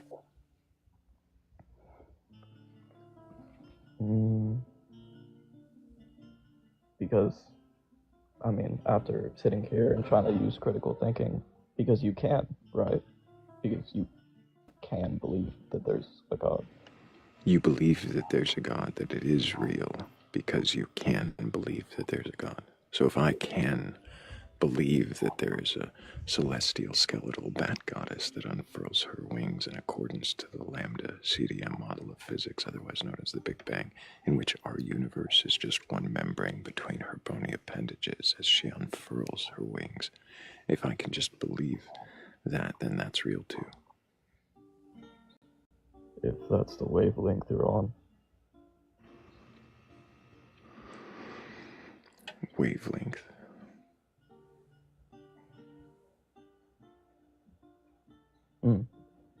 Like, if that's what you believe. So you're saying if somebody believes something, then that thing is real? No, but I am saying there's history behind the Bible. There's history behind the bat goddess as well. What does that have to do with it being real? I don't want to, like, repeat myself, but it kind of just back to the thing where there's one who rose from the dead. There's one who unfurled her wings.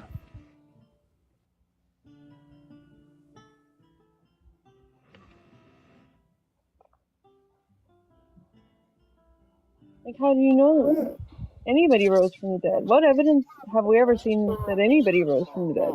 Right. So the Bible says that a bunch of people rose from the dead when Jesus rose from the dead. Does it? You have the zombies in Matthew, right? Zombies. Yeah, those biblical zombies.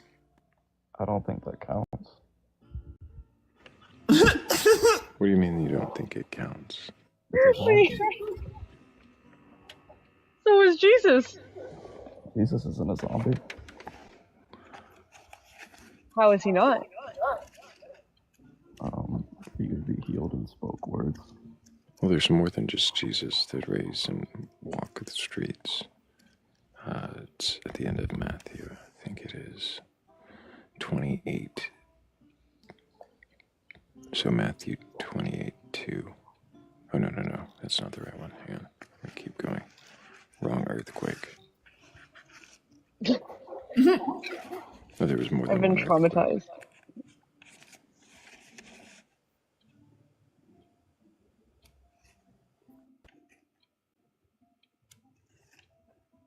I got another one after that too, Thrayle, whenever you're done.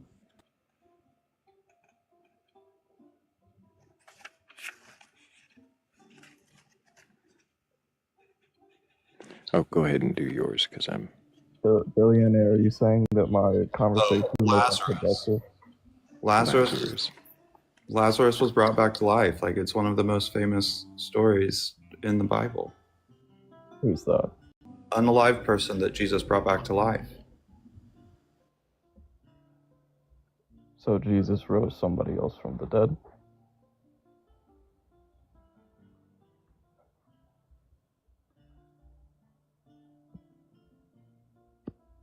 Yeah, so like when you say, but only one rose from the dead, not even within biblical teachings does that hold. How does that affect how you think about that?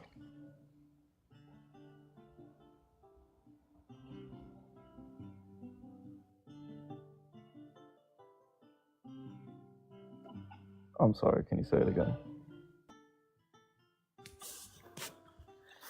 Yeah, within the Bible, there are not like Jesus, even within the Bible, Jesus is not the only person to come back from the dead.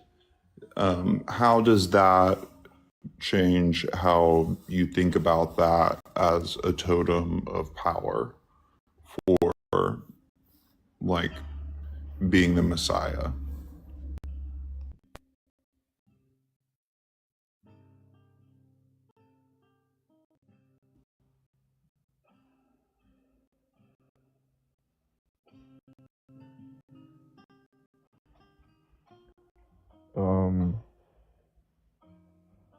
Well, if we're talking Bible, Son of God,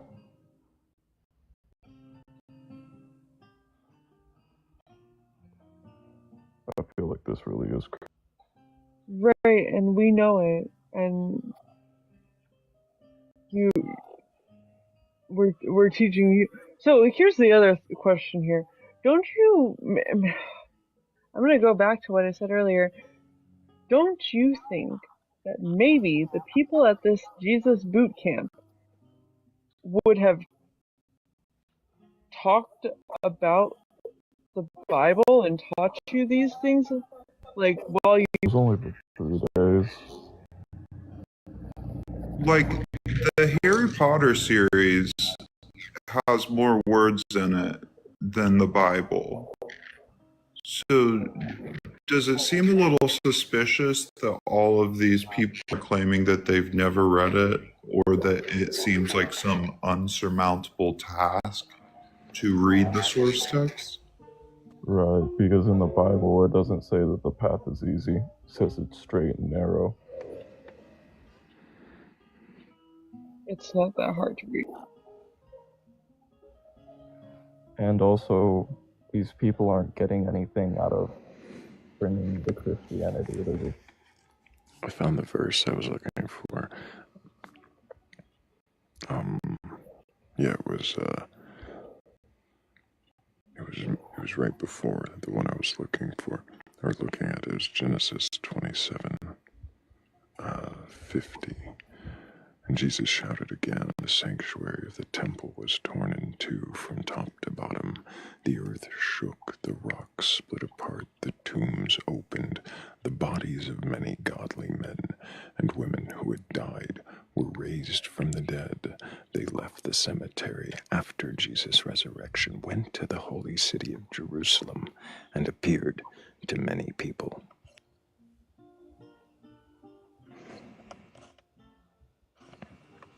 Zombies.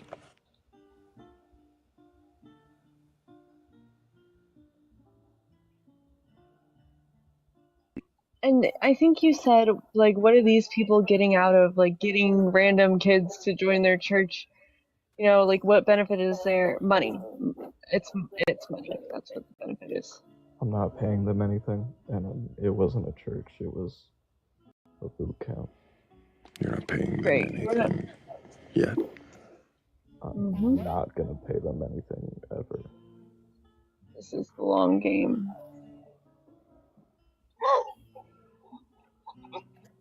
Is that a Tootski? Good morning, Tootski. Hello, hello.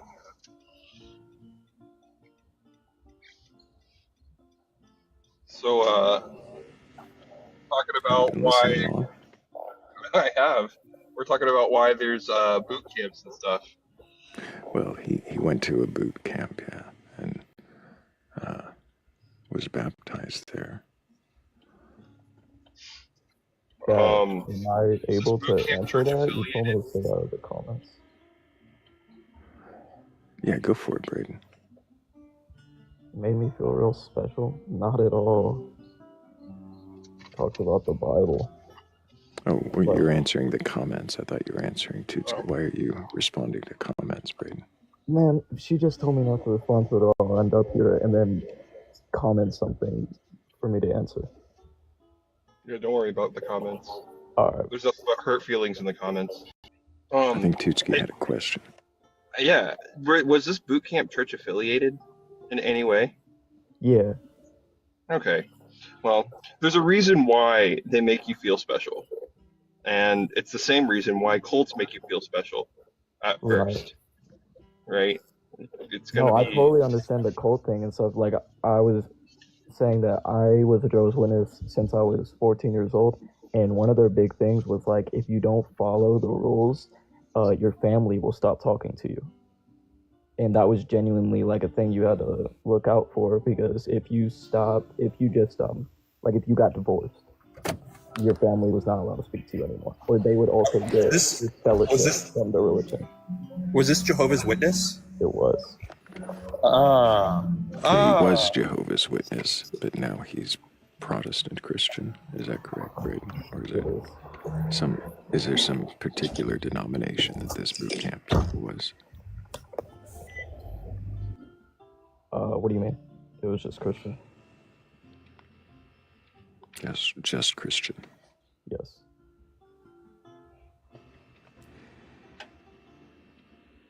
And it wasn't like, it was an only male boot camp for 3 days. It was only male for 3 days. Yes. So we really just talked about the Bible and stuff. And no, there wasn't like making you feel special or anything like that. It was more like just studying the Bible, really. Like understanding it, Studying the Bible, but not understanding how to live daily life in state of mind, really. Like how to get out of assumption. You can either live or die. Braden, was this was like a training course? How to be a good Christian? Yeah. According to these people, the elders of the boot camp, how to be a good Christian according to them.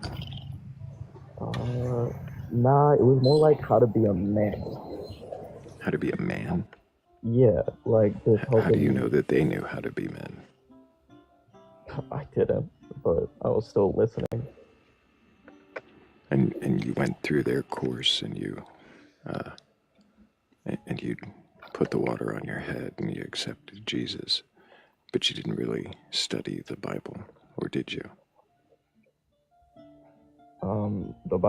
I've always read the Bible, and I've always had to think about death. That was a big thing in the Jehovah's Witnesses, was that, like, you're going to die, you know? And I just said, obviously, at a young age, just being told that all the time worried me, you know? Braden, is it about that eventual end? Is that what your fear is really about? So no, I don't fear death. Are you sure? Yes.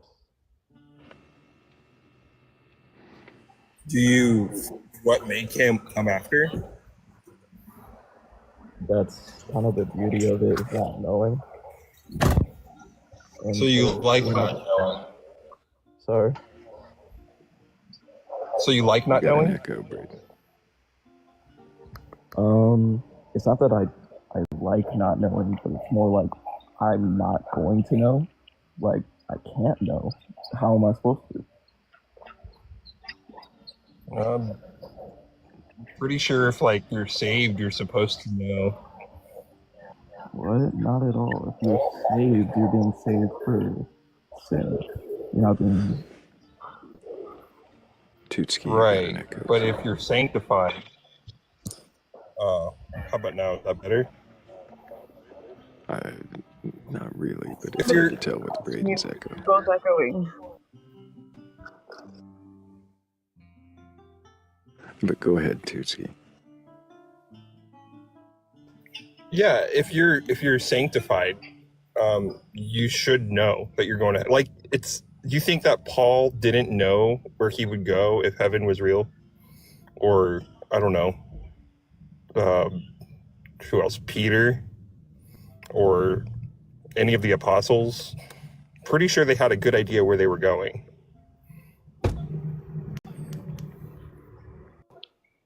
Exactly. That's Exactly what? That's the antithesis of what you're saying.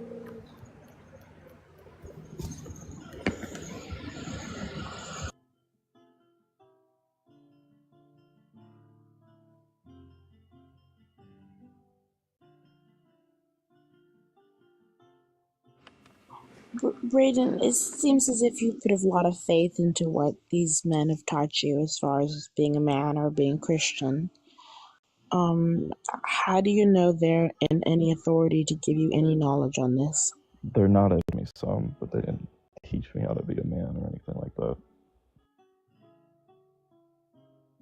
So then why do you believe it if it was 3 days of teaching the what you didn't learn to be a man?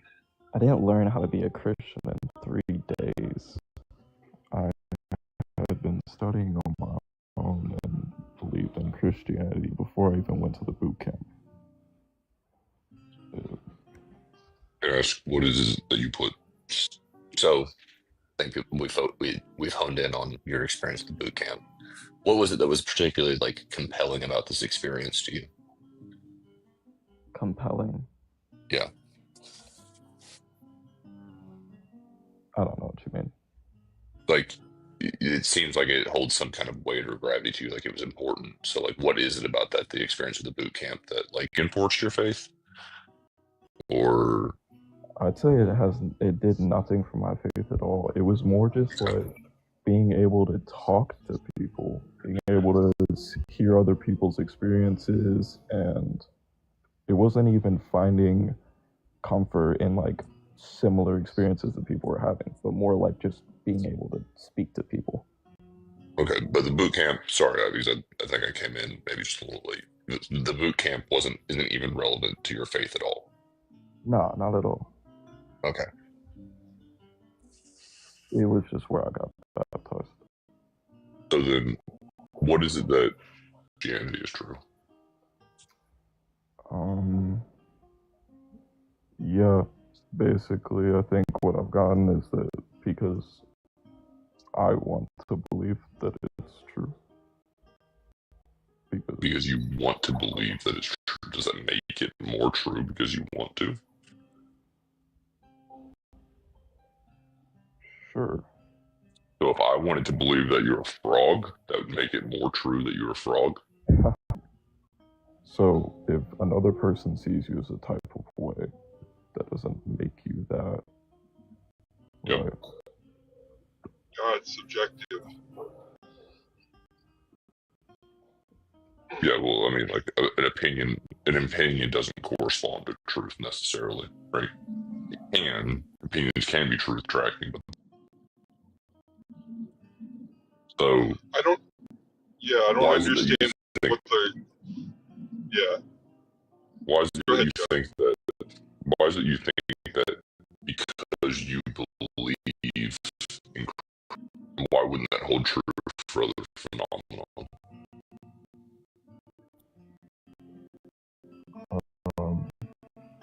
I'm just this thing, and then my name's Braden.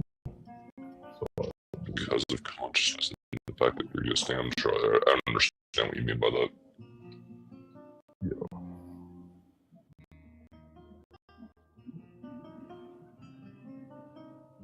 Can you explain?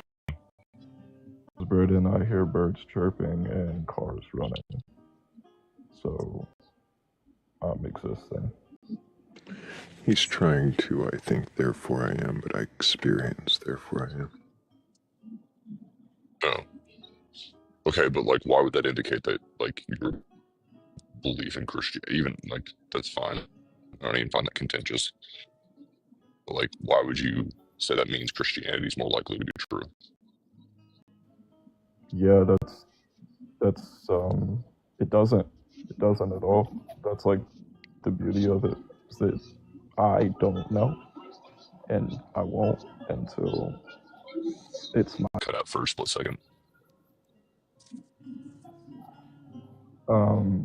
it was just like, that's kind of the beauty of it, is that you don't know.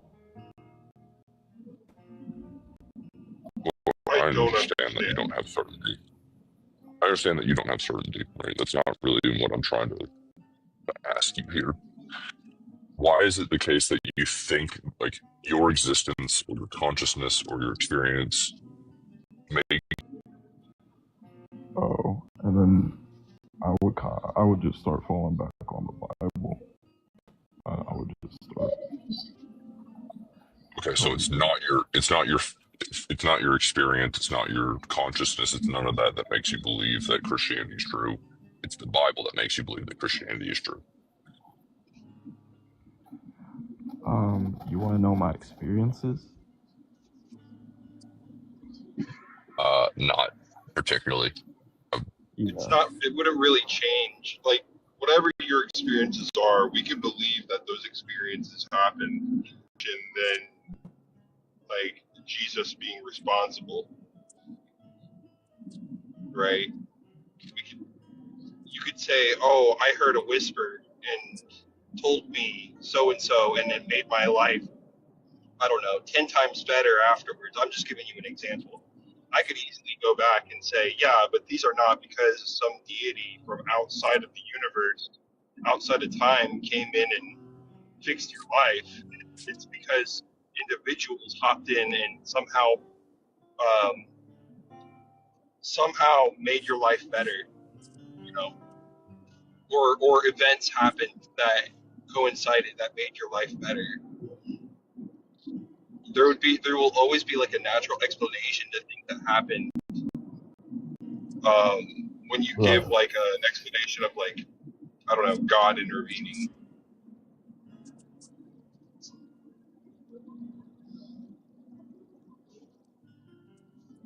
So I guess I'm curious why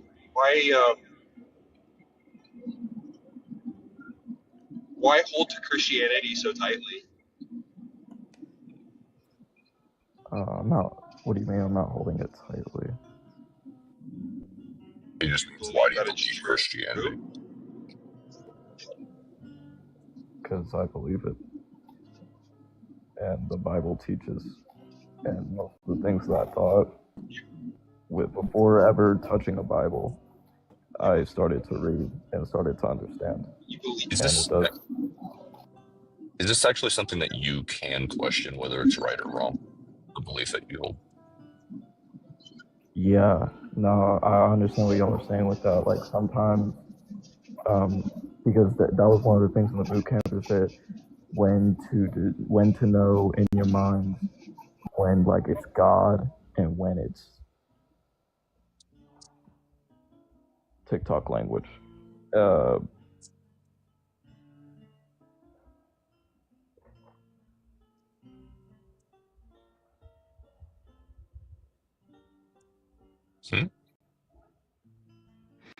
He said when it's God and when it's TikTok. I was not tracking what that meant at all.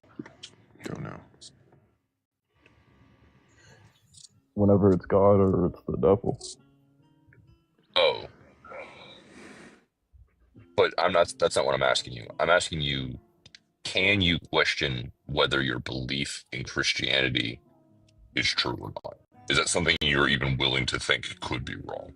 Of course. Okay. So when I ask you, or when Tutski asks you, what is it that makes you believe these things, and you just say it because I want to believe them, or because I read the Bible,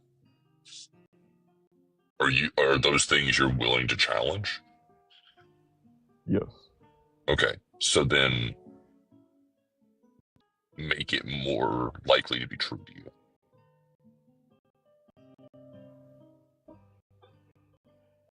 Isn't that just going back to like self-consciousness? No, it's not. Ask the question again, please. You said that you think that Christianity is true, and because the Bible. I'm asking you, why do you think the Bible is true, and why do you think believing a thing makes something more true?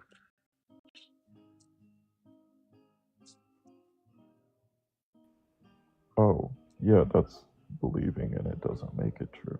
You just believe Okay, in it. sweet. So we agree on that. Right. So that we can disregard that. So you're saying it's the Bible that makes you believe that Christianity is true.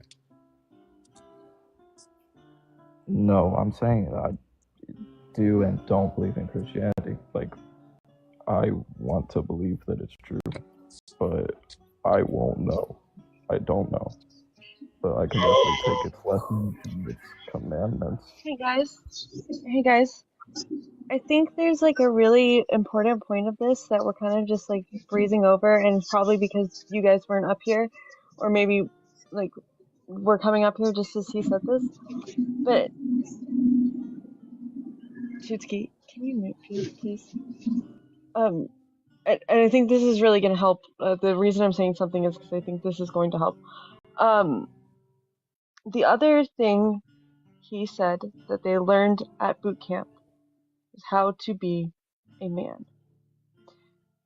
And I feel like for a 20-year-old young man, this is a very important lesson. I've never been one of those, so I mean, I'm not totally sure, but I feel like this is probably a very important thing. So if you maybe intertwine like learning how to be a man, could this affect like why you believe, or if these two things are associated, could this be part of why this belief is like Yeah, no, I'm not saying so present? 3-day boot camp made me a man. I'm not saying that it showed me anything. I'm not saying it did. I'm saying that you said this was a big part of the boot camp, was you learned about the Bible and you learned about how to be a man. And also, I don't know that those men at that boot camp were like the best place to learn about how to be a man, but these four are all fantastic examples. Just I think so. Unlike the elders of that boot camp, I'd say these men have actually know the Bible. They've read it. I read it twice before I was 20.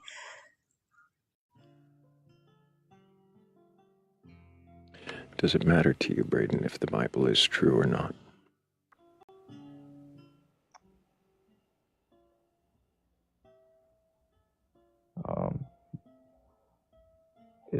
I feel like that's just one of those questions that it's just like, God, give me a sign. You know what I'm saying?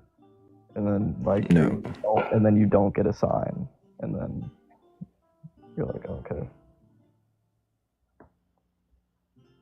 I'm not quite sure what you mean there, Braden. Does it matter to you if the Bible is true or not, if the events really happened?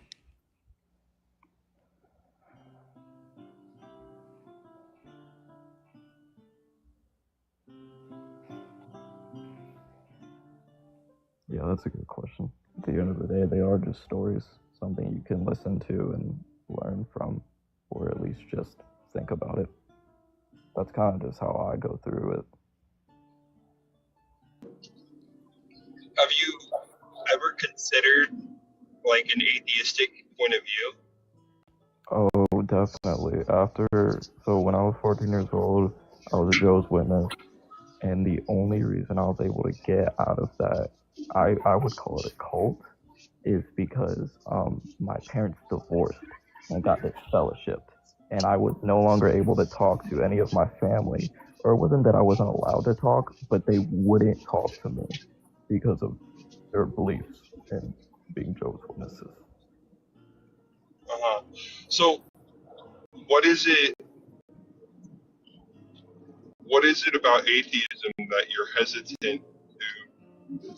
Oh no, what I was getting at is that once I was 14, I was like so relieved that I was away from religion completely. I was like, I wanted nothing to do with it. I went full atheist for a while. Oh, okay. So you did hold to atheistic beliefs. All right. Well, why did you go back? What was the symmetry breaker that made you believe that, like, hey, Christianity is more likely to be true than atheism? Yeah, because I love the stories that it told and love the lessons that it taught. So it was more out of whimsy than like a logical decision. Well, no, it was more like from the dead rose after dying. But that doesn't stop, like, I don't know. It doesn't really answer why you would want to lean towards one than the other. Just because there's a God in a story that was raised from Jesus is not the original coming back to life dude. More likely than not, it's probably an adaptation. But that doesn't. Why is it that fact that makes you lean towards it?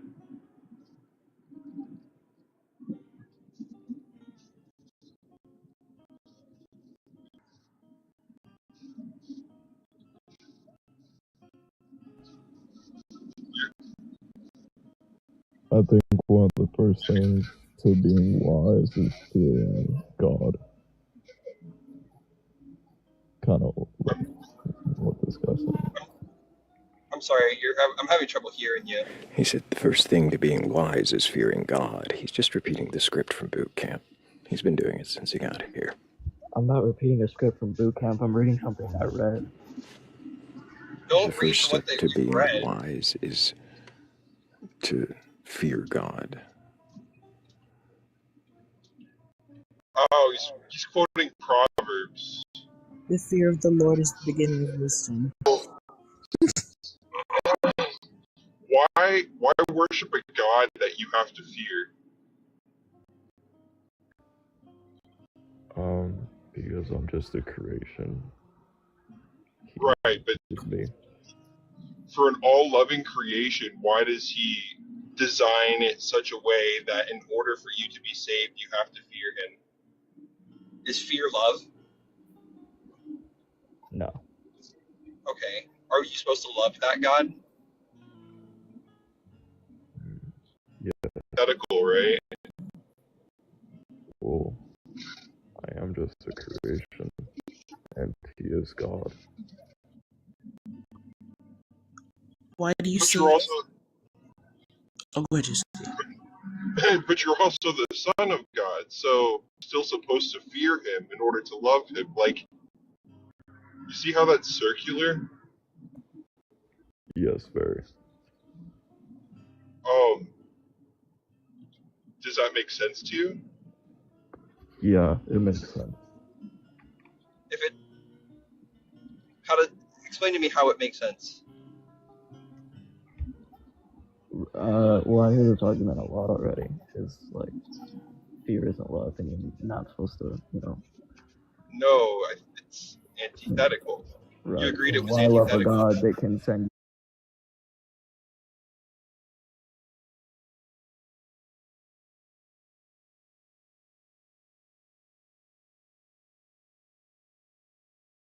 Then you can fucking talk to me, you bitch. How about that? Get I did not okay, hurt my man. feelings. Like Failed nobody. miserably. Guys, Try I want again. everybody. Try, be better. I want everybody in the chat. Sorry, Brittany, to cut you off. I want everybody in the comments to say "cam up" while Brittany's calling him out. Oh, he's gonna run. I want everybody in the comments to say "cam up" while Brittany Don't run. roasts the shit out In of him. Jesus' name, come back to the live.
been a long time since that happened.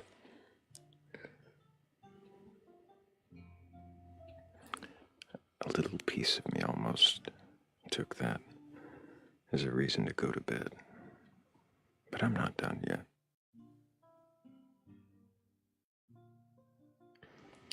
So we'll have to go ahead and tap the screen and share the live. I didn't see where we were. We were well over 80,000 likes. There were 100 or more of us in the room. Who knows how many will find their way back. But let's make sure we share out to those of our friends that we know we're here.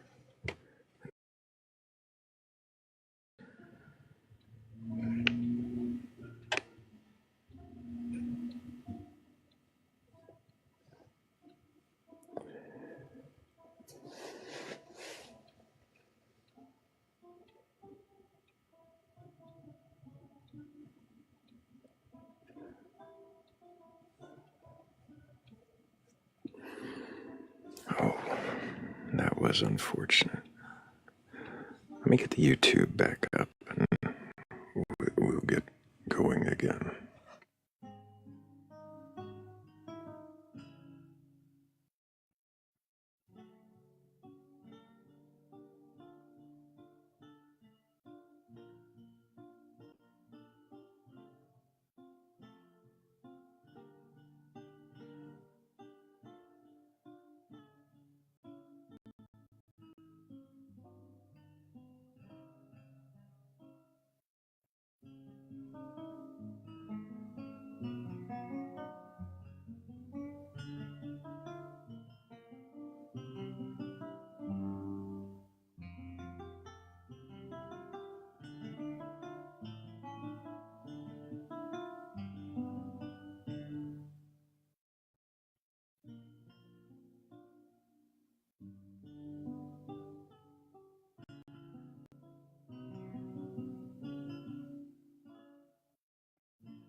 Okay.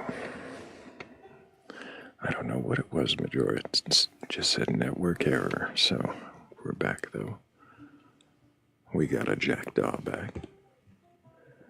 Let's see who else. Equipment malfunction or something else? No, it didn't tell me what it was. That's strange.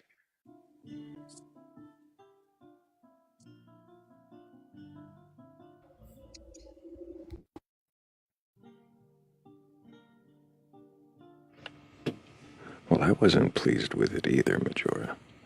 I don't like to end the live without a poem.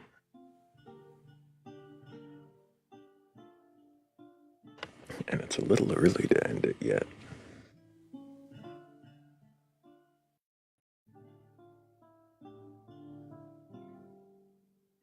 I don't know if we'll get Braden back, but we do have other people in queue.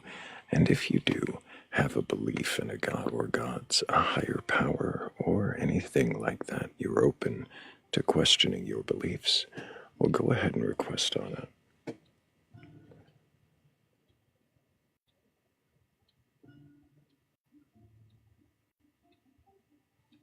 I don't know who was first, but I know this person was waiting as well.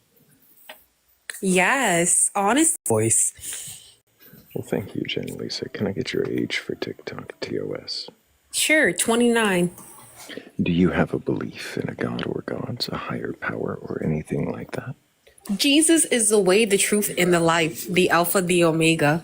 Interesting. So you believe in Jesus. Have you I read know the Bible? Jesus. It's like a relationship. I don't believe in him. Fascinating. So have you read your Bible? Absolutely. I know so much about the Bible. Let's have some chat about the Bible. Have you read it from beginning to end? Absolutely. Okay. And you believe everything within it to be true and literal? Absolutely. But not always literal. Sometimes there's people use like metaphors and similes. Because like if you listen to the Song of Songs, it's very symbolical, but it's actually talking about people. What about Genesis? Is Genesis symbolical, as you said? Is that the To a degree, because they say apple, but it really was fruit, and it just was information from the devil. Never say information from the devil? Fascinating. So you that's an interesting thing to add. Jaleesa, do you believe in the 6-day creation? You have somebody talking in the background. It's a little distracting. She convinced him to have sex. Do you need to? Okay, we're just Wow. gonna You know what I'm saying? we're just gonna set you down. That conversation has nothing to do with this live, and we're not interested. That was weird. Oh, I was just coming up here because she was annoying me and I wanted to. She wasn't interested in having a conversation. She's just here to preach. She has absolutely no interest in questioning her belief or respecting the live. Was that her husband coaching her? I have no idea. The thing he was talking about in the background didn't sound related. So I dropped her and she can try again later. There's a lot of Christians who believe that the fruit of knowledge of good and evil was relations with somebody. Well, then her husband can request backup so we can talk to whoever was actually going to question their beliefs. We do have a guest joining us. Auxiliary Rose, can I get your age for TikTok TOS? 31 years old. Do you have a belief in a god or gods, a higher power, or anything like that? I do. I believe in Yahweh. You believe in Yahweh. Is that the biblical God then? It's the God of Abraham, yes. And have you read your Bible? Yes, I have. Do you believe all of the stories within it to be true and literal? Same answer as the sister gave. I believe it as a complete truth. I just do believe that some of it was written symbolically. Now, when it says, can you question your beliefs? I question my beliefs daily. So, Auxiliary Rose, I'm interested in you being able to question your beliefs, but I'd prefer that you actually wait till we ask the questions. Do you understand? So that way you're not just talking to the board, you're talking to the humans up here waiting to ask questions. So, you said that you believe, like the guest before, that things are true, but they're symbols, right? So, do you believe in the 6-day creation? Is that true, or is that symbolic? I take the entire account of Genesis as truth. You take the entire account of Genesis as truth, so you believe the earth was created in 6 days in a particular order, and then that things were created in a different order later, or the same time, or how does that work out with chapter 1 and 2?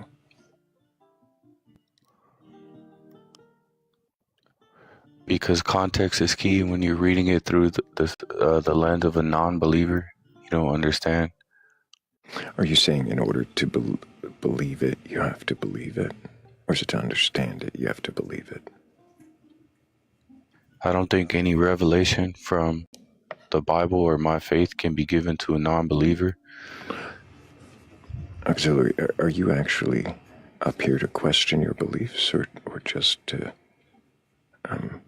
preach? Well, I'm not here to preach. Cool. I mean, so can you question your beliefs? Let's go back to that question.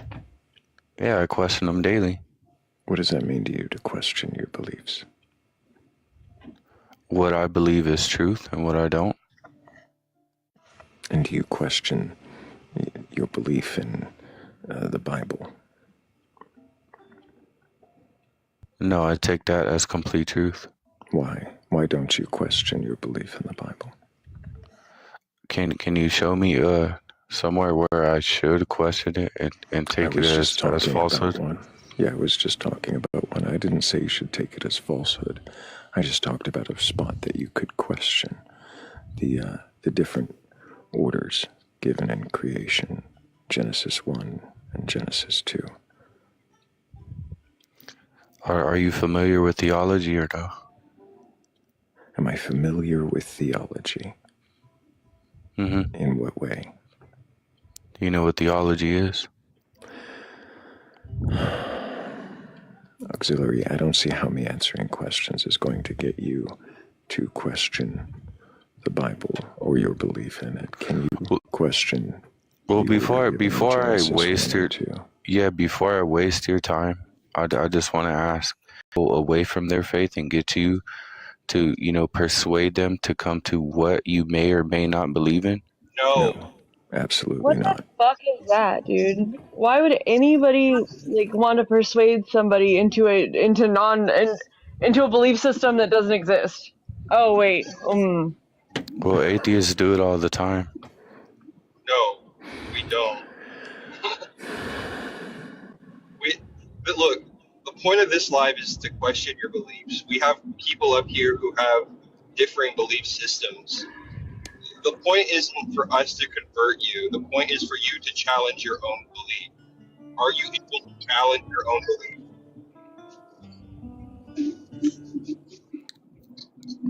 Your mic is kind of Can you distorted a challenge bit. your own belief, Auxiliary? I challenge it daily, I say. And so why don't you question your belief in the Bible? I question it daily, and I pray and I receive an answer. So when you question something like the order of Genesis 1, where it says that man was created after the plants and the animals, and then Genesis 2, where it says that man was created before the plants and the animals, then how do you reconcile that? You just pray about it. Because when I read the Bible, I like to keep it in context. I read it as a historical book. Also, I read it as a book of accountants, and maybe something you would consider as a myth is more truth to me because I look through it through a deeper lens. So I understand what Genesis 1 is and what Genesis 2 is. And what Genesis 2 is a deeper explaining of the creation. My question is, how do you reconcile the different orders? How is that a deeper explaining if the order of creation is different from one chapter to the next? Genesis, not prophecy, it's an account of creation. I didn't ask if it was prophecy. I don't know how that at all addressed my question. Because prophecy is written in order of things to come or happen, and accounts are not necessarily written in chronological order. I'm not talking about necessarily chronological order, except that it does specify chronology in both chapters. Right, in chapter the use of days, right? Correct, and in chapter 2. Chapter 2 is a bit more zoomed in on the focus of... It's zoomed in on which day? It's zoomed in on the details of Adam and Eve. When it says that man was created before the plants and that the animals were created because the man was lonely and needed a helper, then does that not contradict the chapter before where it says that the animals were created before the man? And thank you, Shell, for the fireworks. No, sir, you're not familiar with the Bible. You guys take care. Thank you for the conversation. I see you're not familiar with the Bible, so you're going to run. Go ahead, Auxiliary Rose.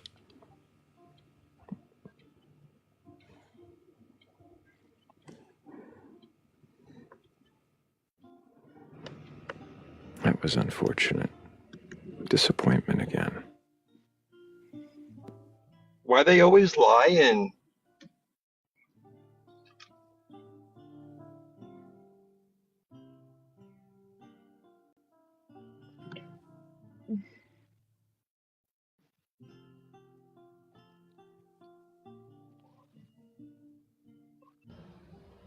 I believe in a book you haven't read.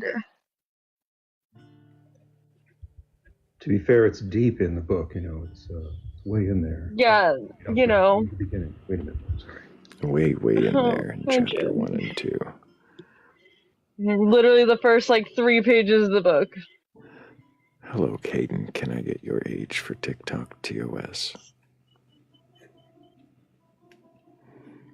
Caden, did you mean to join us? You can try again, Caden. we'll just keep moving forward.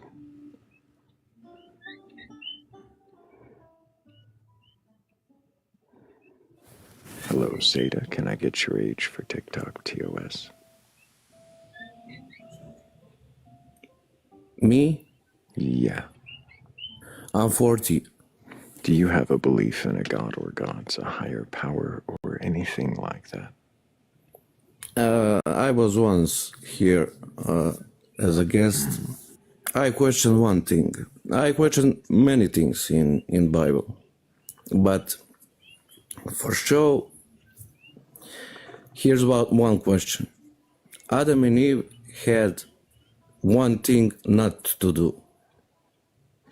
Then come Moses, and God gave him 10 things that people should not do. I mean, two people could not resist one thing not to do, and then Moses came with 10 things, and that's what we have today. That's all that I have to say. That's my question. I thought Moses came with Sarah. like 600 things. He did. Yeah, he did. 13, or something like that. So that's a great question, Sarah. Why would God give more commandments if the first two humans couldn't follow one? Yeah, that's all. Well, I appreciate you, Seda. Great question. Thank you. I love listening to your show, and I am always a guest here. Well, I appreciate you, Seda. Are you here to question your beliefs more, or did you just want to drop that question for us and run? I'm not running, but my English I was joking. Not so good. Okay. Well, I'm questioning my beliefs all the time. I'm reading the Bible. I'm studying Talmud and how do you say it, and everything that is. I don't know, but I don't believe it. I just can't. Something that is many times before the Bible written, I just can't believe in such things. I'm not questioning my beliefs. I know that Bible is just not written in truth. I see. Old Testament and the New Testament, because Jesus did exist, but they misunderstood him. He was just a guy like Moses, like everybody else in the history, who wanted to tell people that they should be better, but they misunderstood him, and then mythically they, I don't know, they made churches and made something that we all believe, that there will be the day when Jesus Christ will come again and save us and blah, blah, blah, and I don't know. Yeah, I hear you. For me, it's a joke. For you. Okay. I might have more questions for you at another time, but I think we're going to keep moving forward for a guest that does believe in the Bible. But I appreciate your question. It's a great question, Seda. So thank you. And okay. I think we're going to move on. Appreciate you. Take care. Anthony, can I get your age for TikTok TOS? 47. I'm sorry, did you say 47 or 27? It's very hard to hear you. 47. 47. Do you have a belief in a god or gods, a higher power, or anything like that? Yeah. Yes, I do. And what god is that? A Lordy Mod. But I want to question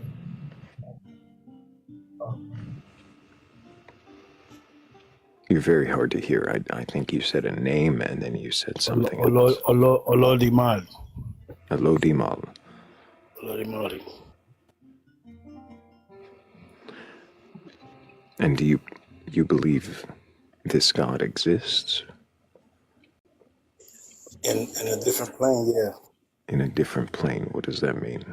Like a different dimension, different place, different atmosphere from here. And what is this thing to call it God? Why would you call it something like that? Oh, I just learned that verse to call it God because I kind of don't like the word.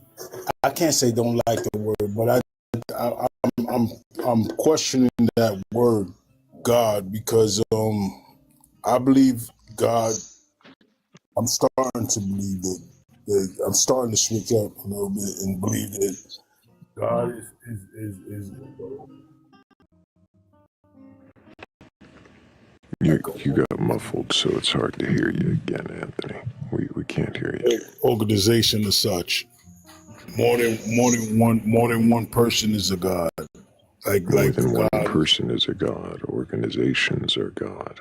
Are you just saying God is a word to use for big things, for higher powers? Yeah, that's what I think. That's what I think that word is. So, the deity or the thing that you called, was it Orimari? Where do you learn of this entity? What does that mean? From the God of my ancestors. I just learned about it. I was a Christian for years. And what is it that makes this God real?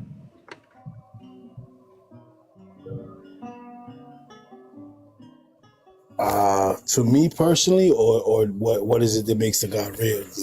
From my knowledge. To you, what is it that makes you believe Because there is this God? While I was a Christian, I was under attack by some say witches or whatnot, magic spells, voodoo, stuff of such. Magic spells. Yeah, there's a lot of magic going on, and I was under attack. I was praying to Jesus, help, Jesus, all that. I did everything, and he didn't come. So I called the pastor, and the pastor laughed at me and said it was someone that had unalived already that was torturing me, and he laughed. So I just didn't go back, and my way to Chango and Orishas and the Lord Iman is the God of all of them, creator of them. Just for so I can have better context, what culture does this god hail from?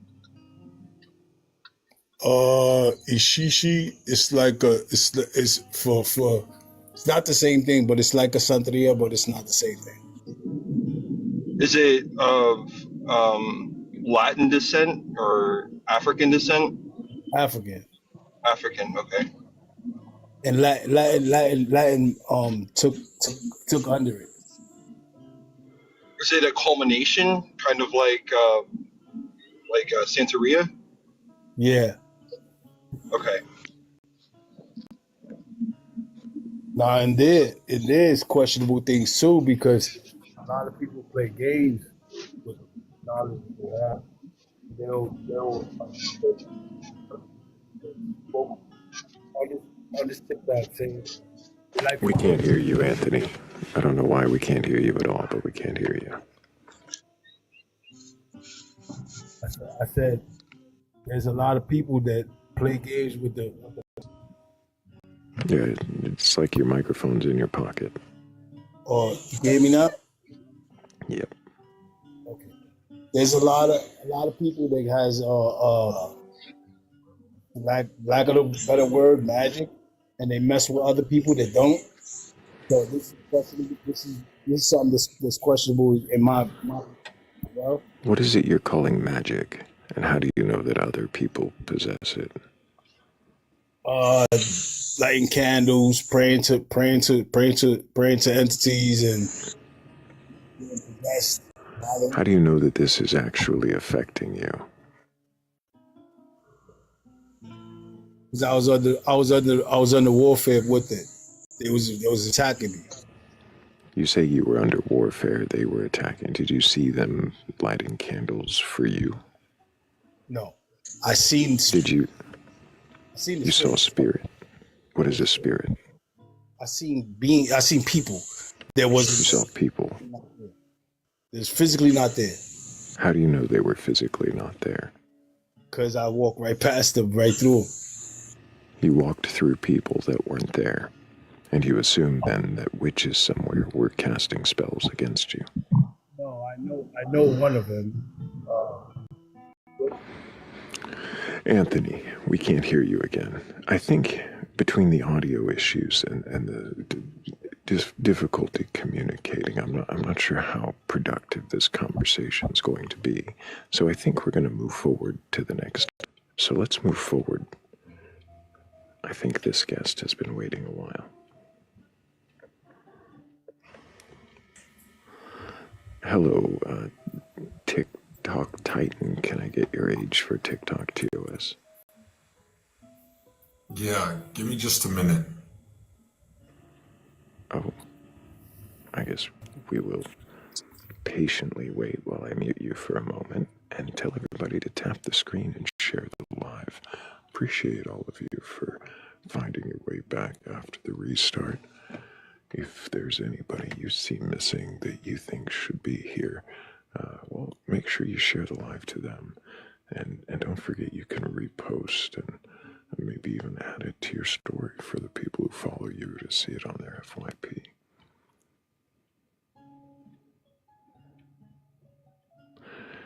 When you figure things out, Titan, you'll have to unmute so that you can give me your age for TikTok TOS so we can proceed with the conversation. Next person who's waiting.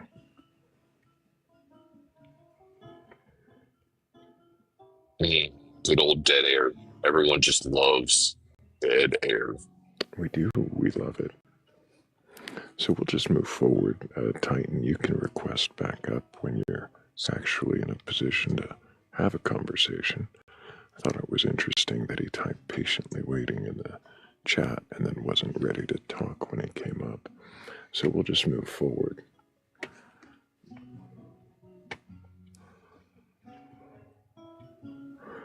Assuming everybody else isn't as patient. There we go. How's it going? Hello, to Prohibido. Can I get your age for TikTok TOS? 38 years old. Do you have a belief in a god or God's higher power or anything? Yes, like I that? do believe in Belial. He's a deity. I was Christian until I was an ex drug dealer, and something happened to where I was laced and died. Where I went, for the record, I have the paperwork. It was a void, and this void was very dark, and you didn't see nothing. It was like really interesting because you could hear crying, moaning. Woke up. After that, I was dizzy. I'm sorry, just to back up. What was the name of the deity you said you believe in? Belial. Belial.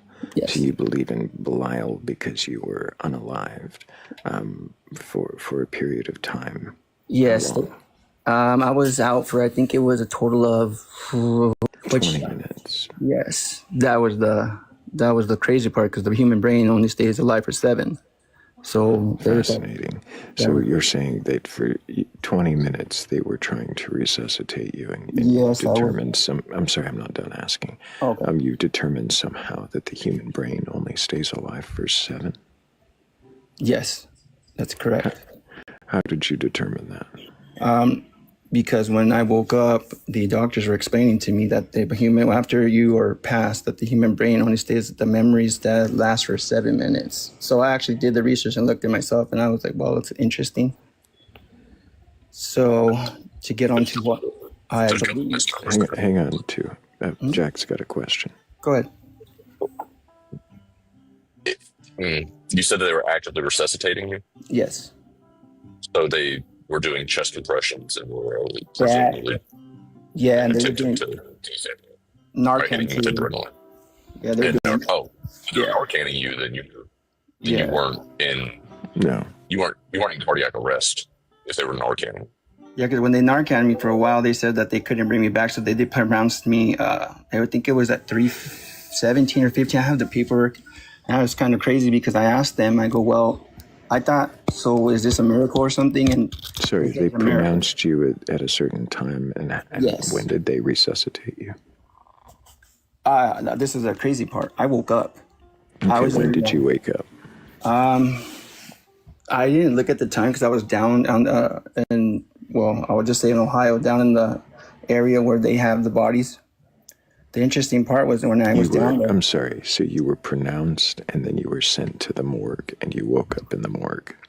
I wasn't, what is that thing where they start taking your, because I'm a, how do you say it, where you give your body parts away? Donor.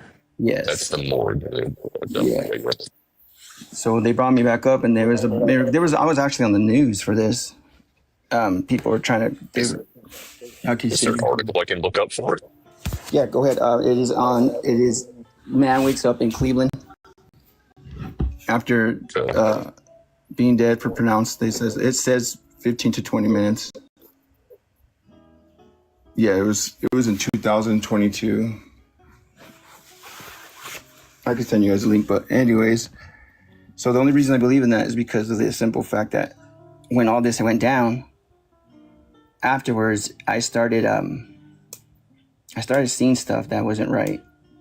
I was going to Christian church and stuff like that, and it didn't feel like it was anything to do with God, because a lot of things were just different to me.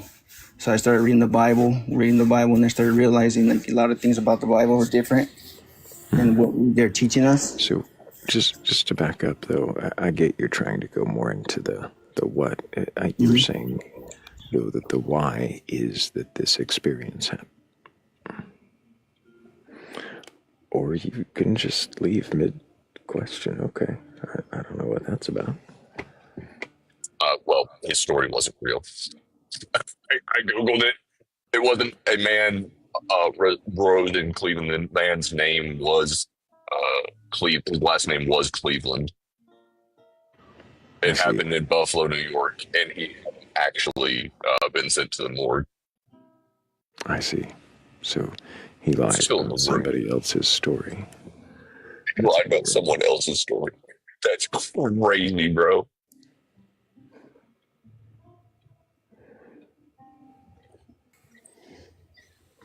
Didn't really want us to look it up, I guess. Good morning. No, he wanted to lie about someone else's story, I guess. Hey there, Titan. Can I get your age for TikTok TOS? Can I get your age? No. Can I get your age? I'll answer a question. Goodbye. If anybody actually is we're on a one-strike policy here. I mean, he's welcome to try again if he's capable of participating, but after the first strike of expressing how patient he was in the chat, coming up and making us wait for multiple minutes before eventually we moved on, now he can actually show up and give his age like anybody else does on this platform. It's just so weird that people want to, like, they request to be on the panel, and then they want to be condescending and aggressive or confrontational about it. It's like, yo, bro, you asked to be here. Yeah, I'm just not playing the games. So, Ty, awesome. Do you have a belief in a god or God's higher power or anything like that? Of course I do. And which God is that? I believe in Yahweh. Have you read your Bible from beginning to end? I have. I know it by heart. You know the entire Bible by heart. That's fascinating. So I didn't say I have it memorized. Oh. I just say I know it by heart. You know it. What does that mean? It means I know it when I hear it. Fascinating. Oh. So, out of curiosity, do you believe the stories that you know by heart from the Bible to all be literal and true as they're written, or is it just the way that you assume them that they are true? I believe the word is perfect and flawless and a shield for those who would take refuge in it. Fascinating. So, perfect and flawless. Is that literal though? What does what it do you mean literal? I would prefer just one question for one person at a Right, time. I was reiterating Jack's question. So I didn't hear it. Does it mean literal? I think it means all of the above. So it is literal. Like all the events literally happened. They're not like a metaphor or like. There are metaphors, parables, literal, figurative, all of the above. So you believe that there are metaphors in the Bible. So you don't believe that all of it is true. Some of it could be like. No, I believe all of it is true. If it's a metaphor, how can it be true? Again, I believe all of it is true. Okay, so you don't believe that there's metaphors in there? Define metaphor. Yeah, it'd be like a story that isn't necessarily true, but used as a symbolic meaning to teach a lesson. Okay. Or a comparative statement. Or a comparative statement, yeah. Sure. Out of curiosity, do you think that the 6-day creation in Genesis is true? It was a 7th-day creation. He rested on the 7th day. Okay, so you include the 7th day in the creation, so you believe in that. He created the 7th day and made it holy and called it the Sabbath, and he rested after all of the work that he had done. I see. So you believe that that story is true, happened as written? Absolutely. Does it bother you at all if the order from Genesis 1 contradicts the order given in Genesis 2? I don't believe that it does. So when it says that before there were plants in the field, that he makes a man, and then he makes plants, and then he makes animals, and then he makes a woman, that doesn't contradict the first chapter where it says he makes plants first, and then animals, and then man and woman. Well, let's go and take a look at it. Oh, I thought you knew it by heart. I didn't say I had it memorized. That's Genesis 1 and Genesis 2. I'm aware where we're at. Listen, the enemy came from the very beginning. I don't need the sermon. To make God out to be a liar. No, God is a liar, but we don't need a sermon. Okay, I rebuke that in the name of the Lord. That's fine. You can rebuke it in the name of the Lord that spoke it in Genesis 2:17. But let's look at Genesis 2:5. Or which order do you need refreshing in? It's not a refreshing.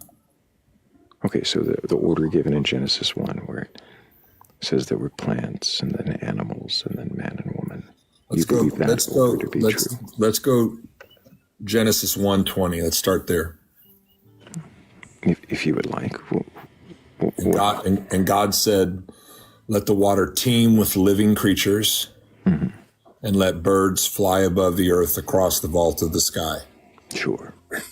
So God created the great creatures of the sea and every living thing with which the water teems and that moves about in it according to their kinds, and every winged bird according to its kind. And God saw that it was good. God blessed them, and he said, be fruitful and increase in number and fill the water in the seas, and let the birds increase on the earth. And there was evening and there was morning, the 5th day. Great. Wonderful. He makes the birds and the fish and all the aquatic wildlife on the 5th day. He said, let the water teem with living creatures. He had already created the water. So then God didn't create all the creatures? I'm sorry, I don't see how this answers whether man was created before or after those. Well, we're getting to that.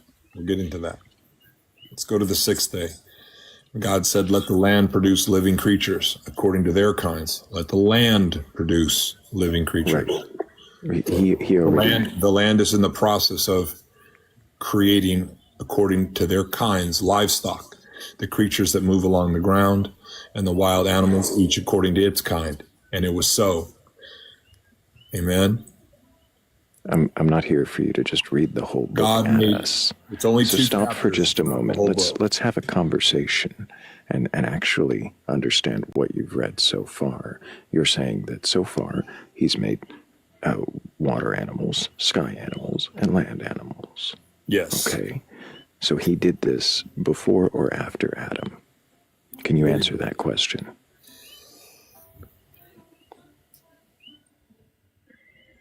I'm sorry. Ask me the question again. Yeah, did he do that before or after Adam? In this chronological order of the way that we're with us being read in Genesis 1, he created those first. Okay, then why in Genesis? Hold on. No, let's read. Why read in 24. Genesis? Stop! I don't need you to keep reading if you've answered my question. So why in Genesis 2 does it say that it is not good for man to be alone? I shall make him a helper, and so out of the ground the Lord God forms all the beasts of the field and all the animals of the sky and all that. Why does it say that those come after Adam in the next chapter? Let's take a look.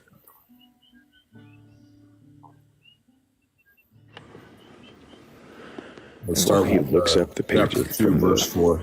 Well, I didn't ask you about chapter 2, verse 4. I asked you about chapter 2, verse 18, 19, 20, 21.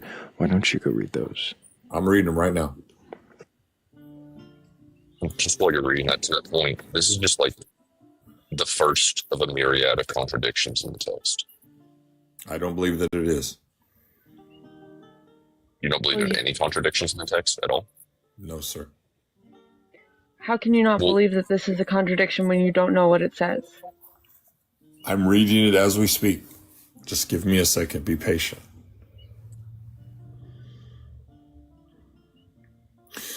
This is the account of the heavens and the earth when they were. That's 2:4. I was asking about 2:18. I know. I'm not asking you to read 2:4. It's okay. It's okay. I'm not asking you to read 2:4. No, you don't have to ask me. I'll just do Okay. it. Well, then go ahead and do that somewhere else. We'll have a conversation with someone who's not here to preach at us.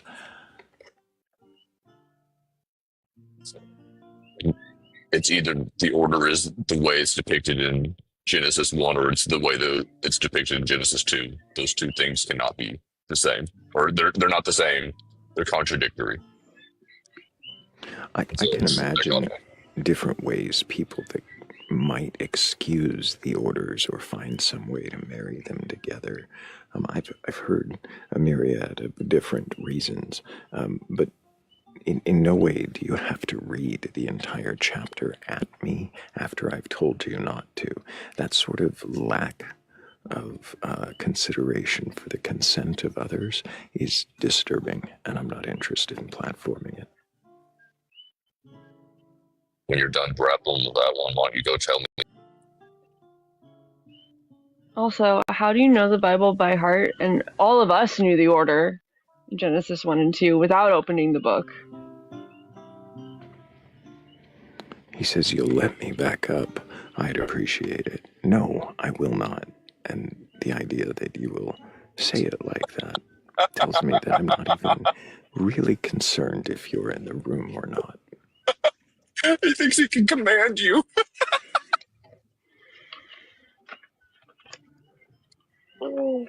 He can command his search function to find his way back. If anybody has a belief in a god or gods, higher power, or anything like that, and you're capable of questioning your beliefs, well, go ahead and request on up. I'm not interested in being preached at, but if you can question, I'd like to know what it is you believe and why you believe it. Magnus commands he be let up. We do still have Braden in queue. Braden, you still with us? Oh, I am.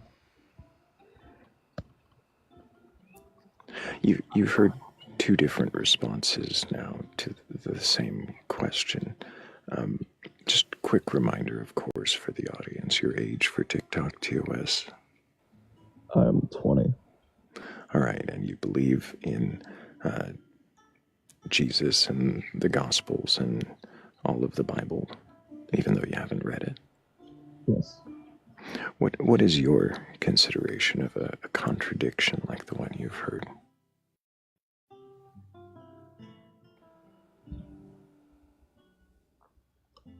I don't know, that guy wasn't really questioning his beliefs, so it wasn't.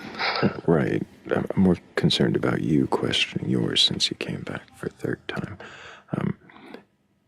What are your thoughts on contradictions within the text? Do you think that's something that can happen? Definitely. You think there are contradictions within the text? Yeah.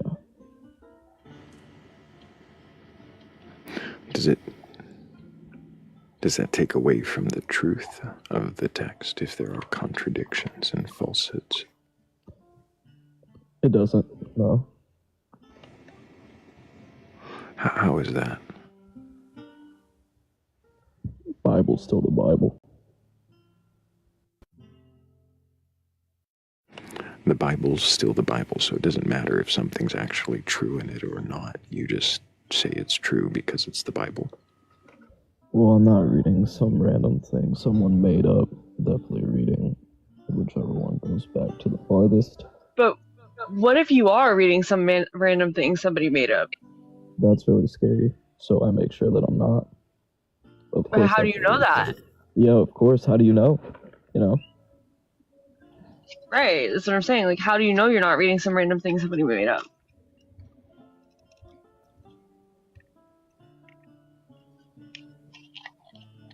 It may not have been made up for no reason. I mean, it may have been made up to hold together a group of people against an invading army. It may have a purpose, but it may not have a purpose for you. May have been made because everyone was afraid of death and were trying to look at something else to brighten their spirits. It was probably made for a whole bunch of reasons, and there are probably some stories in it that like have some, you know, some bit of truth in them, but to like take the text as the divinely inspired, like it, just because those things could be true, does that mean that this is the divinely inspired word of God?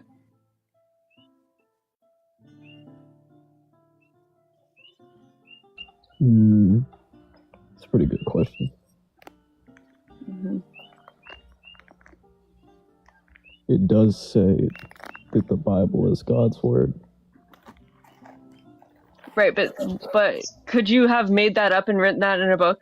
Could I write a book and in the book write, this is the divinely inspired word of Shiva, and does that make it true?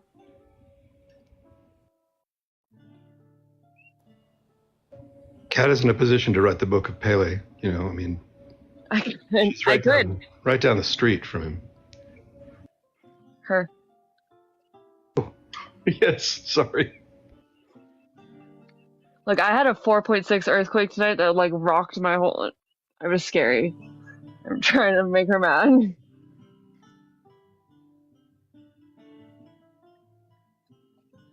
Pele, forgive me. Can you ask again? I could write. This was a very good point you made. I could write a book about Pele, the volcano goddess, and I could say in the book that this is the divinely inspired word of Pele.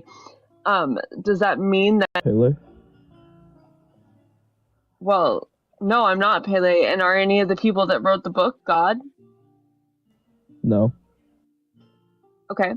So could it be, is it possible that they might have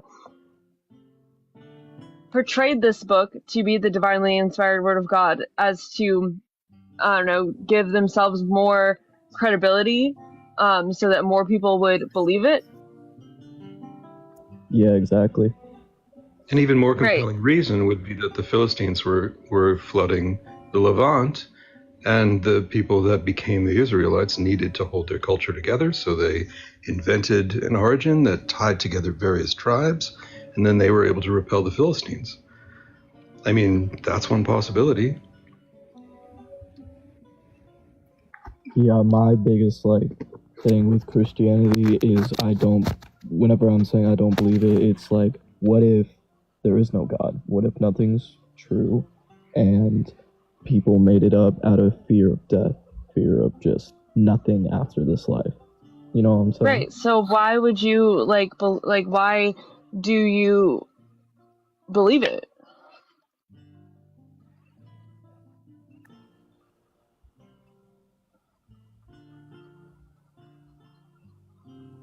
Because I want to. I mean, is it because you're afraid? I have fear of God. I don't have fear of death. But if you have no Sounds fear like of death, then why do you need to believe in a God and an afterlife and all the stories? Because I want to. Because I am a creation of God. This is what the Bible teaches. why do you want to though? Like what? Okay. So I don't think it's about the story, and I don't think it's about like God clearly.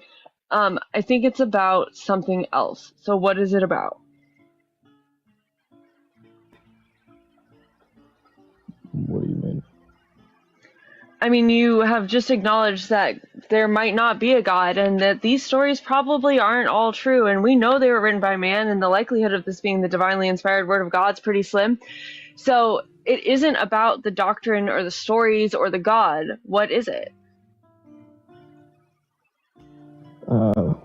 I think it's just like, doesn't everybody in the heart seek something with a higher power?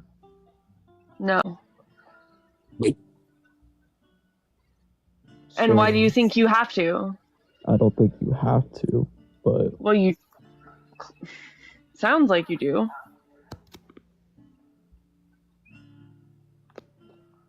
You just said, doesn't everybody in their heart seek a higher power? respect, grace, respect, grace, a lot of things that bring peace of mind to me. Could you not find these things elsewhere? Yeah, I found them in myself. You have to find them in yourself before you can find it in anything else. Then why do you need God?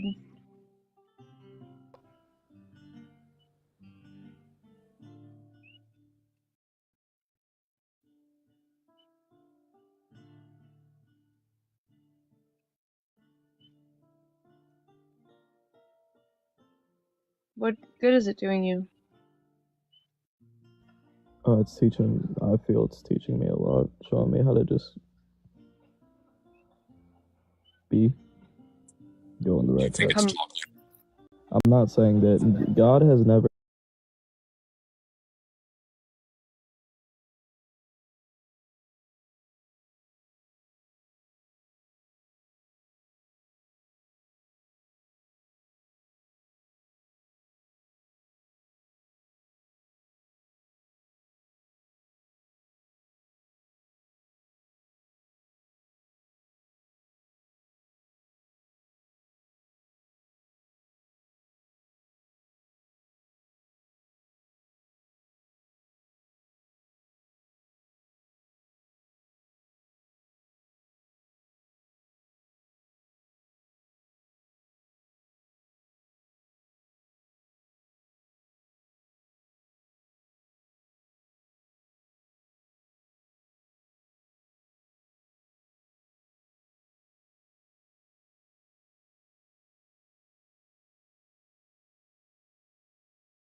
Brittany after the fact later.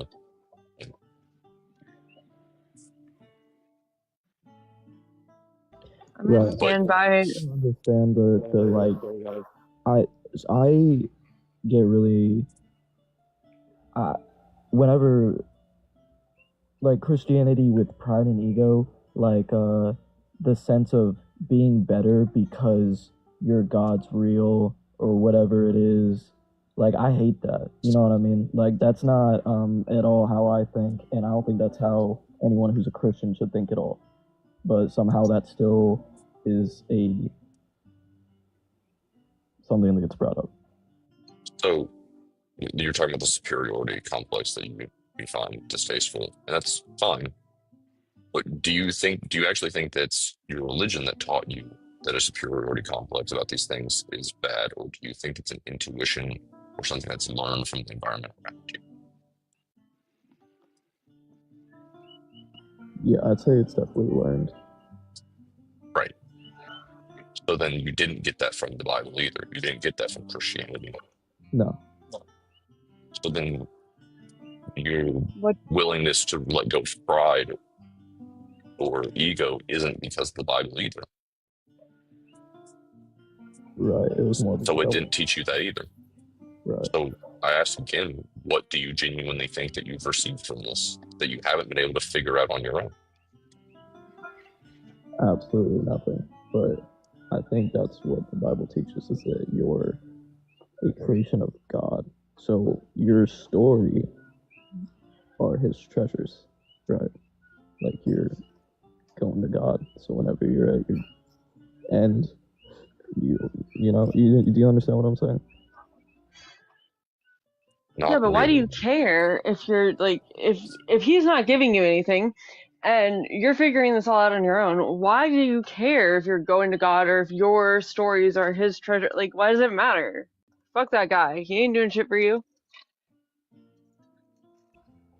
He gave all of his life. No, he didn't. Only if I mean, your parents are what gave you life, right?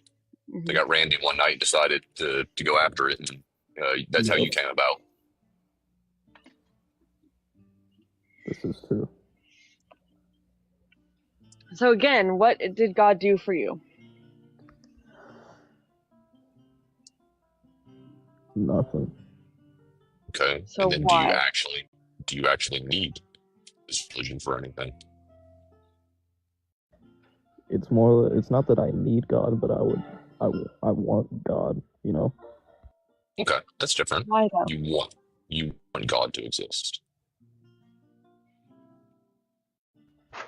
Yeah, wanting God to exist, wanting a relationship with God, I think those correlate together. Why do you Braden, want that? I'm sorry.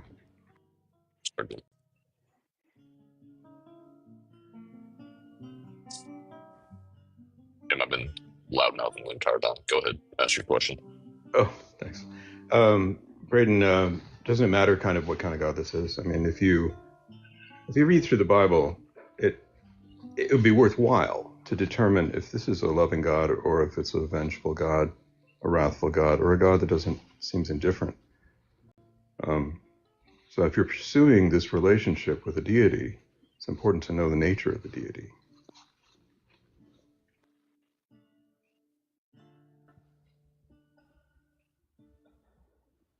I think his nature is peace. What evidence do you have that his nature is, first of all, that he's a he, which is...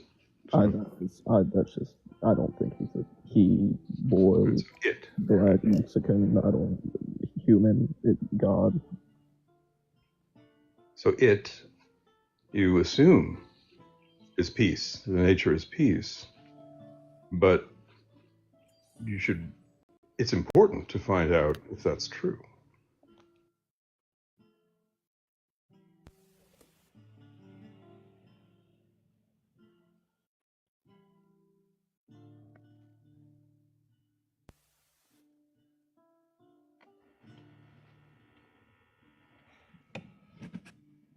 Is this is the reason you want this because of the community that it gives you?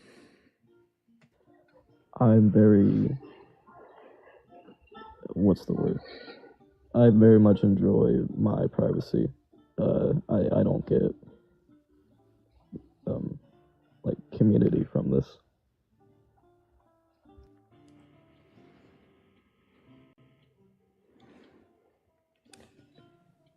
There are lots of communities. Yeah, and also like I live in the jungle. I like my privacy. I like to be alone too, but everybody has a community, including me. Like so,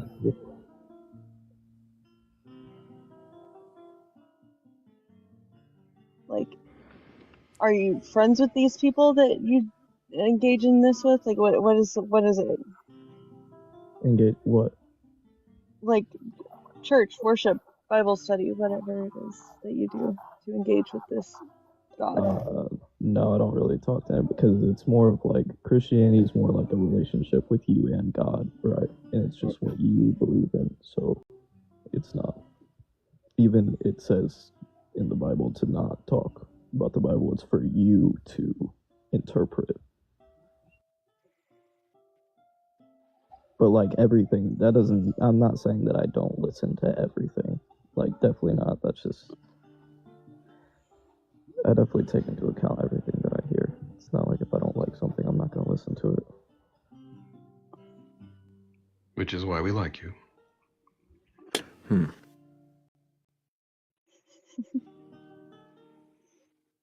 don't know if I was going to say that, but maybe. I like him. Braden. Yeah. I'm just teasing. Braden, I might have a question for you in just a moment, but first I'm going to talk past you. I need to thank Ira, Heather's Descent, Anki Bubs, Michael V, Susie Blue, Shell, McKenna, and Amoria for helping with our previous goal. Appreciate y'all so much.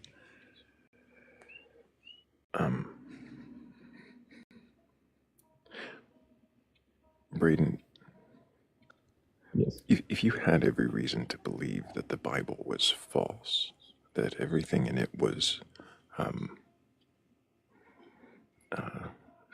made up in order to control people or pacify people in those pursuits of things they don't know, would that make a huge difference in your life, the way you live?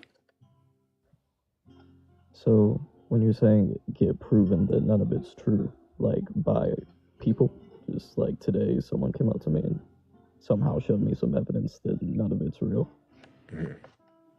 Whatever it would take to prove to you that none of it was real.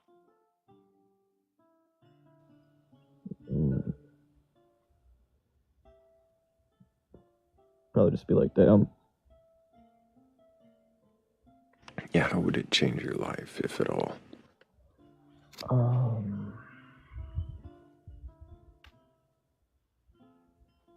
don't think it would.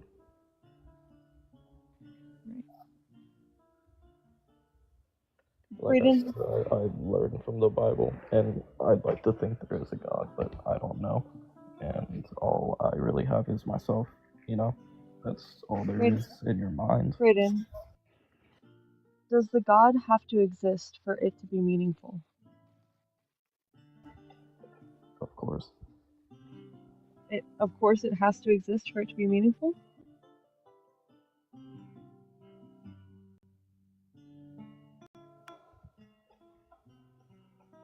Does Santa have to exist for it to be meaningful? No. So why does God have to exist for it to be meaningful? Yeah, I guess he doesn't. He exists and doesn't. Like I said.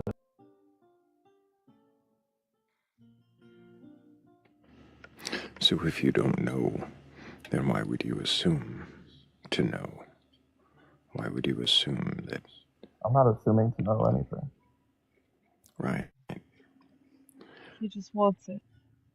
He just wants it.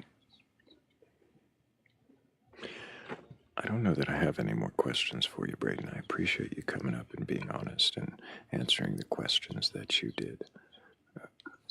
Maybe another time we'll have more questions. What was that? Definitely gonna stay on the live and come every time you're talking. We're here every night. Appreciate you, Braden. And maybe someday you'll have different answers to our questions. Either way, I hope you keep asking questions. And like I said earlier, these guys, any of the guys that are up here questioning, are fantastic role models. If you need one, you should come I'm a and see feral them. degenerate. I don't know what Cat's talking about. But on that note, Jack Daw's an absolute degenerate. You gotta go. yeah, I'm gonna slip out. I'm gonna go do politics. So I hope you'll have a good morning. See you all. Oh, have fun with Ish. Will do. And we have Malik joining us. Can I get your age for TikTok TOS? Yep, I'm 25, and it's pronounced Malik. Malik, do you have a belief in a god or God's higher power or anything like that?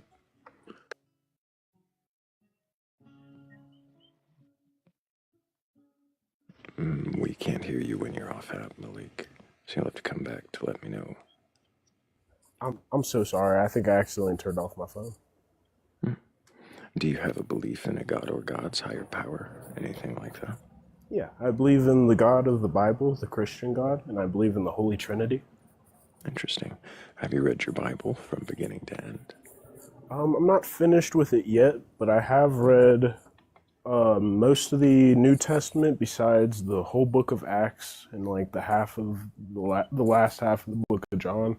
And I've read like maybe half of the Old Testament. Do you believe the stories from either testament to be true and literal? Yeah, I believe all of them to be true and literal, except for like the ones that are like being clarified as like parables or specifically as stories. What about Genesis, the 6-day creation, Adam and Eve? You believe those to be true? Yeah, I believe that to be true. Me and somebody named Both Sides were talking about in the comments. I don't believe that there's necessarily a contradiction there because the seventh day ends, so I think it could be just a recollection or an accounting of the previous days. A recollection of the previous days out of order, with a reason to create animals after a man. Well, I mean, it's a word written by man. You know, I believe the Bible to be. Are you saying there's errors? Not on God's part. I would say if there are errors, if you could like point it out to me that I wouldn't disagree on, it would be on man's part. But the way I see the Bible is an interpretation and written record of God's word spoken to man, as well as man's lived experience that was told to be recorded by God. That was told to be recorded by God. Yeah, like God's like God saying, said to record these events.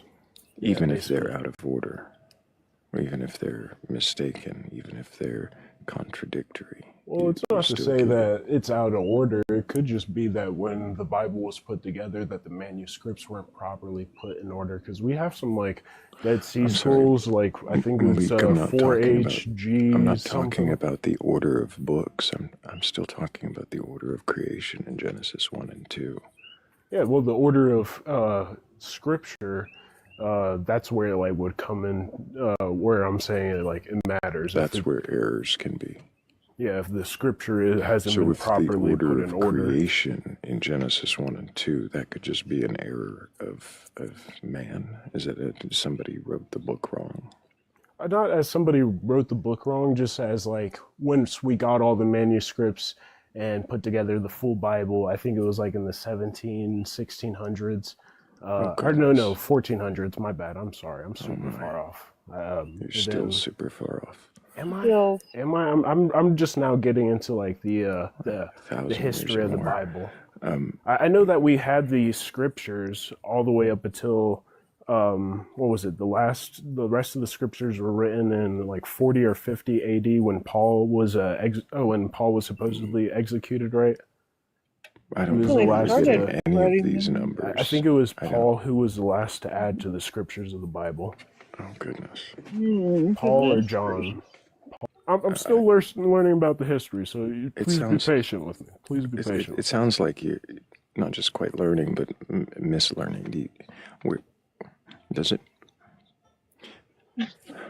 I don't even know where to start because of all of Well, that. I'm not saying that what I'm so saying is like does it- 100% factual. These are things that I'm learning, and I'm just kind of going off of what I remember currently. things that you've heard I live in people have said. Colorado, so it's like 3 or 4 a.m. right now. I just woke up like 30 minutes ago. Great, it's 7 a.m. I've been live all night. So I'm not seeing how that makes any difference to you being able to question this. Well, I'm saying in the sense of the order of the manuscripts and scriptures being put together, because What does I've read that have to do with the I've order read of online that creation there's in like Genesis 1 and 2?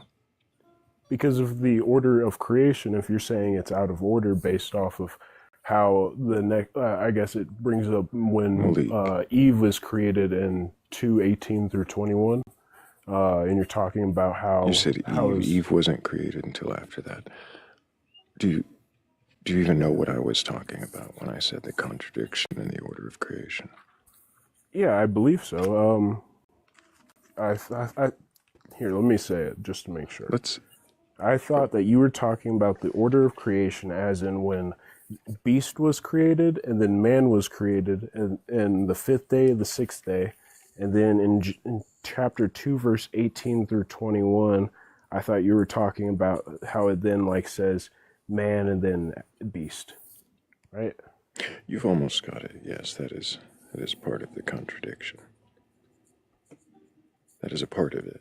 And so you're responding to that with the way the book was compiled.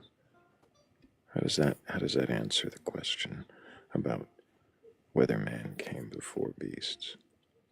Well, I'm just saying that if the book was compiled wrong by man putting the book in order for us to consume and read the Bible, then it would make sense that if the order of creation sounds wonky or wrong, it may have just been an error on the compiling of the Bible. I'm sorry. The problem there, Malik, is that it says that the beasts were made on the 5th day, right? Yeah. Okay, so the animals come before Adam and Eve. And then in that chapter, in chapter 2, it doesn't just say that the beasts come after Adam. It says why. If it says in the text why they come after him. Because it is not good for man to be alone, I shall make him a helper. And so out of the ground the Lord God formed all the beasts of the field and fowl of the air. And Adam goes on to name them, and then can't find a helper. In my Bible, it doesn't say why. What version are you using? It says in 2:18 why. Here, I'll read from mine. This is the King James. It says, "And the Lord God said, it is not good that the man should be alone. I will make him a help meet for him." That's all it says. Keep going. Help meet. Keep going. 19. And out of the ground the Lord God formed every beast of the field and every fowl of the air and brought them unto Adam to see what he would call them, and whatsoever Adam called every living creature, that was the name thereof. So he says he's going to make a helpmeet, and then he makes animals, and Adam names the animals. Keep going. And Adam gave names to all the cattle, and to the fowl of the air, and to every beast of the field. But for Adam there was not found an help meet for him. Keep going. Oh, well, actually, we could stop there. And for Adam there was not a helpmeet found for him. So God said, I'm going to make him a helpmeet. So God says he's going to make animals after he says it's not good for Adam to be alone. Alone. How can he be alone if the animals were already made? Well, it doesn't say alone in my Bible. What does it say in 2:18? Oh, my bad. I thought you were... Okay, that's my fault. Sorry. I thought you were still referring in verse 20. I was like looking all throughout the verse. I was like, where's alone at? Do yourself a favor and get a better version. Uh, is a King James version not a good standard version? James IV had a lot of issues. It's also just really hard to read. Errors, so I could definitely see how that could change like the translation. If there's grammatical errors in your Bible, why? Better translations that How is easier to read. I've only noticed 2 grammatical errors. Like, I think know that there are errors. Because I had looked up like the Hebrew words, the Hebrew and the Greek word and meaning, versus like the English How do you know version. how do you know that the Hebrew and Greek words you looked up were correct? That the meanings you found were correct? That is fair. I just Googled it and looked at the first thing on Google.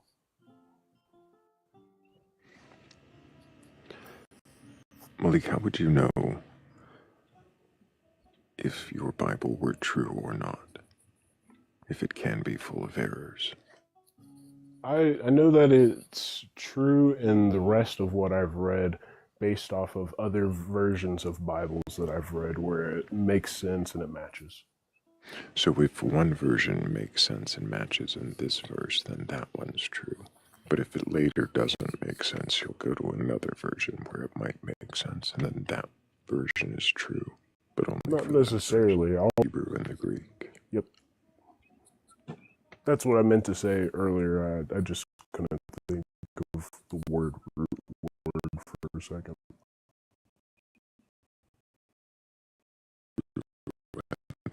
Greek given, and the way it says that it is not good for Adam to be alone, and so out of the ground.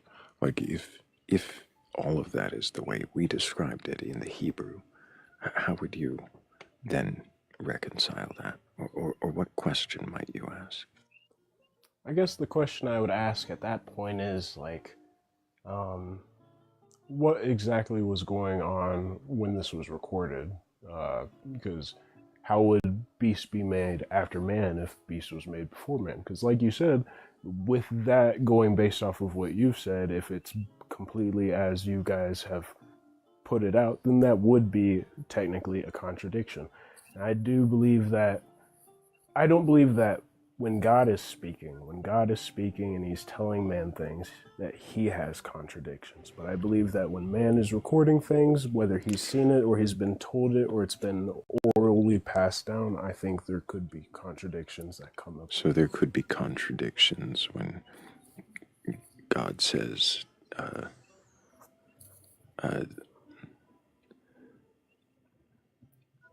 forgot which one I was going to use.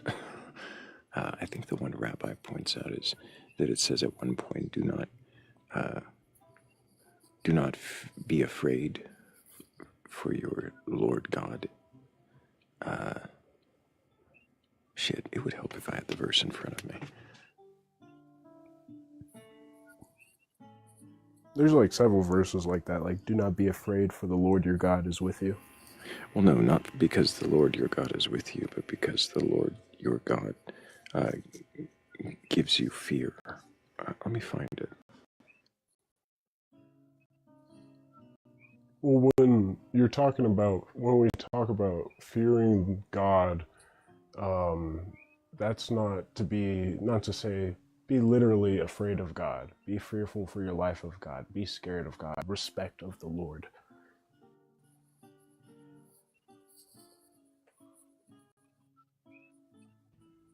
Where do you get that interpretation? Sorry, didn't mean to jump in and ruin the thread here.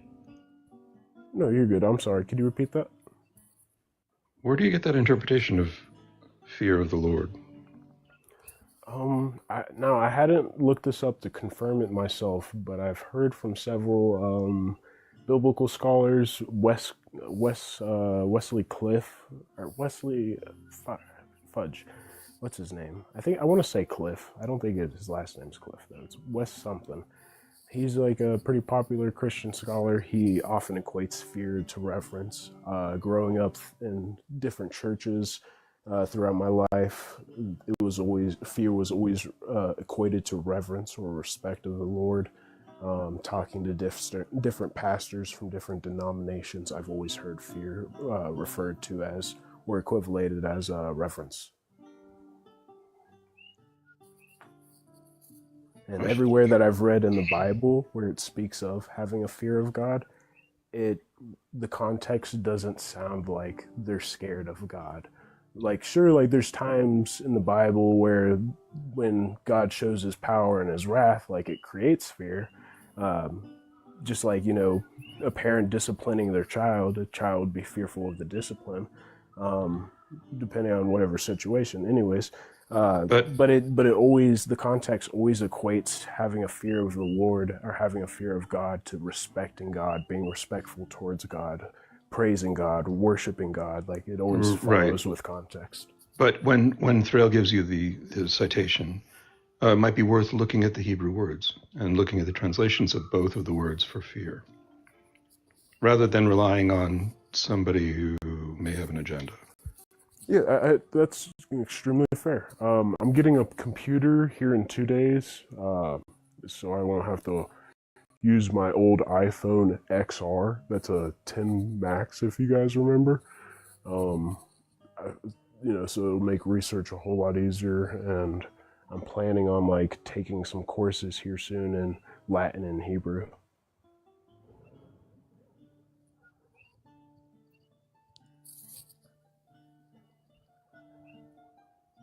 Because I says my children die of lack of knowledge.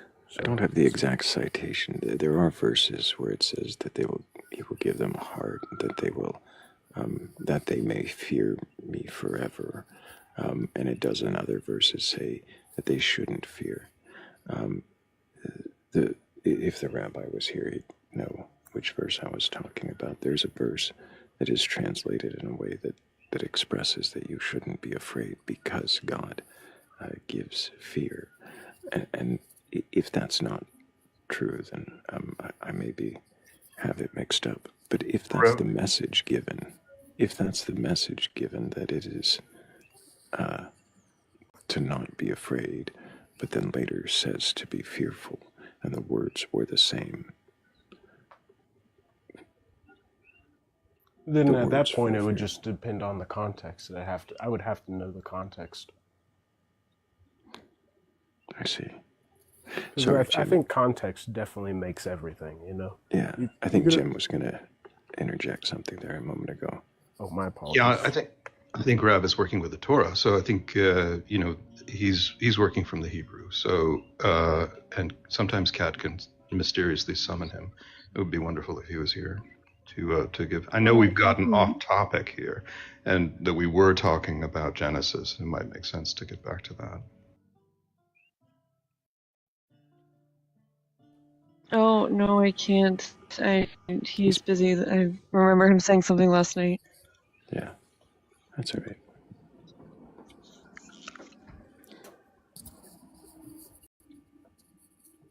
But if there are such contradictions throughout the text where it tells you not to fear and then to fear, and if the translation bore out that it was meaning in these contradictions, would you then question the existence of the God or just the veracity of the book? Probably more so the veracity of the book. I've had a lot of what I would consider supernatural experiences in my life, as well as like crazy life or death situations that I've miraculously lived through without any injury. I've also gone through medical things and coming out clean, no injury. You're saying because you've had instances where you weren't injured. Yeah, a lot of anecdotal. God. Yeah, a lot of anecdotal stuff, as well as like when I talk to God and when I pray to God, I feel what feels like a presence to me. Kind of like, like when you're in a creepy area, you get cold chills, like as if there's a feeling of fear or intimidation in the air. It's like It's not. I'm sorry. It's not like so that, but it's like warm, cold. Like if you got cold chills on your body, but they're warm and there's no intimidation or fear. So you're feeling feelings, and you're attributing those feelings to a god. Why? Because I don't feel that kind of feeling in any other aspect of my life with anything else.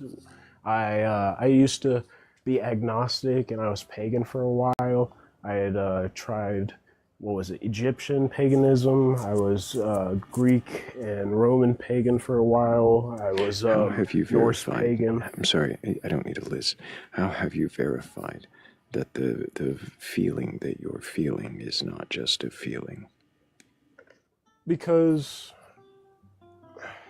that's a fair and hard question, and the best way that I would say I can verify it is completely anecdotal, just by gut and instinct feeling. It's nothing that I've ever experienced when it comes to feeling things, dealing with emotions, or talking to anyone or anything in general. It's not something I've ever experienced with any other thing on this earth. So because you've had these experiences, are there actual experiences or just emotional experiences? Are you saying something happened?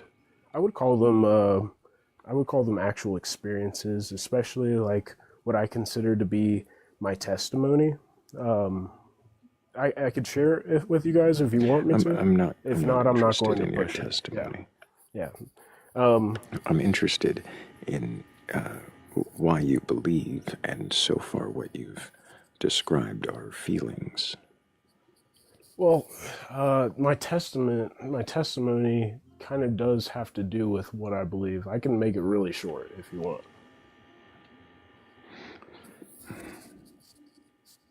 My mom had OD'd when I was 17, and she had no pulse and wasn't breathing, from what I could tell with my 17-year-old experience in medical training in a vocational school.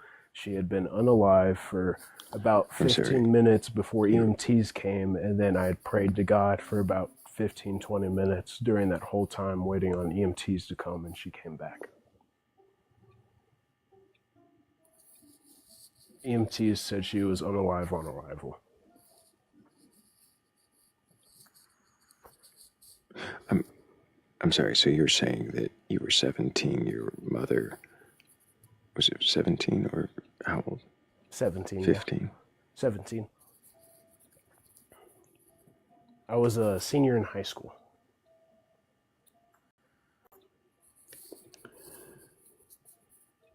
So you were a senior in high school, you said you had vocational training as an EMT? No, and I had medical training. I was what medical training? I was in vocational school for sports med and exercise science for sports med and exercise science. Yeah, so I knew how to do basic. I knew how to do basic vitals as well as CPR. I see. So and you say she unalived. You maintained the CPR, and the EMT came and resuscitated her. Is that what happened? No, I didn't maintain CPR. I did CPR for about, what was it, like 7-8 minutes maybe.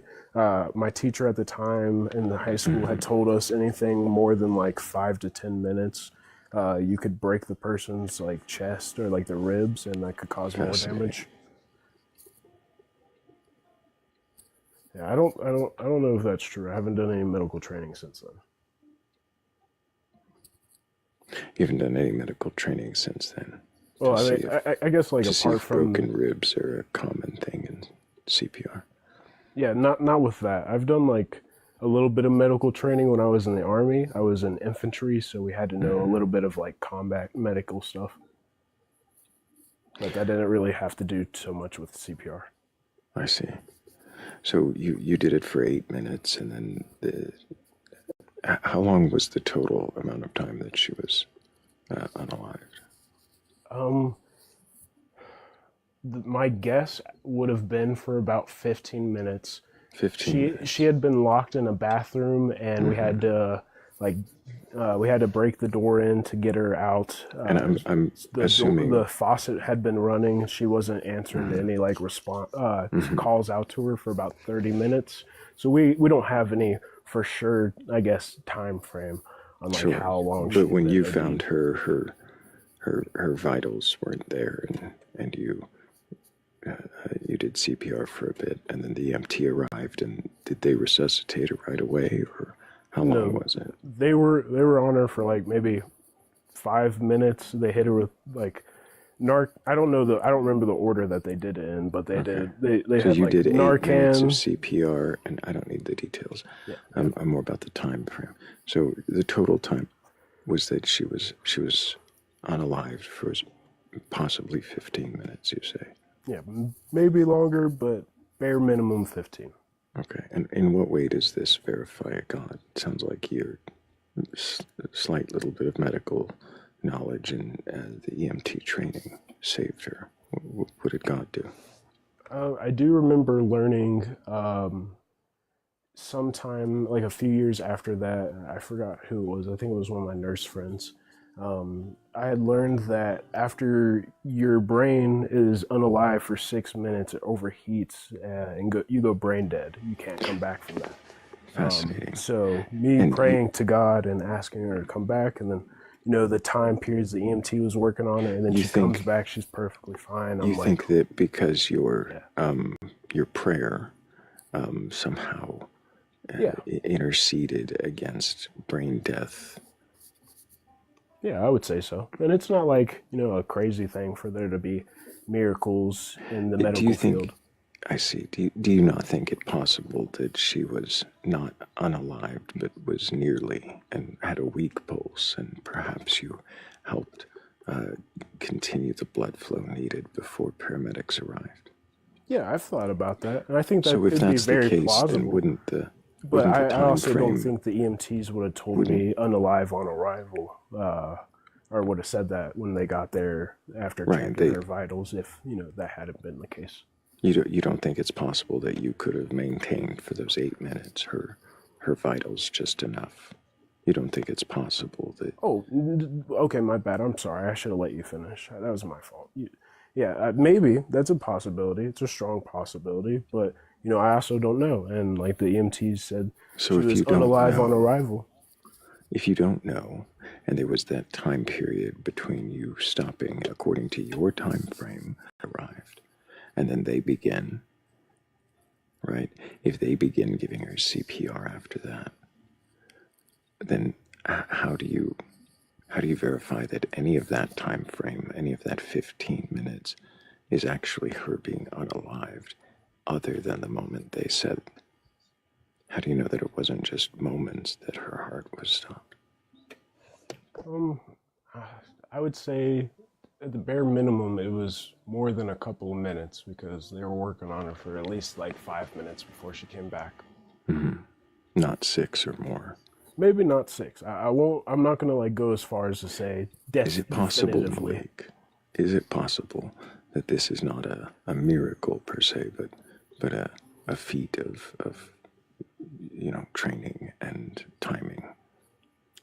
Maybe. I don't know. I couldn't give you a for sure yes or a no. And it would be, for me, it would be wrong on my conscience to tell you yes or no, because I can't tell you that for sure. I don't know is a perfectly acceptable answer. I don't know that I have any more questions, Malik, but maybe I would just call it Jimmy faith, do. Belief in the unseen. Malik, what you're describing is traumatic and terrifying. And, is it possible that, and I'm sorry to ask a question, something that's so, even if it's years later, it'd be pretty raw. No, you're good. You're fine. I'm open book. Okay, thanks. I mean, this is a terrifying situation in which, a child saves their mother, and then you do have to contemplate, what if I hadn't been there? What if I'd been a little late?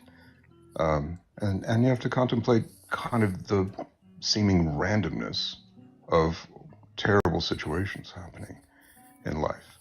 This is often when people turn to a higher power to kind of escape that darkness. Oh, I see what you're saying. I mean, Not for it me totally so makes much. sense that you might not want to face just the chance, the random chance that you might have been too late. And I do want to absolutely congratulate you on the role that you played, but it is terrifying and traumatic. Yeah. Well, I appreciate you being considerate. I would say that like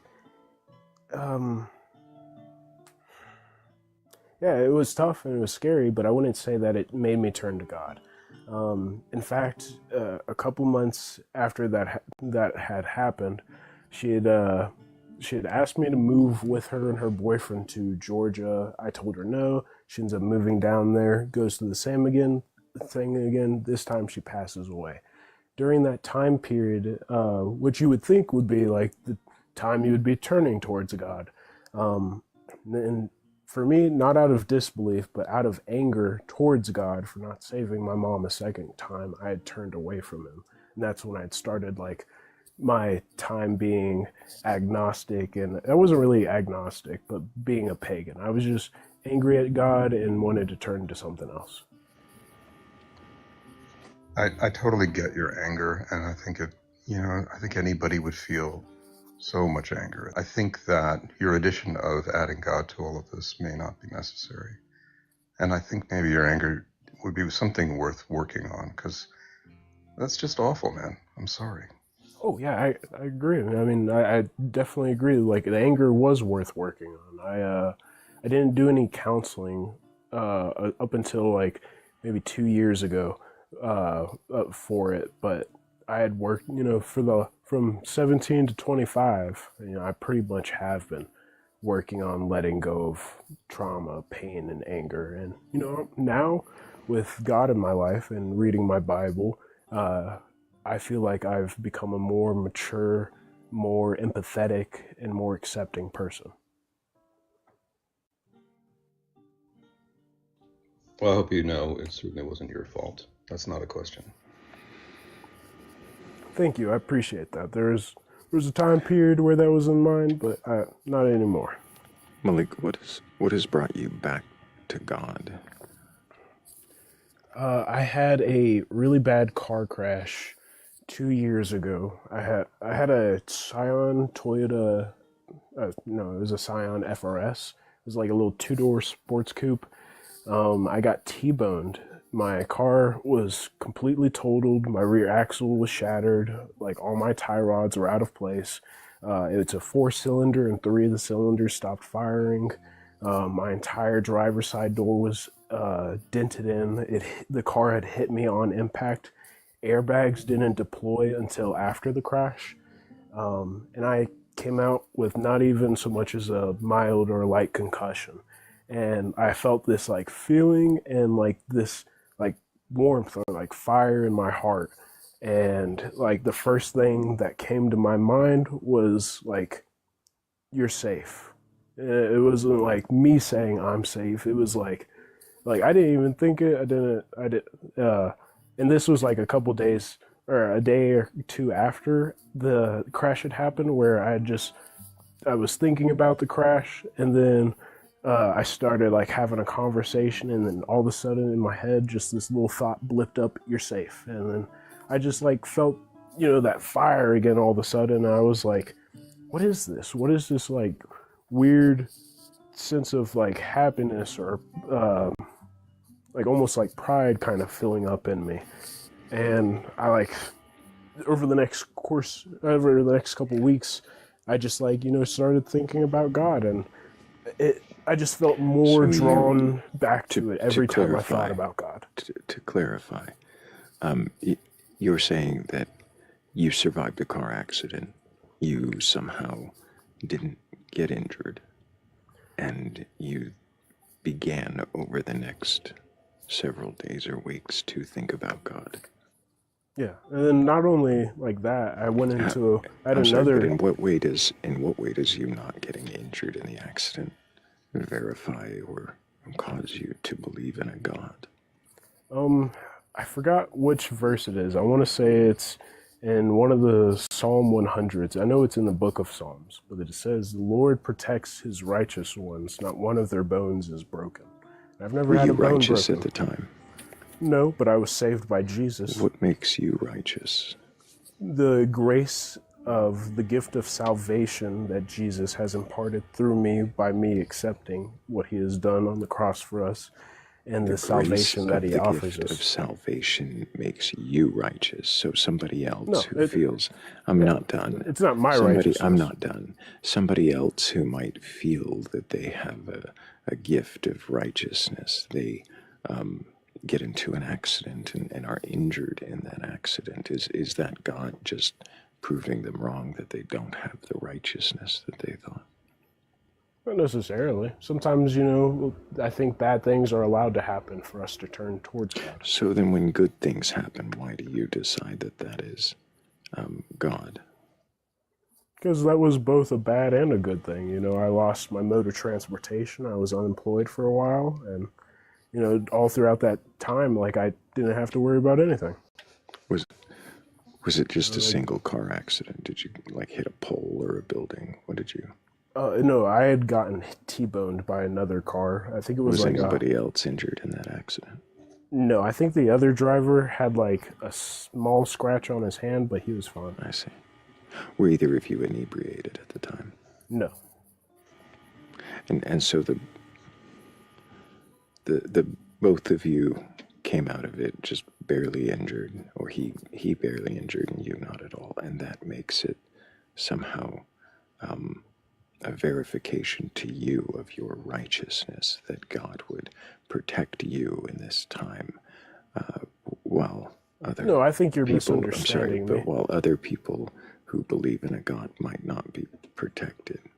No, I think you're misunderstanding me. I'm not saying my righteousness. I'm not a righteous person. I'm unrighteous. I'm a sorry, sinner, what was it that made him protect you then?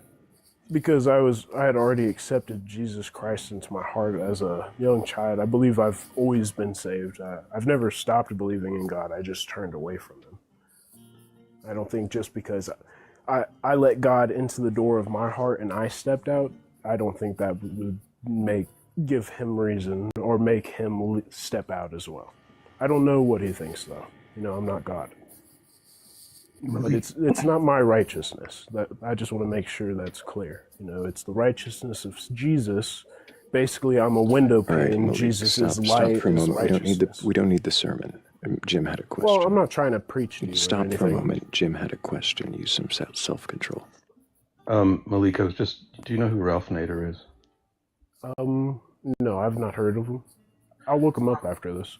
Yeah, Ralph Nader fought for safety features in cars that would help people survive accidents. I mean, why not pray to Ralph Nader, who actually did something? Well, why would I worship a man?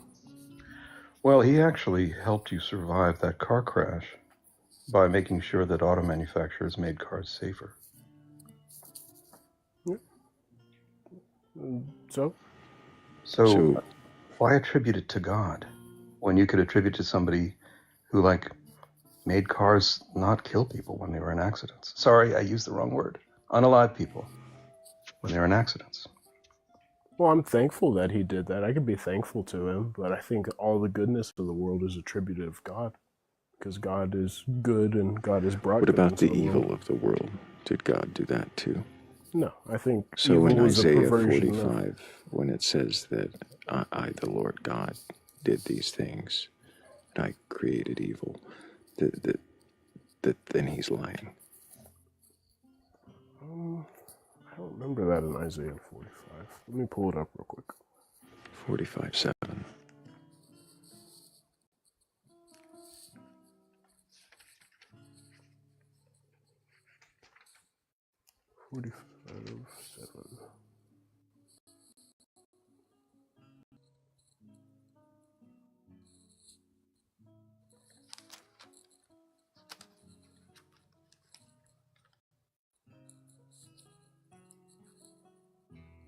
Oh, I see what you're saying.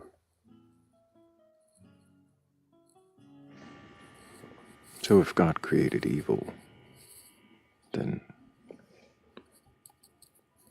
Yeah, I guess inherently God did create evil because God created Satan, and Satan rebelled and brought evil and sin into the world, brought sin into the world, which is a production or an offspring essentially of evil. well, not just created, he creates evil, right?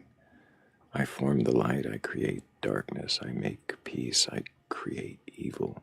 I, the Lord, do all these things. The way my brain interprets that is God creates, the things that can be twisted and perverted by sin. And like man, for example, humans, God creates us. We're all born into original sin.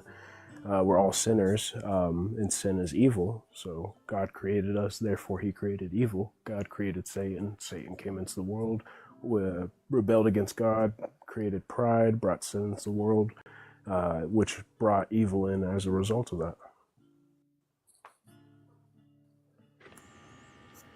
It says he continues to create evil, doesn't it? It says, I create evil. I form light, I create darkness. I make peace, I create evil. That's fair. Well, he still creates humans. We're all created in his image apart from the original sin. And the So then God perversions of creates natural. good and evil. So why not blame God just as much for the ills of the world if he creates the evil? Because it's the humans or, the devil specifically choosing to do the evil. I think, How is I it that genuinely think I'm not that, sure how you're going to the devil every time when it doesn't say the devil. I don't You're adding blame, that. I Why don't are you blame adding? him for. I'm sorry, I'm not done speaking. Why are you adding that to the scripture? I'm not adding it to the scripture. Where does it say that he created evil through the devil instead of he just created the evil? Well, I said my interpretation when I had started. Why are you interpreting the scripture that you've never read before with the devil? Well, I've read Isaiah 45. I just didn't remember that. I've read the whole book of Isaiah. So where does it mention the devil? It doesn't. I'm just saying that's my interpretation because the devil is the one who brought sin into the world. Who is the devil? Satan, Where is this character? Lucifer. Lucifer. You're saying these are all the same character? The serpent. Yeah, he's different names. Yeah. I have a real cool cat. Caps are for mods. I have a couple questions. Go ahead, Tutski. You're talking about the devil and bringing sin into the world, stuff like that. The devil was an angel prior, right? Yeah. Okay. And I'm going to ask a question that may seem out of left field, but you'll see where I'm going with this. Why didn't God create humans so they couldn't sin?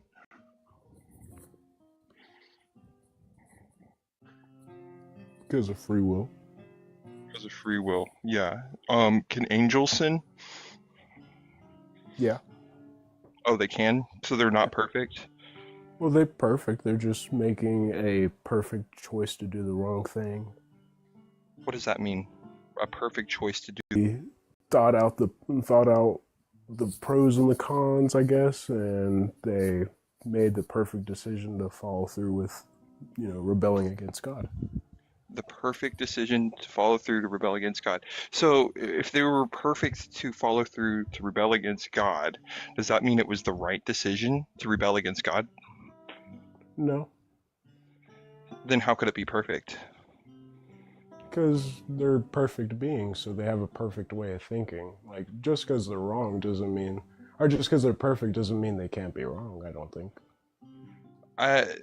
Well, how do you define perfect? Like physical perfection. The Bible doesn't necessarily talk about like what perfection is defined as, so off of my own personal thought. So physical perfection. You think that they were just physically perfect? What does it mean to be physically perfect? Probably everything that we're not, but wish we could be. Everything that we're not, but wish we could be. I don't know. No flaws. No flaws at all. Nothing. There is not a single flaw to the body. Do you consider like the electrical impulses that create our consciousness in our brain to be part of that perfection? I don't know enough about the brain to answer that question. Well, would you say that it's physical? That's all I'm asking. Oh, okay. Yeah, definitely. Okay, so if it's physical, then that means that whatever thoughts they had were perfect thoughts. Well, I don't know, because the Bible, it talks about how we received our glorified bodies, eventually, but it doesn't necessarily say, like, in that same verse or in that same context that we'll have a glorified and perfect mind.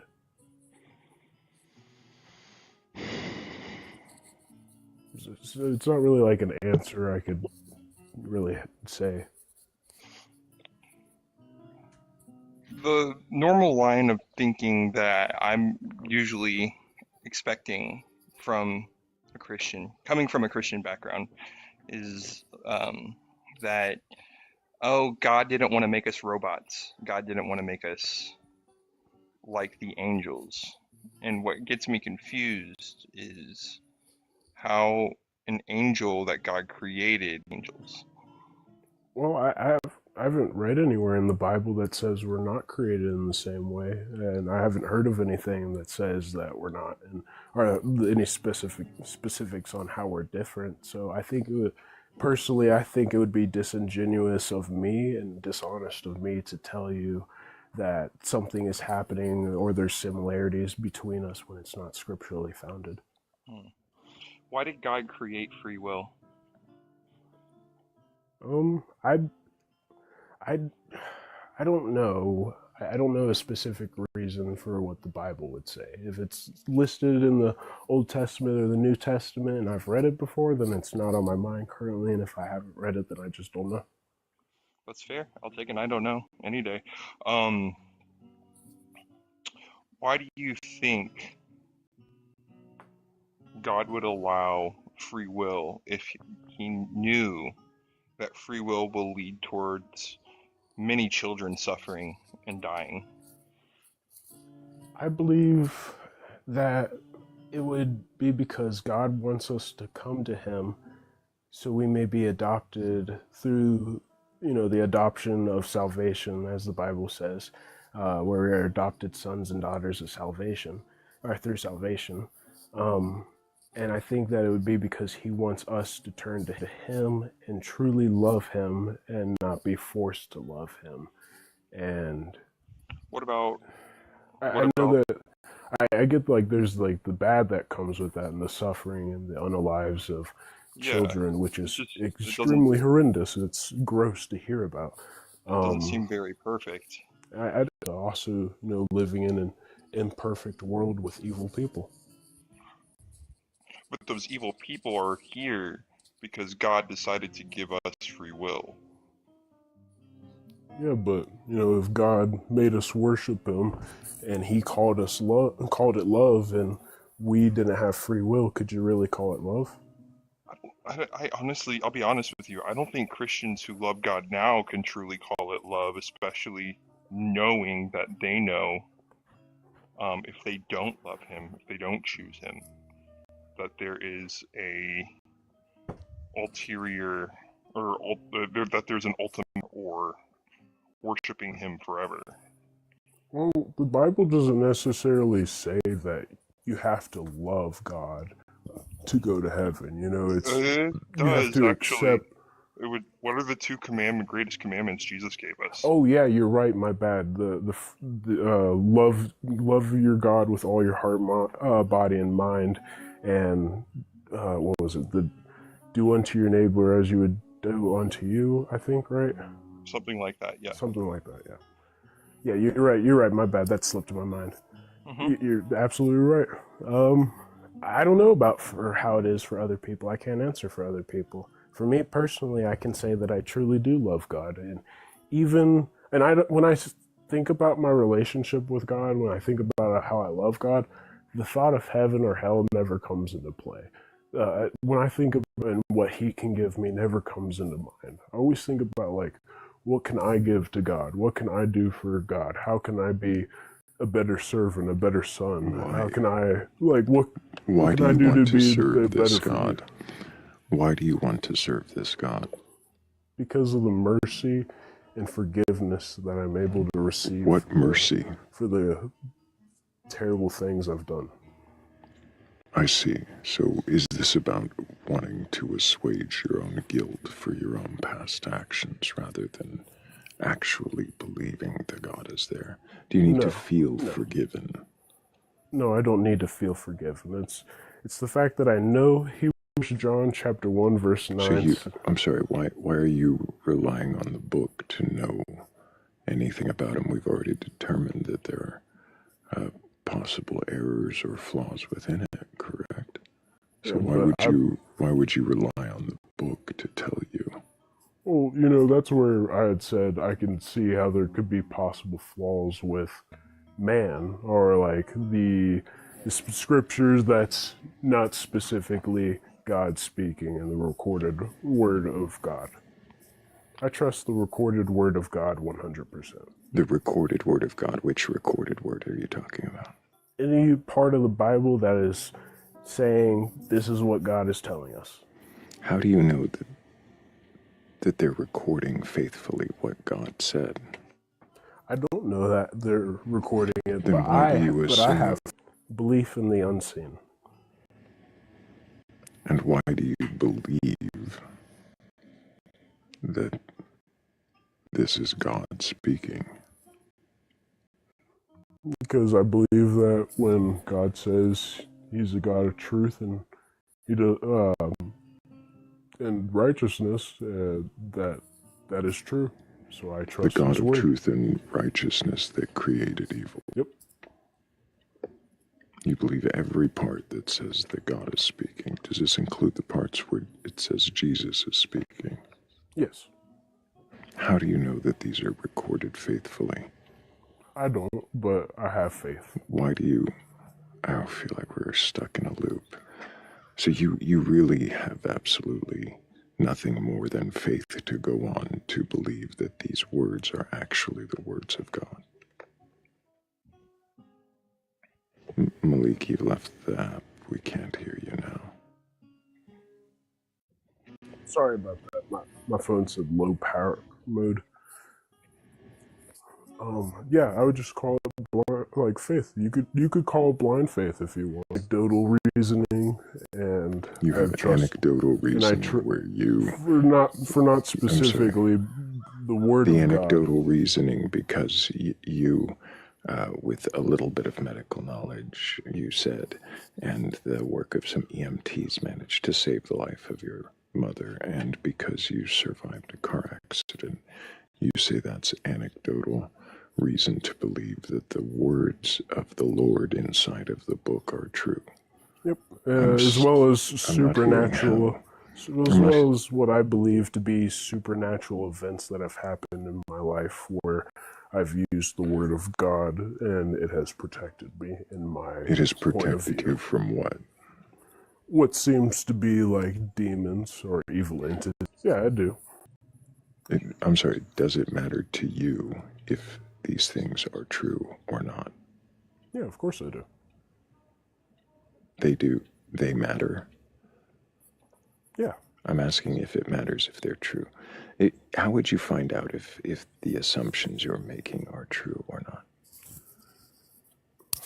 Well, in terms of whether I would be able to find out if this is truly the truth in the faithfully recorded word of God, like the only really way I could honestly find out about that is, one day when I pass away and I go, and either I don't go see anybody or I do go see anybody, and then I can ask who I see. Malik, you're saying that you can't look to the words and see contradictions within it that would contradict this being from a God. That if that happened, that wouldn't tell you it's not true. I don't see any contradictions, or I haven't seen any contradictions in the Hypothetically, Bible. if that happened, you wouldn't see that as not true. If the words that you attribute to the God contradict each other, would you see that as not true? No. I would just see that as I'm probably not able to understand or interpret it. So is there anything that would cause you... Let me rewind. Because I'm not the smartest Well, person. hang on, Malik, hang on. Let me rewind to a question that I thought we asked at the beginning, but it seems like perhaps we got the wrong answer. Can you question your beliefs? Yeah, I can question my beliefs. What does that mean? That means like my denominational beliefs. I see. So you can only question the version of Christianity that you accept, not whether or not it's true. Sorry. Is that accurate? Not so much that I can accept, but for what seems to hold more truth, and then what I can research and is backed up by more truth. You're not responding to my question at all. So are you capable of questioning the reality or truth of the Bible or God? Not of God. Why? Because I have absolute faith that God exists. And I don't think there's anything in existence that can make me question that.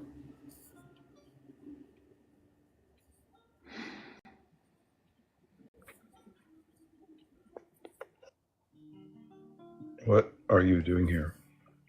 Yeah, why would you request on this panel? Well, we were having because I wanted to have the discussion about Genesis, and then anything else that has to do with like But you're not Christian capable beliefs. of questioning. I'm sorry, but you're not capable of questioning whether or not these things are true or not. I think I'm capable of questioning these things, just not God's existence and the truth of His word, specifically where it cites. This is So God. you're here to preach, not actually to question. No, I don't think so. Has anybody heard this guest question anything that they've asserted, or is it just preaching? Well, you've asked me if I can like question or if I can see contradictions or where there could be errors, and I've like agreed with you.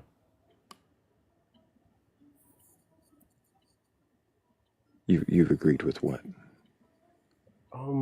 You said earlier when we were talking about Genesis how if there is the contradiction, then between like the order of creation, then would I accept that if I couldn't explain it? And I said, yeah, I would accept that if I couldn't explain it. I would. What did I say? I would. You said that it was an error of humans writing down God's word. So it was kind of a dodge, right? Well, it doesn't actually get to your belief. It gets to you're kind of explaining away the problems in the Bible by saying it's human error. It doesn't actually mean that you're questioning your beliefs, right? No, I see where you're coming from, but Thrayle had had further clarified it for me and said hypothetically, if we knew for sure that these contradicted, then how would you think about it? And I said something like along the lines of like, yeah, I can see how that would be a contradiction. I wouldn't know what to think about it. I don't have any more questions for this guest. Does anybody else? I have one more question, and then I need to drop down, unfortunately. Sure. Malik, I just want to, this is a common thing that comes up, is talking about the serpent. And I just see one issue with talking about the serpent. Are serpents animals? Yeah. And so why were animals created in Genesis 2? It said so. I don't have it pulled right up. I think it said so man would not be alone, right? And to be helpful. Yeah. Or meat for help, or helpful for meat, right? Yeah, that's the Shakespearean version. So to help Adam. So was the serpent trying to be helpful? If I remember correctly, when the serpent comes up to Eve, I think the words that they're used in the verses is the serpent deceives or deceived. So I would assume, based off of what I remember per that, no, that's not helpful. I would say go back and read it. Go back and read that part, and then ask yourself, you've got a creature that's been created to be helpful, talking to Eve, and you have one other being there, which is God walking in the garden, and Adam and Eve do not have the knowledge of good and evil. So what was their sin? Disobeying God, because God had told them not to eat. You may eat from all the trees in the garden except for of the tree of knowledge of good and evil. Says one helpful being. And another helpful being says, don't worry, you can eat the fruit. And they don't know the difference between good and evil. So what was their sin? It would... I would call it disobedience, just because the Bible doesn't clarify if God had explained to them what was right or wrong. But I don't know if I don't know if I could explain that, just because I don't know that. But that's a good question. Yeah, that's the point. I gotta go. Thanks so much for everybody. Thank you, Thrayle. Appreciate you, Jim. Take care. Have a blessed day. Malik, yeah, I don't have any more questions for you. I hope that you actually go away from this finding some way to actually question the assumptions. Excuse me, the assumptions that you make. I hope that you, maybe next time you come back, we'll have more questions, and who knows, you might have different answers. But we do have a bit of a line forming, and I'd like to see who's still waiting.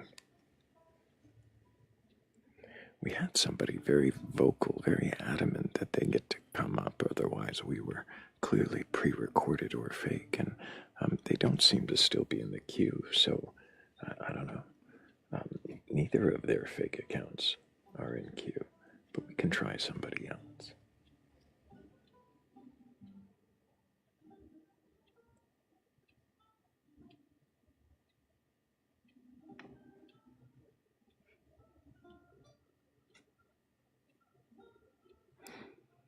Is Kat still with us at all? Or has she fallen asleep?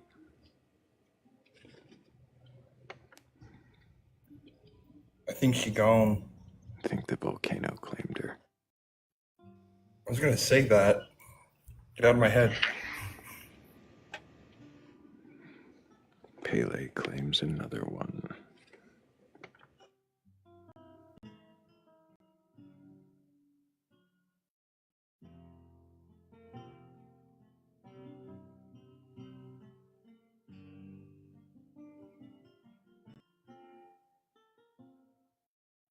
Oh, I see. He's back.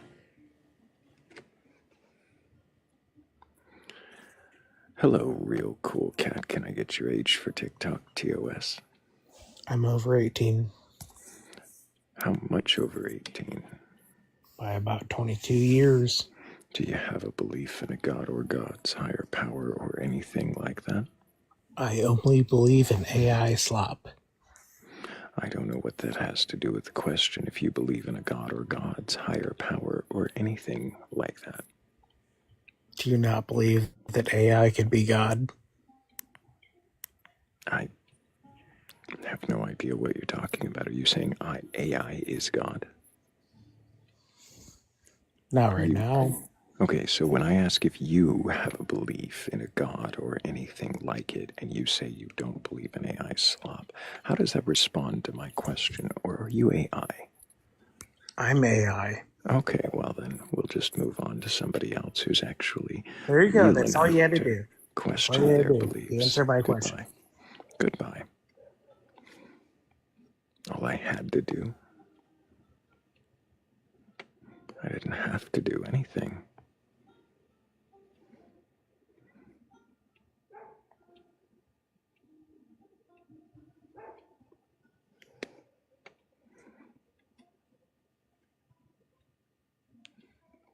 We don't have to see Cool Cat come through again. I mean, he doesn't have to watch the live.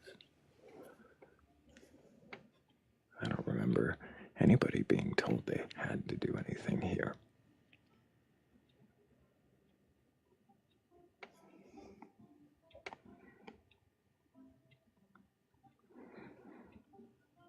Working our way down.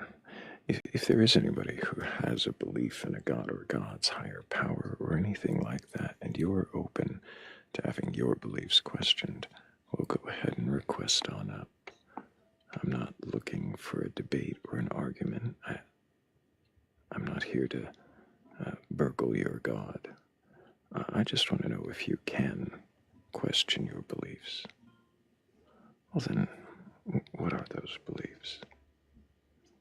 And why do you hold them?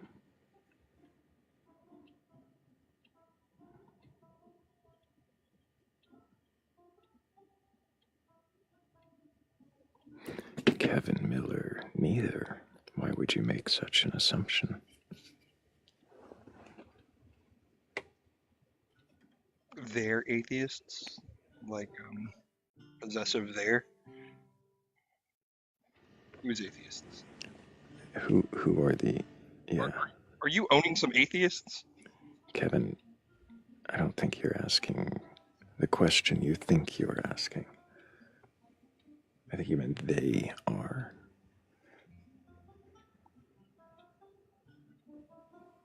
That's the one.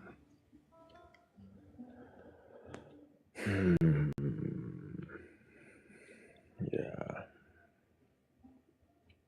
And that's an empty cue, because nobody actually has a belief they can question, just various ways of preaching the brainwashing indoctrination that they've been forced to regurgitate for their entire lives.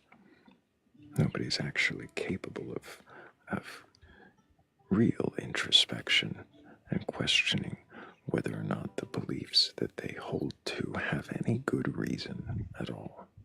Or are they just things that they have to hold on to? You feel trapped, forced.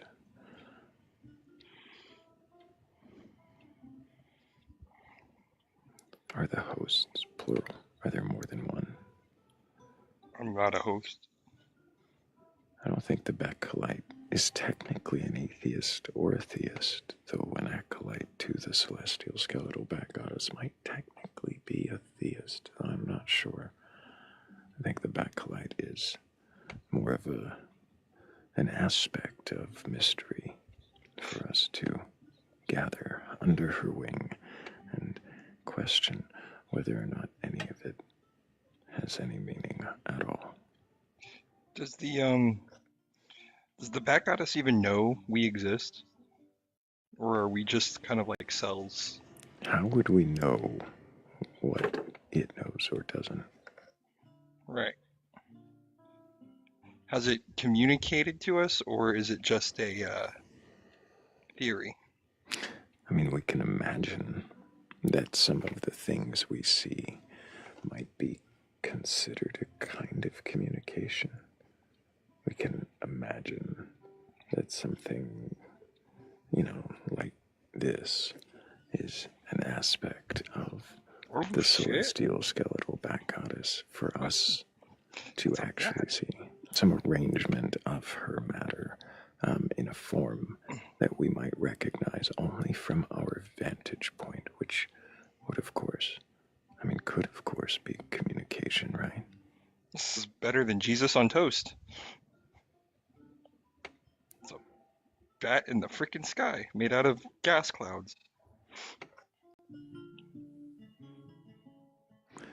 Made out of star stuff, just like us. Star stuff.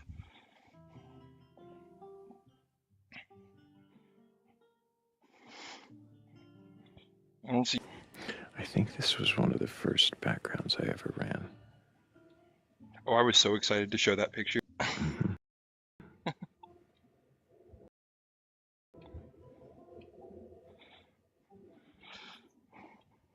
Can you tell I made it on my phone? So excited phone. Honestly, these days it's kind of hard to tell. It's those simple prompts are pretty good to use for lives, and a lot of people make them on the computer. It's not the bat goddess hazelnut. It's a symbol of the bat goddess. Bat goddess Another is much aspect. bigger. Yeah, another aspect of her glory. We could go to. Oh, it's all lopsided. I gotta fix the arch on the banner. It looks a little sad on one side, doesn't it? The text. Questions kind of drooping. I should fix that.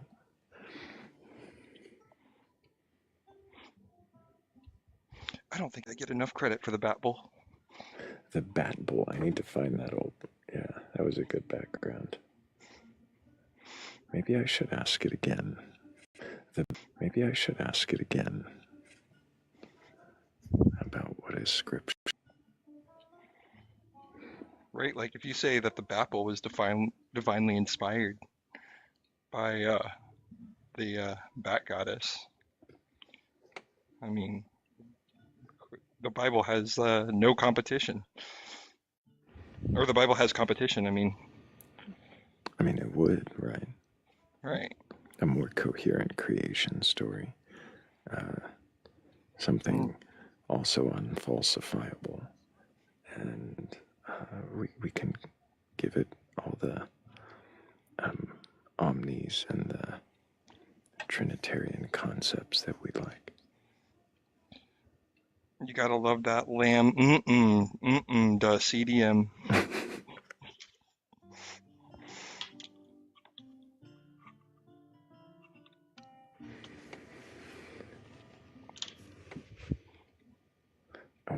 I wonder, though, if as soon as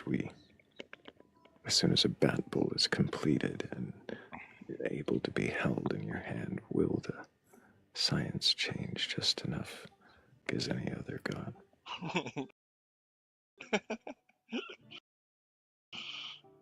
You know what? I would hope.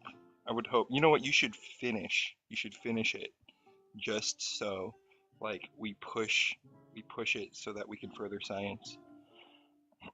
You'll create it, and then people will do everything they can to try to contradict it. Just you'll create it to disprove it, and then boom, we have a new branch of science. Do everything they to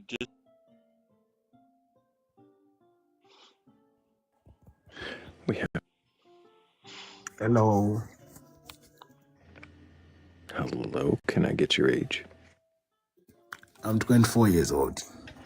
And do you have a belief in a god or gods, a higher power, or anything like that? I don't believe in anything, I believe in me. You don't believe in anything, but you believe in you. That sounds like believing in something, doesn't it? Yeah, I believe in myself. I don't believe there's God. I don't believe I don't believe in other spirit. Do you believe I'm sorry, you're saying you don't believe there are spirits of any kind? Pardon again, I didn't get anything. Are you saying you don't believe in spirits of any kind? Yeah, I don't believe in spirits. Why don't you believe in God or spirits? Does God exist? Asking me if good exists doesn't answer my question as to why you don't believe in a God or spirits.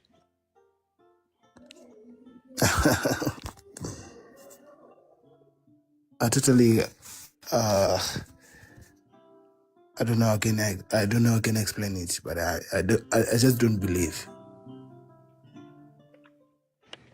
Can you imagine what might make? Okay. Okay, nurse. I don't think you meant to be on this panel, and it looks like you're trying to leave, so I'll help you out. But if you do want to come back and question your lack of belief in a god, well, and I guess we can facilitate. I am more interested, though, if somebody does have a belief in a god or God's higher power or anything like that, you're capable of questioning that belief. Well, then go ahead and request on up. I'd like to see if you can, and maybe tell us what it is and why you believe it. See what questions we have for you.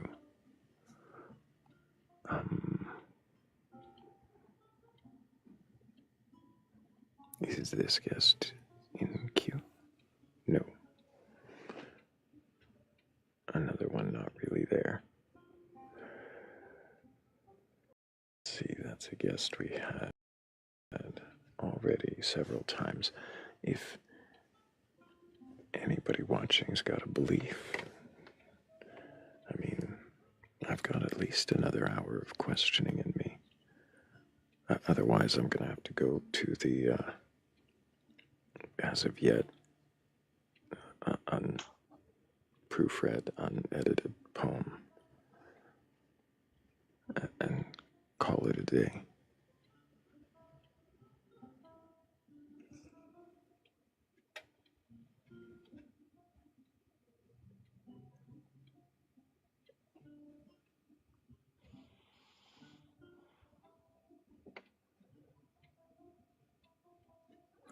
Maybe we should do this. We look intimidating, Tootski. The big giant table just waiting to pounce on someone, full of empty boxes.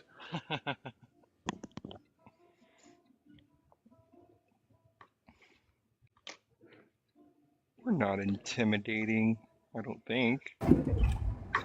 Hello, my friends. It is going to be loud, so I will remain muted. Well, thank you, Morgan. It's good to see you. At least now it's not as intimidating, right? Morgan's here, and she has some kind of magic, so she can't be all evil. We had too many Y chromosomes up in here. Uh-oh. Morgan caught the Wi-Fi somehow. Not even in that part of the country. Hello, the art. You guys, H for TikTok TOS. Mine is 29, 8/25/96. Do you have a belief in a god or God's higher power or anything like that? I do. Jesus died for your sins on that cross, so that way you could be made whole in the eyes of the Lord. I'm not interested in being preached at. I'd like to have a conversation with a human being. Can you Well, do no, that? that's fine. We can have a conversation, but please know that my responsibility as a Christian, I'm supposed to instill. I'd like to have a conversation with you and not be spoken over. So I went ahead and muted you just for the moment so you can regain your self-control. We'd like not to be imposed upon if you can manage to do that. Do you think you can? Or do you only know how to speak over people without consideration? Cool, so I'll send you that unmute invite. You can unmute and answer the question I'm going to have for you. Have you read the Bible from beginning to end? No, Why not? because I read it in chapters. That's why, as I need it. You read it in chapters as you need it. Do you believe that the stories within it are entirely true and literal, as written? I do.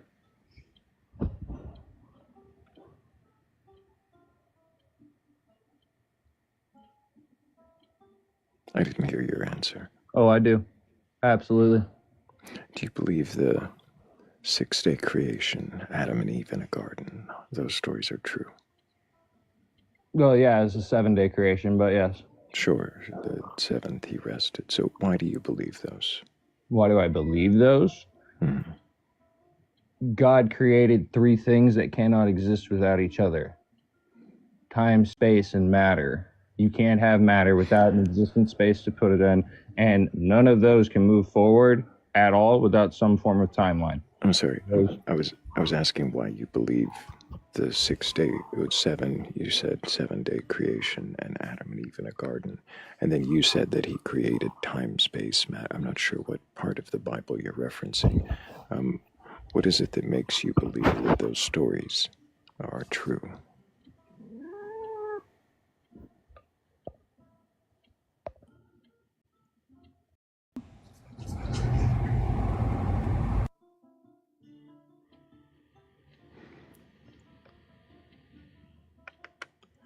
That's unfortunate. I really wanted to ask him questions. I don't think he wanted to be asked questions. No, he didn't.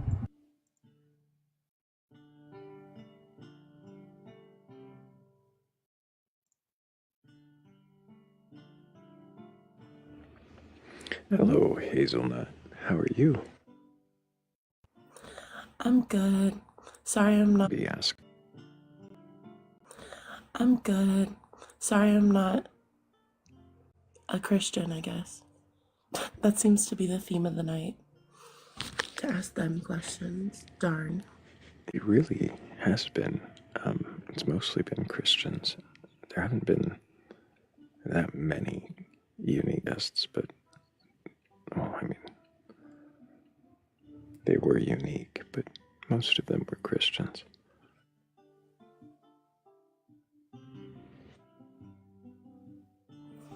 They are pretty unique, though.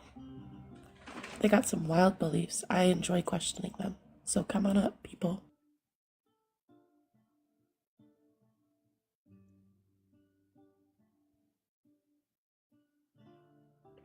I've only got a little bit of time before I proofread this poem and, well, share it with the rest of you.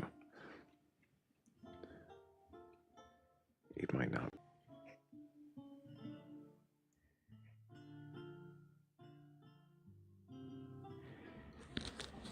How do you determine the prompt? Sometimes I go with things that are still alive. Sometimes I just say something. Prior antecedents. Prior antecedents.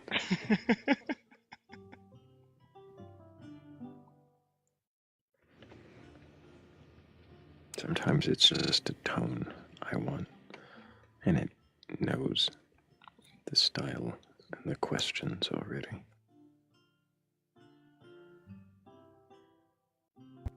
Trip. Santa has always had a Viking helmet.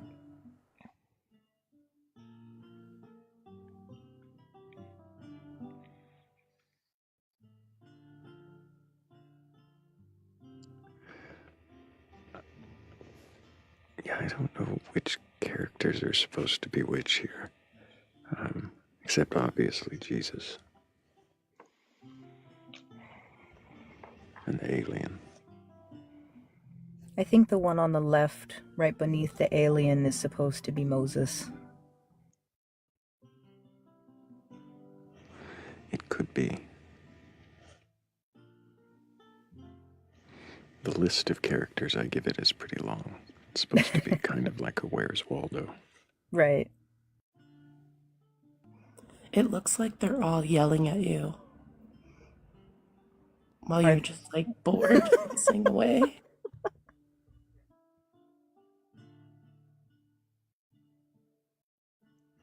I think this one is supposed to be them having a party and me looking uninterested.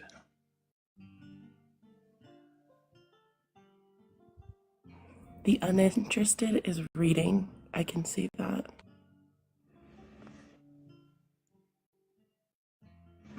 Just waiting for a good question. That's right, Trip.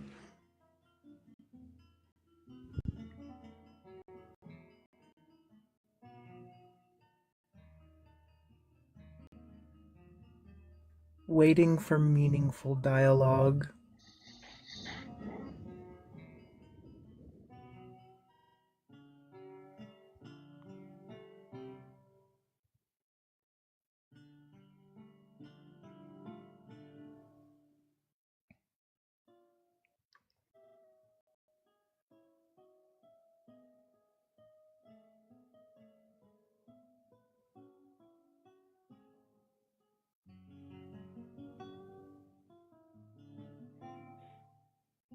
Thrayle, what would you accept as evidence for an existence of a god?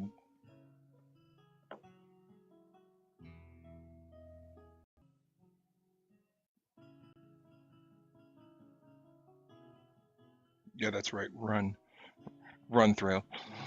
I don't know. Sorry, I had an error over on the YouTube I had to fix. I don't know.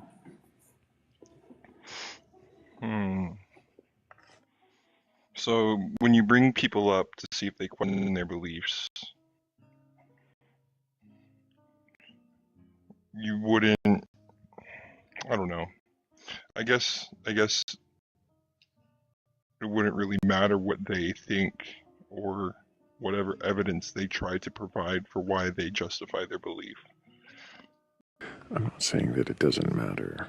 I mean, something might be compelling. You just haven't come across it? No. Nothing that compels me towards anything described here.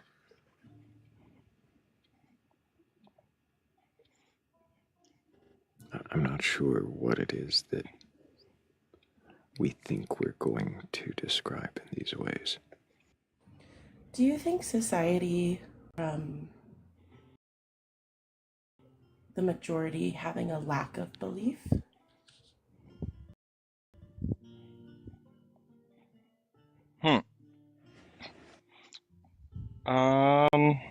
No, I don't. Society having a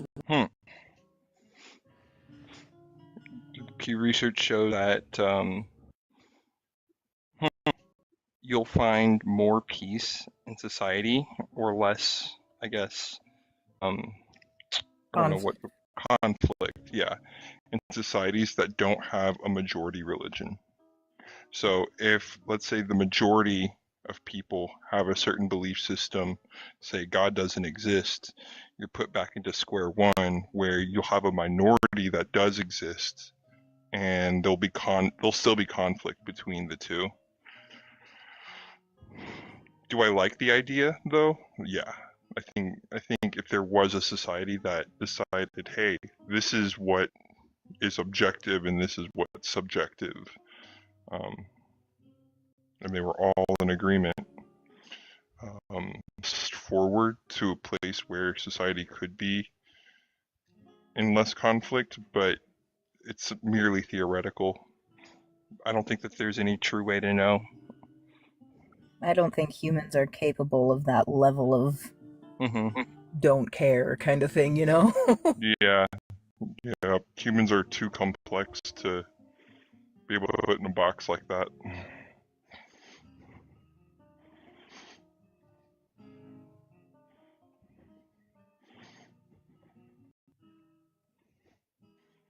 In what? in a possibility of a god? No. Nope, there's no hope for this one.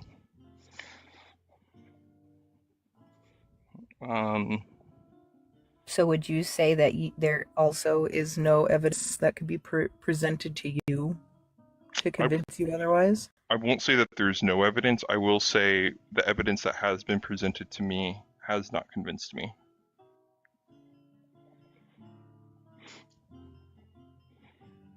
Because, I don't know what I don't know. If there is something out there, I would love to see it. But because I haven't seen it, it's only logical to come to the determination, until proven otherwise, that God is man-made. And to assume we have all of the knowledge there is to have is presumptuous in and of itself. Yep.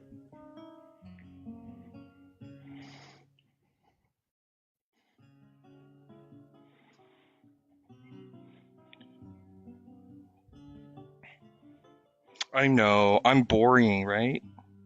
I gotta have some conflicting beliefs. I like going with objective morality just for the fun of it.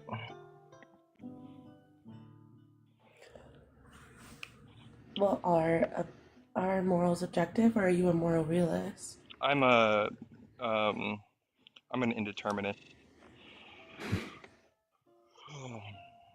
You hear that, Thrayle? You burglar of beliefs. Indeterminist. Does that mean, are you saying that you just haven't figured it out yet? You're not sure? More like there is no way to determine objective morality.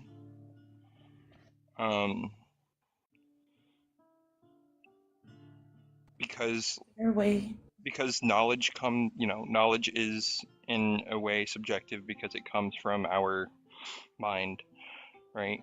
The way we perceive things. You're gonna have variances in what morality and stuff like that is. So it's more of a statement saying we know that morality is subjective, but it's open to discussion or for a deterministic universe. Like the decisions we make are still all influenced by prior antecedents.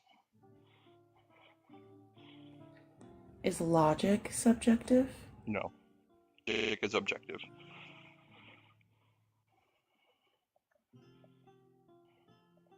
How are logic and morals different? Morals are going to be like, let me pull up the definition real quick to be able to clarify better.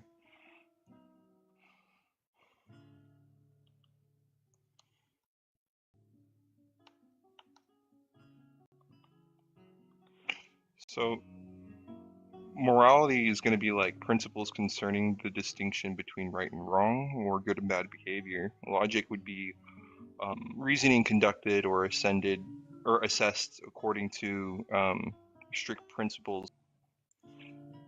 Because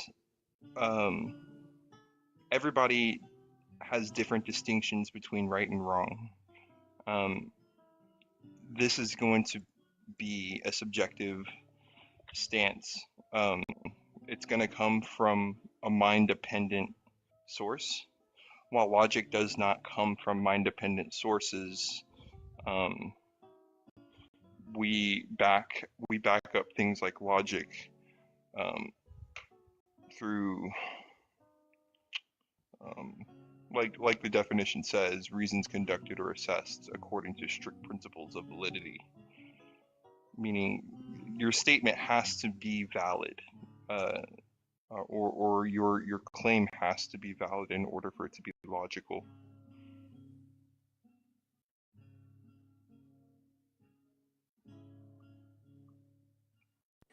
Do people set their moral standards through logic? You can. Ethic would be like the in between.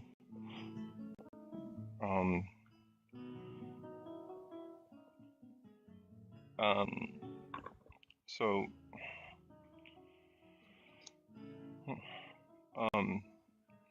ethics, when we define ethics, I go by like moral principles that govern a person's behavior or conducting activity, and you can apply things like logic to that to determine whether this is like, say, harmful.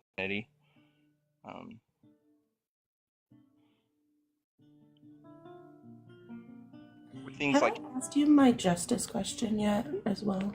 I think you've talked about it in Discord, but you can ask it again.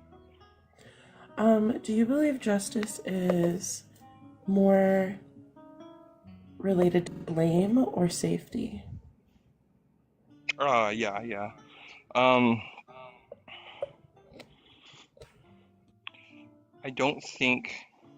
I think justice is more to right the, I hate saying it like that. I was gonna say to right the wrongs done, or to get, like, to try to bring people back to where they were, or to stabilize, I guess, and making me think. Stop it. Stop. So sorry. All my questions. No. I don't think it How's has to that do. not? I Oh, think sorry. I think it's gonna be like both, if I'm gonna put it simply. You need blame in order for justice to take effect, right? So if somebody did something wrong to somebody, you're gonna have to have somebody to blame in order to bring it to justice, right? May I interject? Yeah. Of course. What is the difference between injustice or justice and revenge at that point? Yeah, so revenge is gonna be like action taken according to whoever feels like the avenger. It's going to be in accordance to their subjective perspective, right? So let's say, I don't know, somebody spilt my milk. Well, I could take revenge and cut their hand off because they spilt my milk, but does that mean that that's justice, or is that unequal? Right? It's revenge. Revenge doesn't have like a it doesn't match like a punishment to equal the crime, right? It's just an action taken to satisfy the offended. To punish those with equivalent to their wrongdoing. Now that's kind of a gray line, because who really decides the sentencing? It's going to be the judge. Is the judge perfect? Absolutely not. But we do the best we can in society, and we do the best given in history. Like we look at past cases and what was their sentencing? Did this work? Did do we see a positive outcome within? Does it incite violence, or does it incite more crime? Does it incite more injustices? We Can consequences be justice? Like natural consequences? What consequences? Sure. Yeah, I think so. Don't climb that tree, Timmy. Timmy said, "Nah, mother, you don't understand. Consequences are that he fell and broke his arm." So justice isn't innately related to like a man-made thing. And then on top of that as well, with the punishment fitting the crime, is Timmy breaking his arm a fitting punishment for not listening? Will Timmy climb the tree again? Is Timmy, or is Timmy, I don't know. It's really gonna be determined based off of, their mindset. Do they just not care about a broken arm? Okay, maybe they'll climb again. But I actually take it back. I don't think that that's justice. I think that those are just natural consequences that happen. Justice is going to be, subjective to, I would say, like a governing of peers. Does justice require a observer?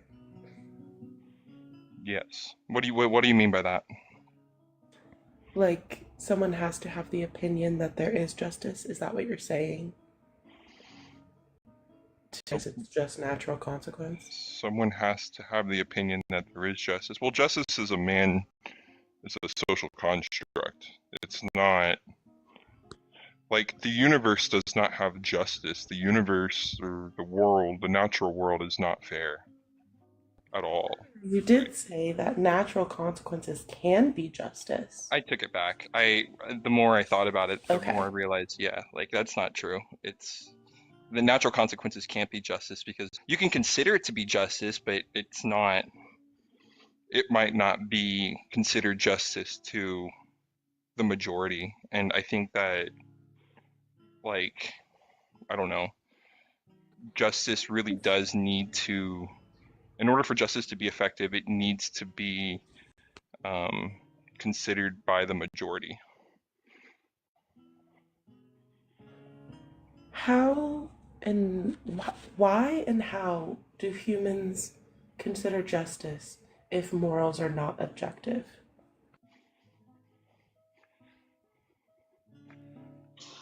Can you say that again? Why and how do humans consider justice if morals are not objective? Can I pair that with the question, do we believe in natural rights? Like human rights, right? Rights that are beyond consensus. Overall, outside of faith. How do you tie that to what Hazel said? I thought it dovetailed well, but maybe it's just disruptive. I didn't mean it to be disruptive. Hazel? No, you're fine. It was a little bit confusing. I get it. I think what Jimmy's trying to relate human rights to is the natural consequences. So what we were talking about, like natural consequences with human rights. We do have a new guest. Dion, can I get your age for TikTok TOS? I'm guessing you didn't mean to join. Usually that's what the instant teacup means. So I'll set you down, and if you did, you can request backup.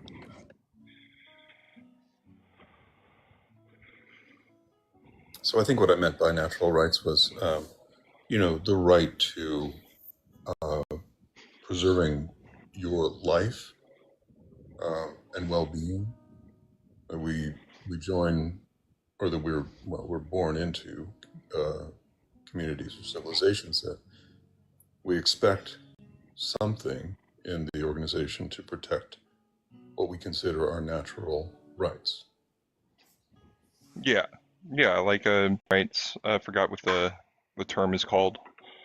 It's sort of life, liberty, and property is usually the standard set, but that doesn't necessarily have to be what we consider natural rights. Inalienable is what you're thinking of. Ones that are thought of, it's always, they say given by the creator or something, but something that is unquestionable, the right of every person.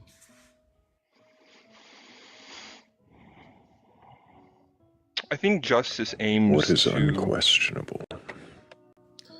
Yeah, well, that's what I'm questioning. I'm wondering whether there are natural rights. I think, like,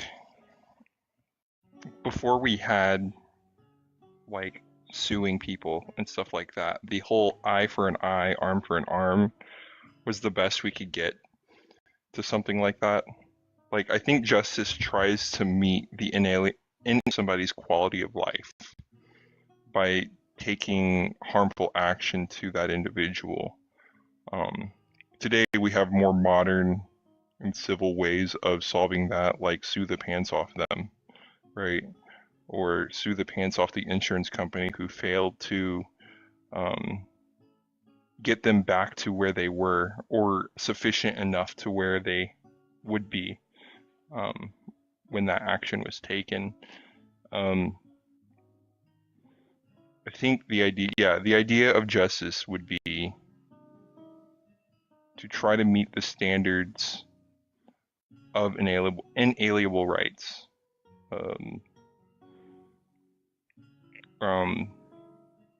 I don't think that is going to be like an objective, without these kinds of minds, life would be just unfair and stuff like. people, even today with justice, life is unfair. We use justice as a tool to try to balance that out, that unfairness. But because we're not perfect, we don't really do a sufficient job at that, mainly because, like, in America, we live in a late stage capitalistic society where the poor can't afford to try to get justice, right? Justice now has a cost even to the offended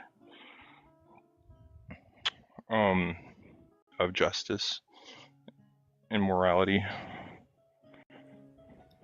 Well, we might be able to agree that property is not a natural right. It's an invented right. That the idea of, that doesn't occur in nature, that you own things. So defending property with a threat of not violating somebody else's property rights, that's invented. But I'm wondering more about liberty and life, and also maybe the right not to be harmed. Are these natural rights?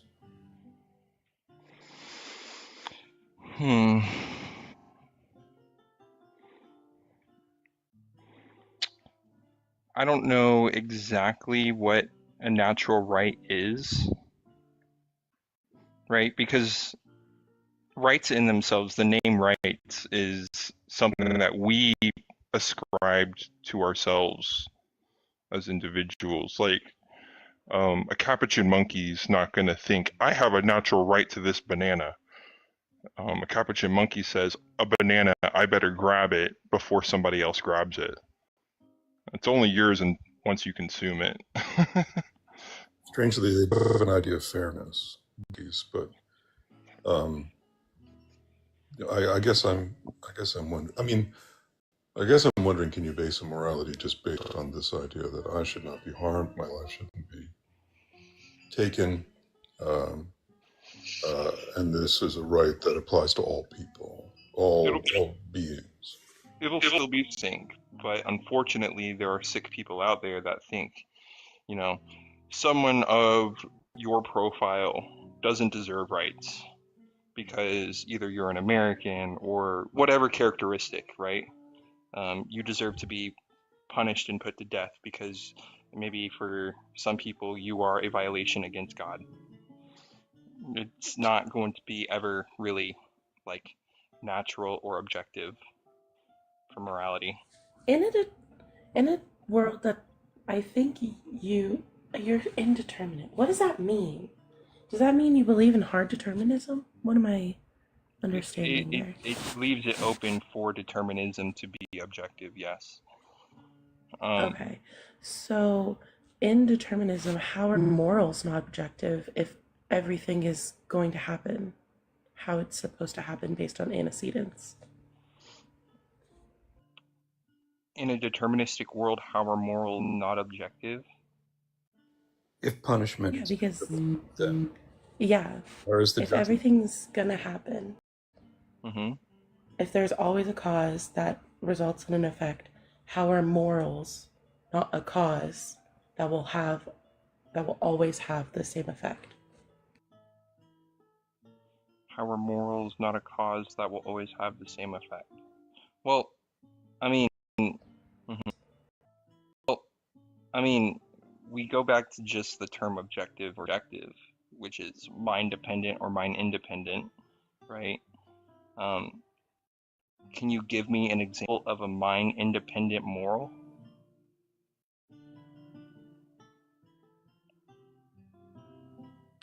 I would honestly need a more description of what it means to be mind independent. Like humans, let's say all life on Earth no longer exists. Does morality still exist on Earth? You wouldn't think so. Well, I'm asking. I don't think so. Correct, but I'm asking you. Got him. Oh, okay. So now we're moving on to my opinion of it. Okay, well, Dudesky, I don't know if I disagree with you debating, Right. but I mean, it's a discussion, but because I can't of a moral that is objective. I can't think of a mind independent moral. So, can I ask then, in this scenario where humans are no longer part of the equation and we're just observing, I would assume, wildlife, right?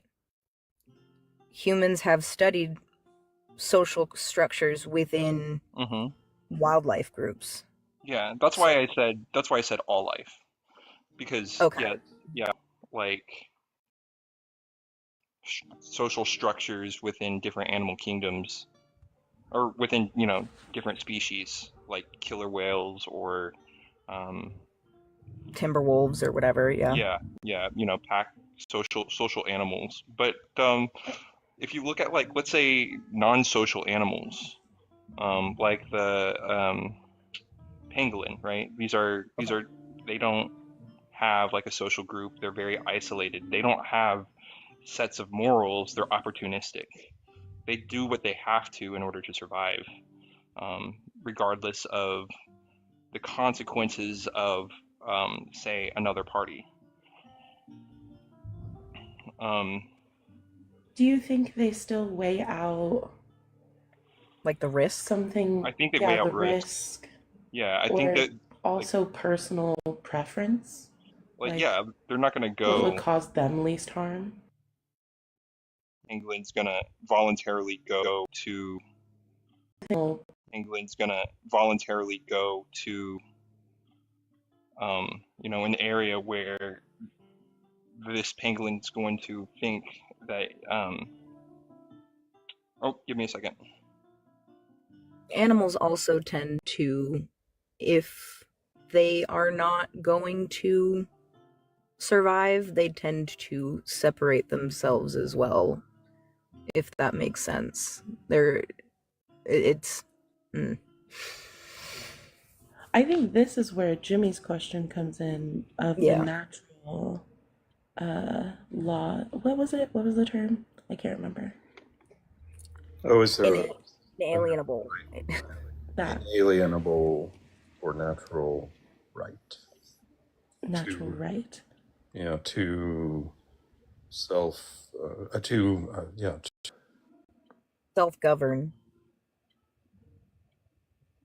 A right to self-govern. That's liberty. That's liberty. It's complicated, right? How do morals tie into the natural right, Jimmy? If there are where do they overlap? If there are natural rights, then we have to. I mean, if I have a right to not be harmed, right?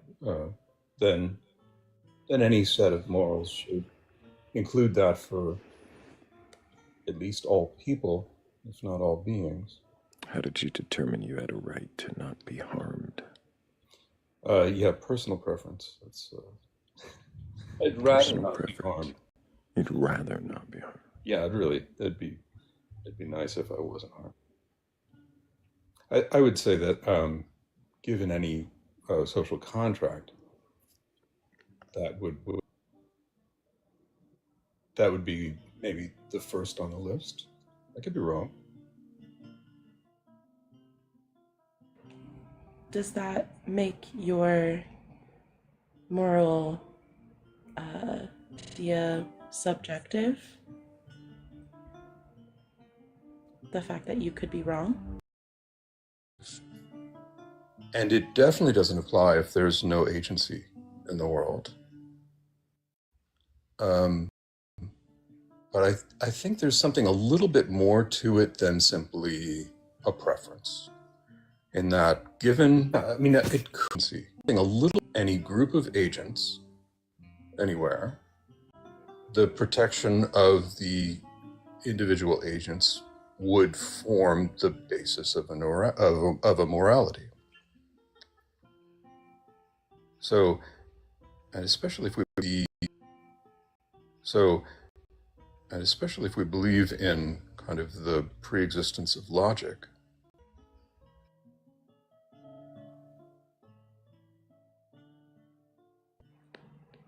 Do you think justice and logic can change over time?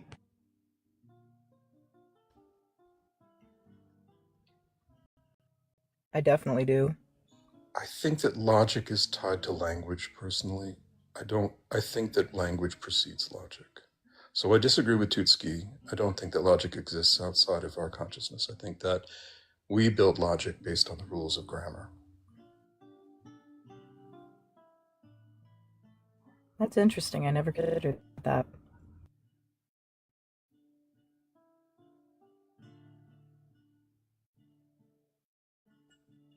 Yeah, this is a thought experiment for me, not so much as a hard belief.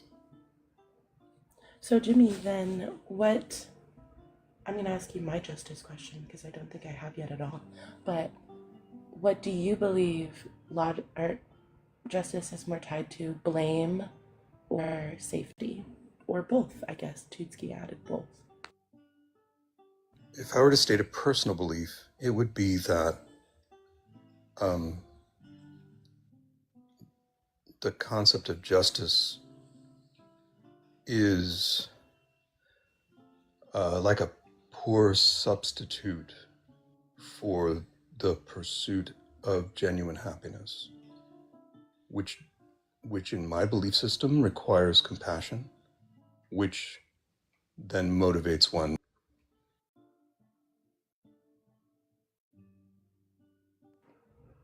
Are you saying you don't believe in justice, kind of? Like you would prefer if justice wasn't the method? So justice, we were talking about justice and morality, so I guess I'm going back to morality. Thank you, Shell. In my belief system, the morality is not about justice. Justice is a way that we keep our communities together by, through providing vengeance and enforcing. I'm not sure I can say this word. The idea of ownership through threats. But I don't think it's moral.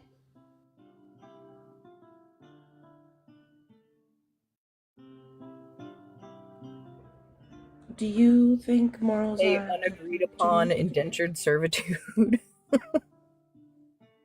I didn't catch all that, Morgan. Do we agree upon indentured servitude? No. Could you say unagreed upon indentured servitude?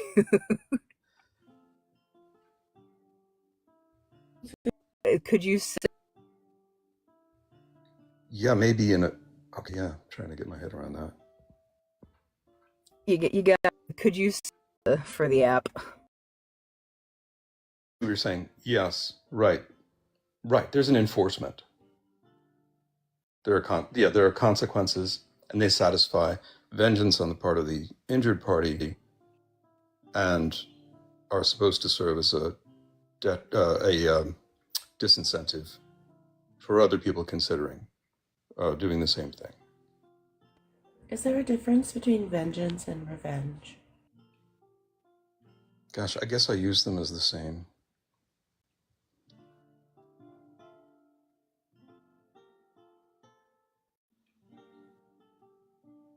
Well, the feeling is the same.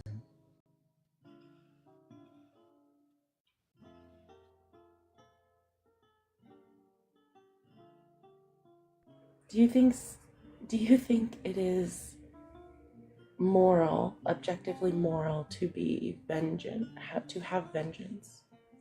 If you need me to say that again, I can. No. So in my belief system, it's actually it's not that it's immoral, but it's incredibly damaging to the person seeking it. If your morals are based on least harm, wouldn't damaging be immoral? So I guess that my belief system is, in my belief, it's not about morality. It's about seeking actual happiness, which I think maybe I'm using the word happiness in a way that's a little strange.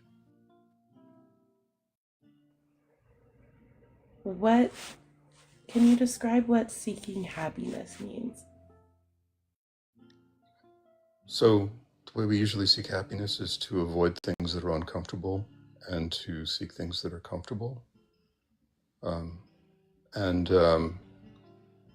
this state of avoidance actually makes us more unhappy. And the way to find happiness is through establishing, through practice, a sense of equanimity of all things. This is why revenge is such a damaging state. We can't find happiness until someone else suffers. But through equanimity, we seek to alleviate the suffering of all beings.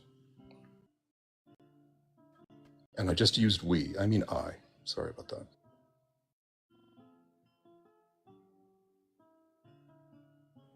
Very interesting. I think, without a guest in queue and it being near the top of the next hour, I think I'm gonna call it. I think I'm gonna go to bed. I appreciate all of you coming up and questioning each other's beliefs so thoroughly and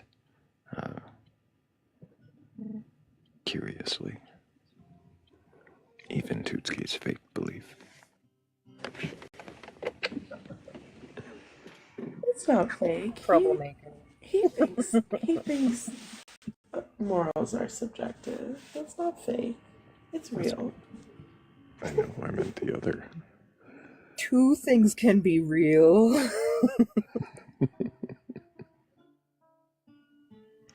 But I appreciate all of you. I really appreciate everybody who's been here, questioning, tapping the screen, all of the things, engaging in every way that you have. Thank you, everybody who showed back up after the restart. Unfortunately, we did have to do that. Do you know what caused it, Thrayle? Was that a... No, it's a network error. I assume maybe I missed a puzzle piece that I didn't see, but that hasn't happened in a long time.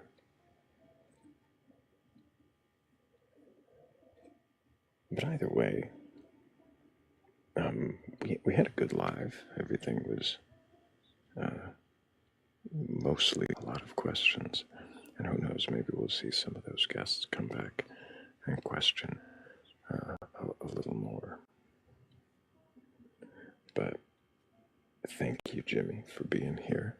I appreciate you. Yours is the best live on TikTok, Thrayle. I appreciate that so much. Thank you. Hazel, thank you for your questions. That was Hazel. Thank you for your questions. For me to have the perfect time to proofread a poem that I still won't completely stand behind. I'm glad you got your poem. Thanks, friend. Thank you. Thank you, Morgan, for bringing a little magic with your questions. I hope we'll see you later. Of course.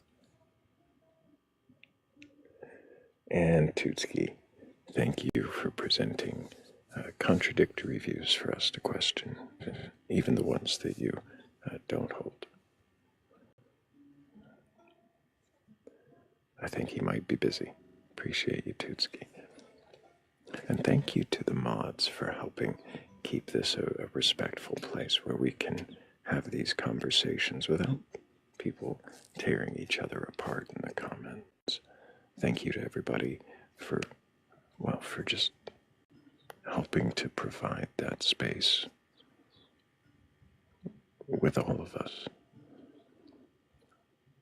I appreciate every one of you who taps the screen and shares a live, even those who fall asleep, though I think we lost some of the sleepers along the way. If you want to be a part of this community, well, there's a Discord link in my bio. Either one will take you there. sorry, it's a link tree. Either one will take you to the Discord, and you'll want to read the rules when you get there, and if you can agree to them, well, then you should find out that you're not alone. And if you do tree there, and if you do stumble across the Venmo or the cat in that link tree and want to show your support that way, well, I appreciate every one of you that does. So I thank you so much. But I think really there's, well, only one thing left.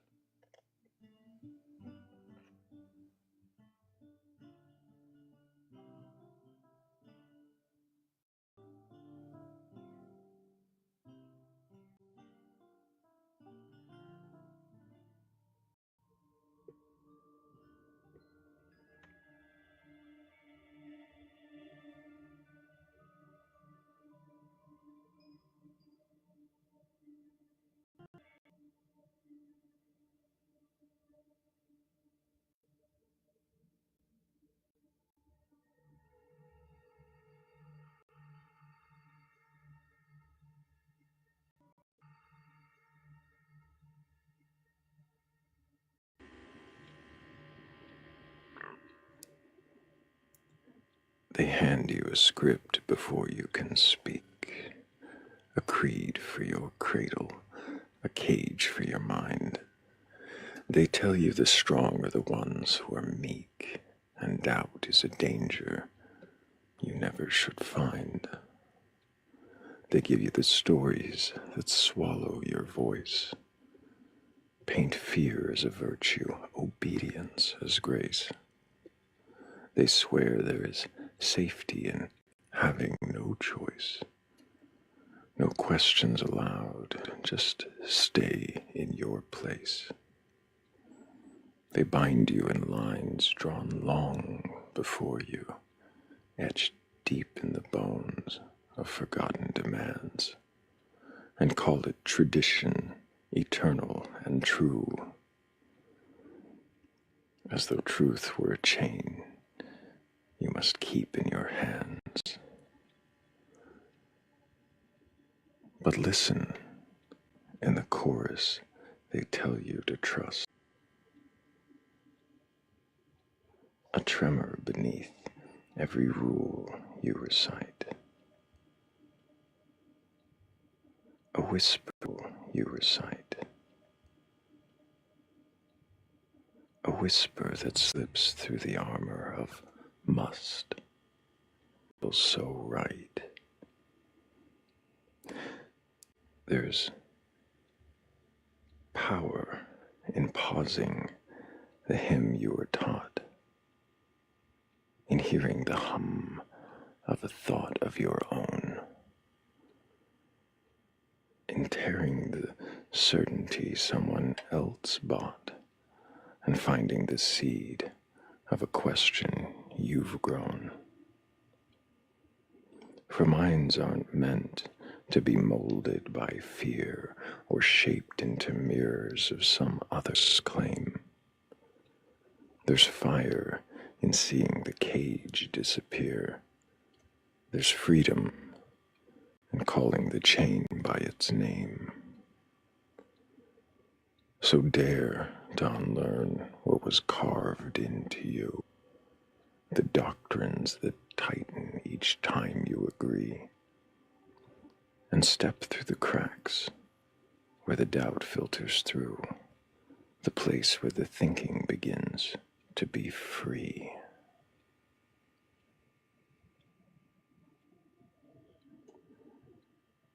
And stand in that silence where no one commands, where certainty falters, exposed and undone, and ask what you are when you're not in their hands,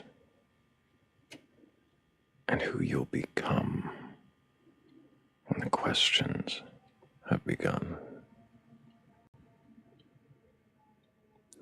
And on that note, until the next time we meet in darkness and seek wisdom together, I love you all. Take care.